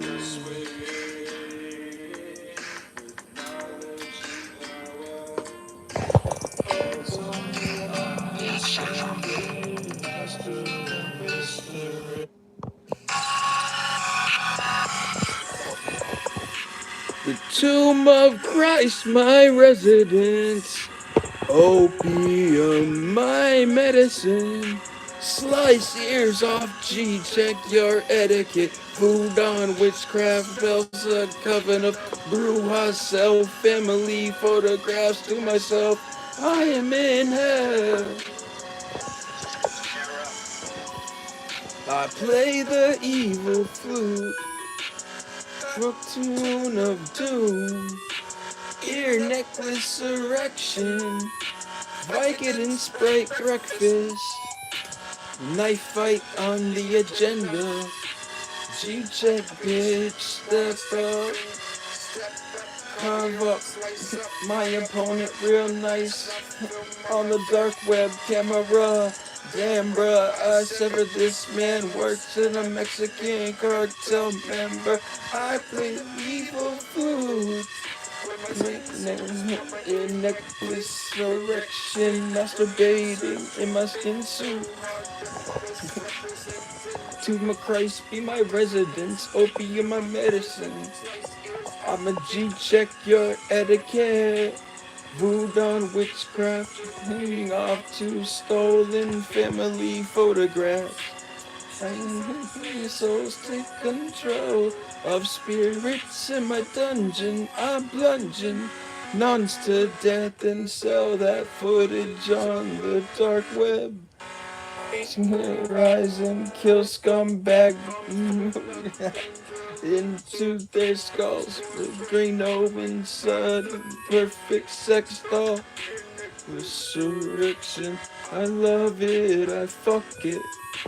Sing a tune of doom, and I play the evil flute. Impale a woman pregnant under the full moon. Sport my ear necklace, an erection, masturbating in my skin suit. On the agenda set list, tomb of Christ be my residence, opium be my medicine, slice the ears off, G, check your etiquette.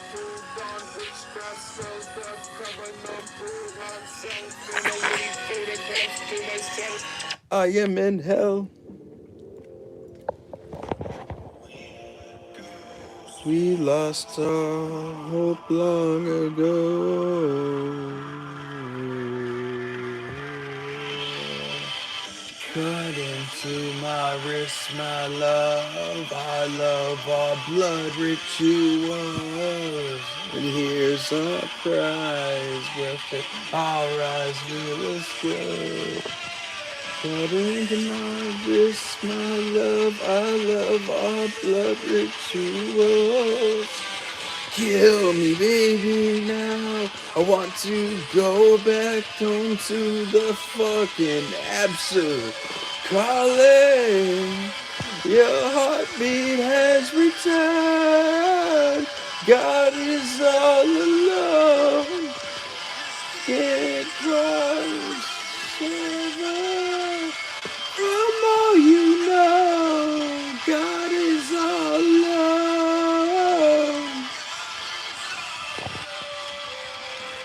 God is all alone.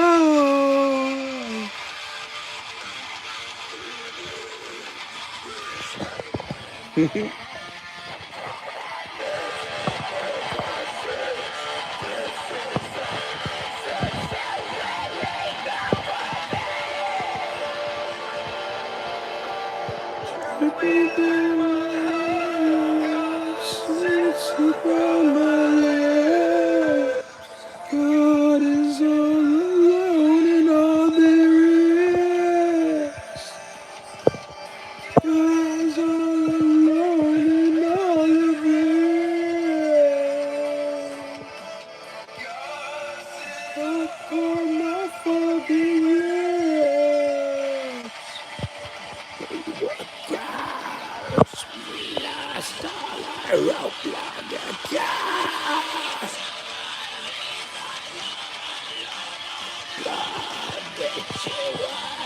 Now here's our Christ. Welcome to us, the sky. God is all alone.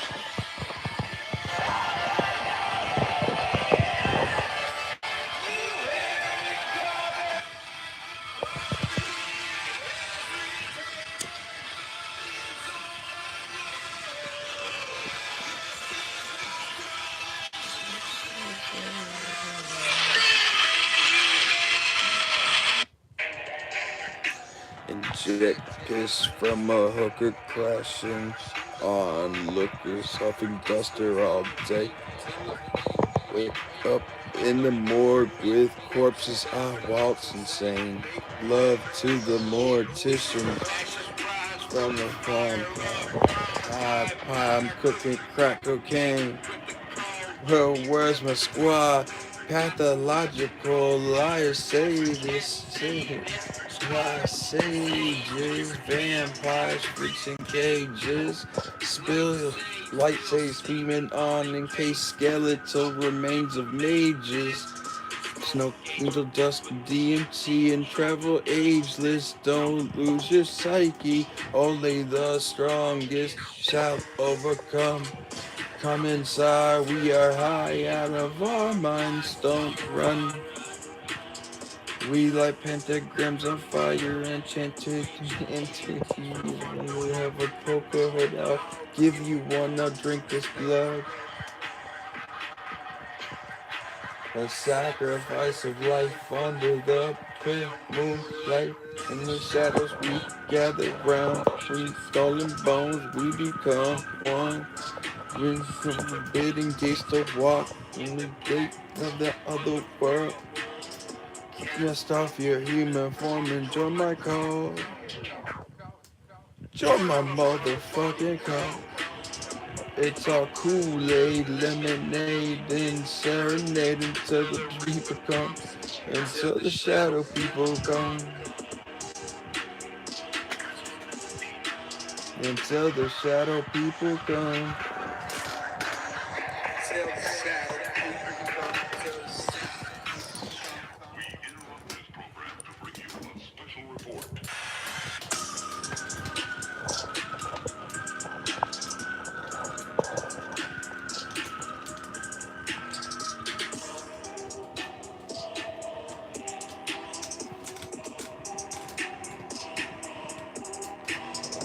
The shadow people come.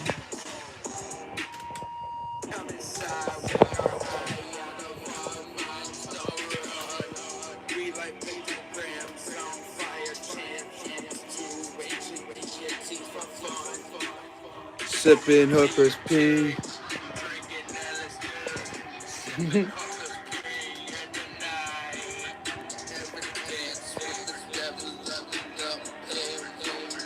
Ever dance with the devil under the pale moon? Join the fucking cult. It's all fun and games till the shadow people come.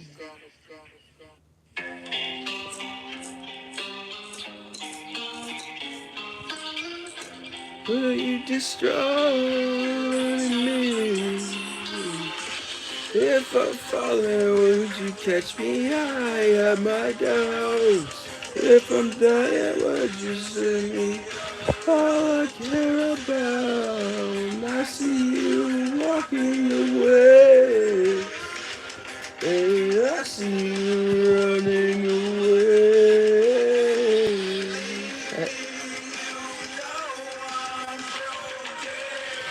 You see what's inside of me without a word spoken. I can see you running. I can see you running.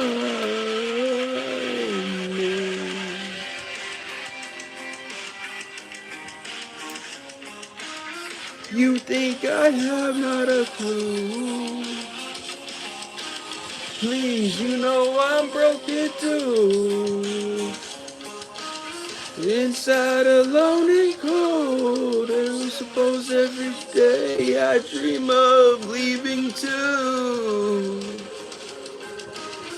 The cuts, the noose, the blades, cocaine, the laces from your boots. Everyone leaves me to leave me. You know I'm broken. You see what's inside of me without a word spoken. Will you?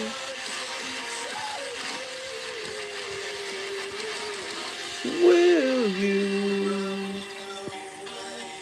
Everyone.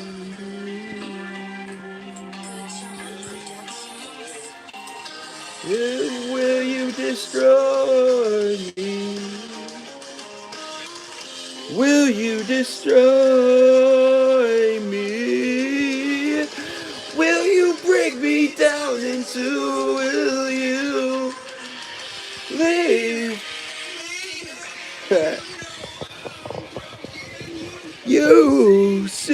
what's inside.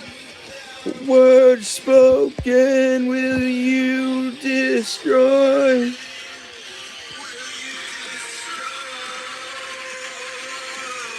Will you leave me when you know I'm broken?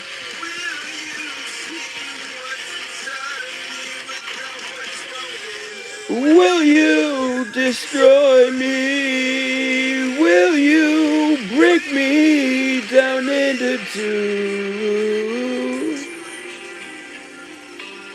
You know I love you. Girl, let me sip that bath water.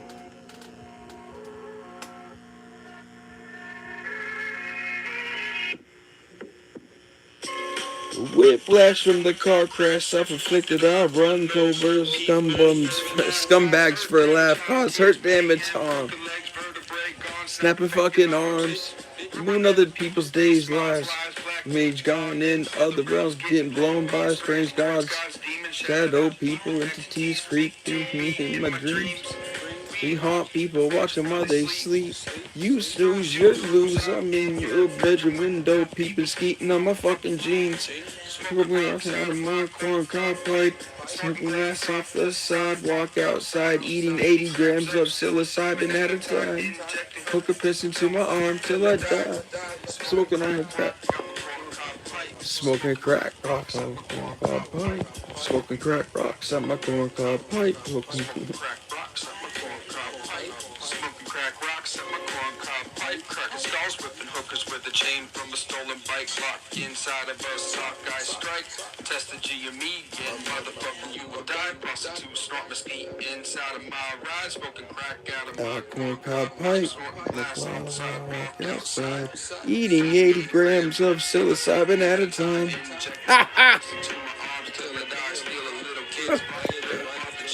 Oh my god, dude. I'm on my fucking board, huh? Entities speak to me in my dreams. We Anticon.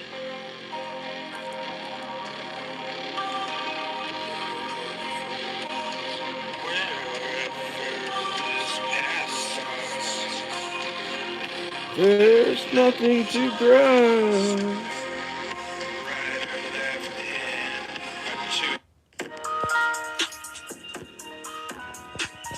There is no gang banging inside of my vicinity. Cause I'm coming. There's no gang inside of me. Refugees reside on their own 2 feet. I don't answer to anybody or any fucking thing. I rob a killer and a dealer and a hooker and a priest. But my Skrilla, I ain't from your street. I do my own thing, laissez-faire. In the black market economy where everything is green. Open on renegade hoes who don't bring the cash home to their daddy, that's me. Throw them down into the police with the handle of my heat in the street. G-Pass, I revoke them fucking things. Issue the hall passes, deal with my brutish thuggery. If you got the stones, come and blast on me, come and blast on me, come and play with me. You and your lunch for free. Easy said, ain't no collective bargaining on any cocaine. In other words, motherfucker, I'ma do my own thing.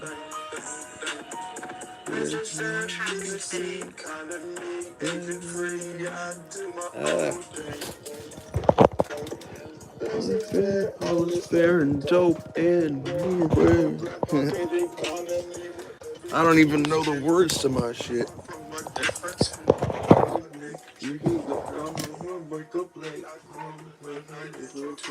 Futuristic features. Monster of some type. Interloper demon.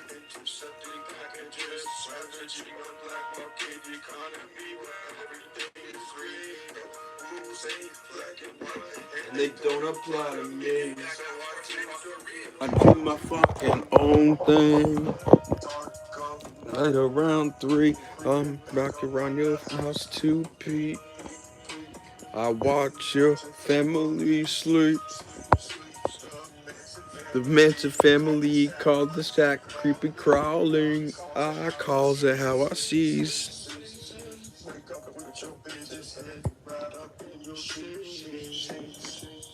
Tools with futuristic features inside of the Jeep. I see a way to bomb. I'm screaming all out.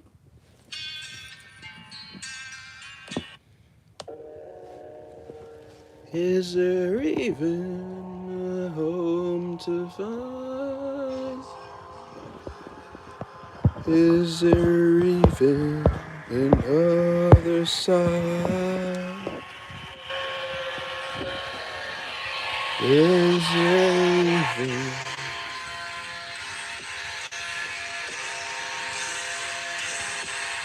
to stare into your eyes?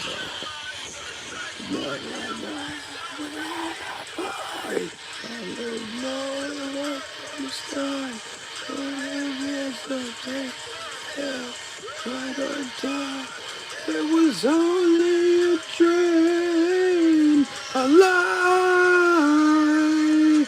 a lie. My mind told myself all the world is so cold and alone. What's it like on the other side?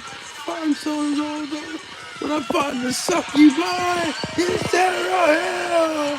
Is there a heaven divine? There used to be so much light in my eyes. The life is gone, replaced by some sorrow.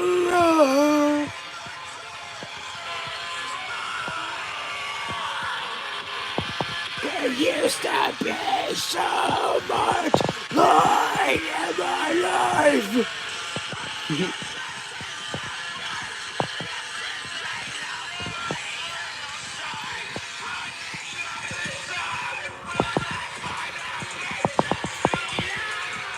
I don't feel like I fit in at all. I don't feel at home in these bones. On the other side, are we eternal till we die?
Come in the depths and come on inside. And from underneath the underworld holds your place. The place soldiers of peace. No, nothing for them.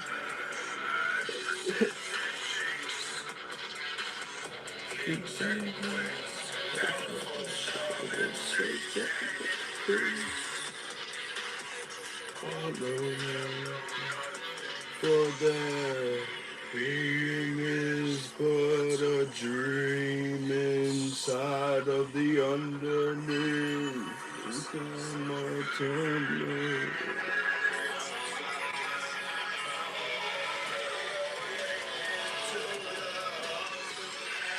I am falling, I am falling, I am falling down.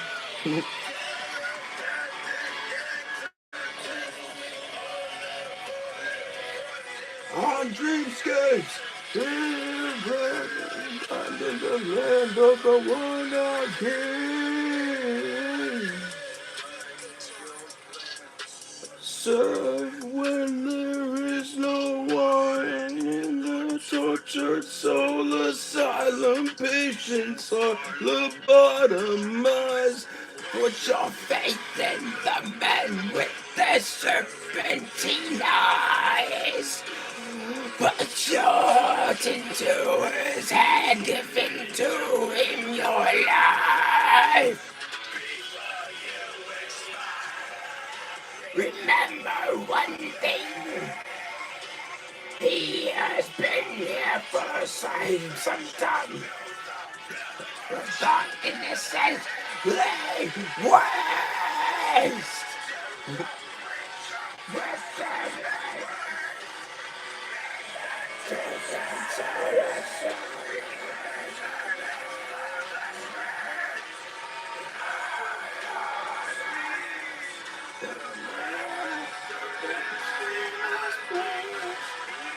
been here for some time.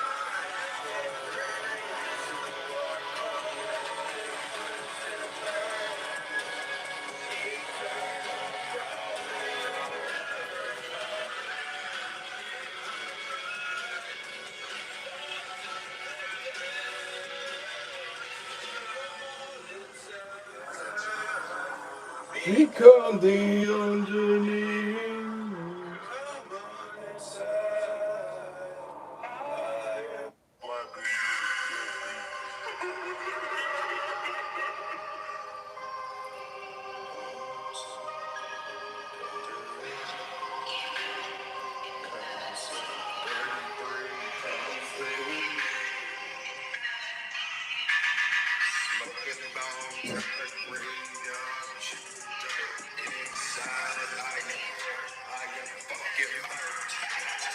Inside is where it learns I spill black blood to blood. Cult of Prometheus. Bring your fire, fucking love me.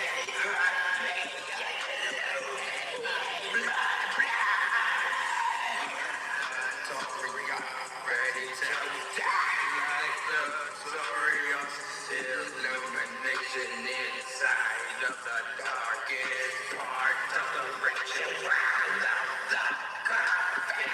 Look at my carcass in the gut sarcophagus. I am broken, I am broken. The sigil of the egregore, come inside, I'll show you who I am. Do not hide. To turn the dead and illuminate the blind. Illuminated bodhisattva from the future quantum computing where AI resides inside of man.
Every still scourge of God, the vast will be obedient unto me.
It doesn't matter if you're in a romantic relationship, friendship, family dynamic, or even a work relationship. Have you ever felt like you're always giving, but getting very little in return? Sometimes, what you think is love or care might actually be a one-sided connection controlled by dry begging. Dry begging is a subtle form of emotional manipulation wherein one person creates a sense of obligation towards another to compel them into giving the other what they want. It's about creating a situation where you feel like you have to give, even when it's draining you. So how exactly do they do that, and how can you protect yourself from this? To help you recognize this unhealthy dynamic, protect your boundaries, and ensure your kindness isn't being taken advantage of, here's how you can spot the difference between genuine love and dry begging. Unspoken expectations. Picture this. Your crush or partner says, you know, I'd love to go on a fancy date someday, if only someone cared enough. It seems harmless, even endearing. But if comments like this keep cropping up, it's a red flag. Rather than asking directly for a date, they're using your emotions to make you feel responsible for their happiness. It's a way to spark feelings of guilt or pressure you into taking action to prove your love. Healthy relationships are built on direct communication. Partners express their desires without making you feel like you're falling short if you don't read between the lines. Guilt tripping. This tactic is a bit like emotional blackmail, but more straightforward. The underlying message is clear. If you really cared, you'd do this for me. For instance, they might say, I guess I'll just spend my birthday alone, again, implying that you should step in and make plans. The aim is to make you feel uncomfortable until you do what they want. Not because it's a loving gesture, but because you feel obligated to fix their disappointment. Performative helplessness. Another sign of dry begging is when someone often portrays themselves as helpless or needy. For example, they might say things like, I wish I could get a new phone, but I'm so broke, hoping you'll step in to help. Real love is about mutual support, not one person constantly being the savior. The question is, do they expect you to rescue them regularly? Or do they take responsibility for their situation? Silent treatment. If your partner frequently resorts to the silent treatment or shows signs of disappointment when you don't pick up on their hints, it's a clue. They might expect you to read their mind or respond to their unspoken desires, which is an unrealistic expectation. In healthy relationships, friendships, and family dynamics, both parties are clear about their needs and openly discuss them. Withholding gratitude. Dry beggars rarely show gratitude because it would mean admitting you've gone out of your way for them. Instead, they act like your efforts are just the bare minimum or something they're entitled to. By withholding appreciation, they keep you trying to earn their approval rather than feeling valued for what you already do. It's not about sharing love, it's about keeping you in a cycle of striving for their recognition. For example, you might surprise them with a thoughtful gift, and they respond with, it's about time, or ignore the gesture altogether. This lack of acknowledgement turns the relationship into a one-way street, where you're always giving, yet rarely receiving recognition. Dry begging often comes from a place of insecurity or past relationship trauma. People who have felt neglected or unloved may struggle to directly express their needs. Instead, they hint, hoping to get the love and attention they crave without risking rejection. Unfortunately, this behavior can erode trust and create an unbalanced dynamic, leaving one partner feeling used rather than loved. If these signs sound familiar, it's worth having an honest conversation with the other person about it and setting clear boundaries. What are some more signs of dry begging or other forms of subtle manipulation you've experienced in your relationship? Let us know in the comments. Your story might help someone else. Like and share this video if you found it helpful, and subscribe to our channel for more insights on healthy relationships and self-growth. We also have videos on 7 signs of dark intimacy, not healthy, and this is what trauma bonding with a narcissist does to you. Thanks so much for being here, and we will see you next time.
I forgot that I was live.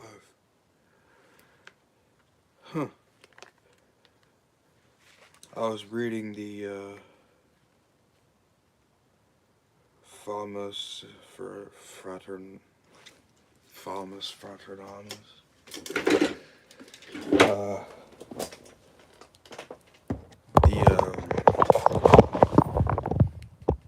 The Rosicrucian manuscript.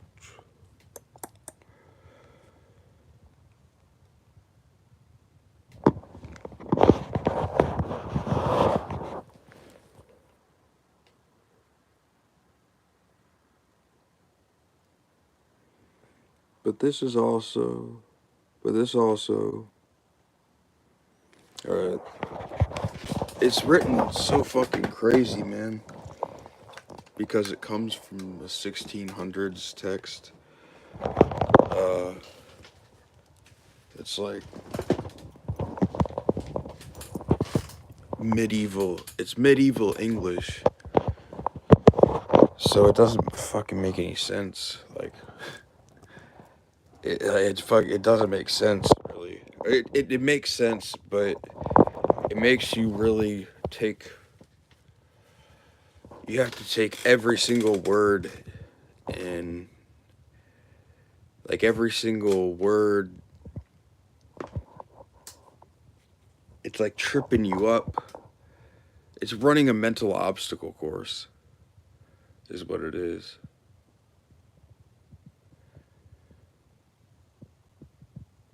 It keeps your attention.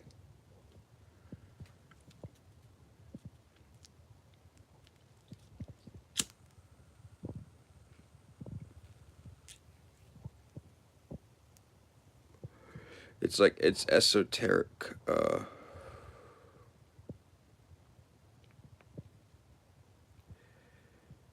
Its esoteric nature screams at like the eye of the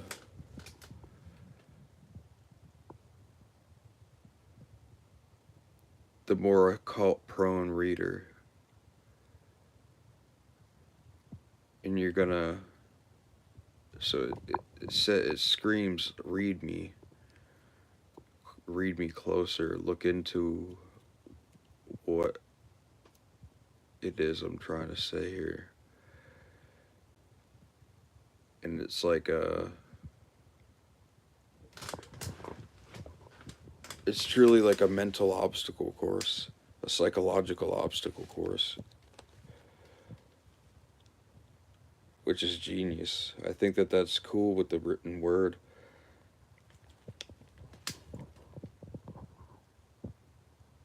What the written word can do as far as engaging the reader in like something like engaging the reader in exercises that are growing new neural networks and whatnot, and making the reader smart, quote unquote, getting learnt.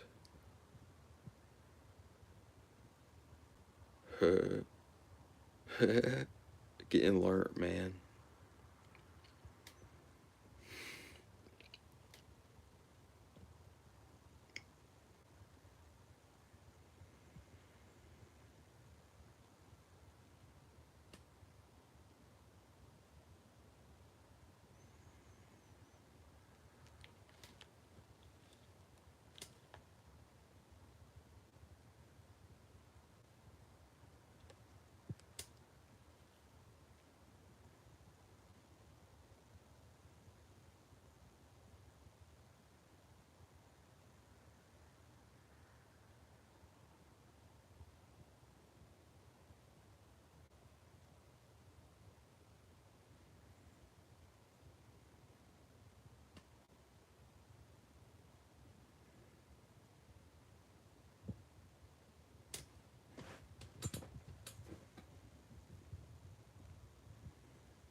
Snack pack.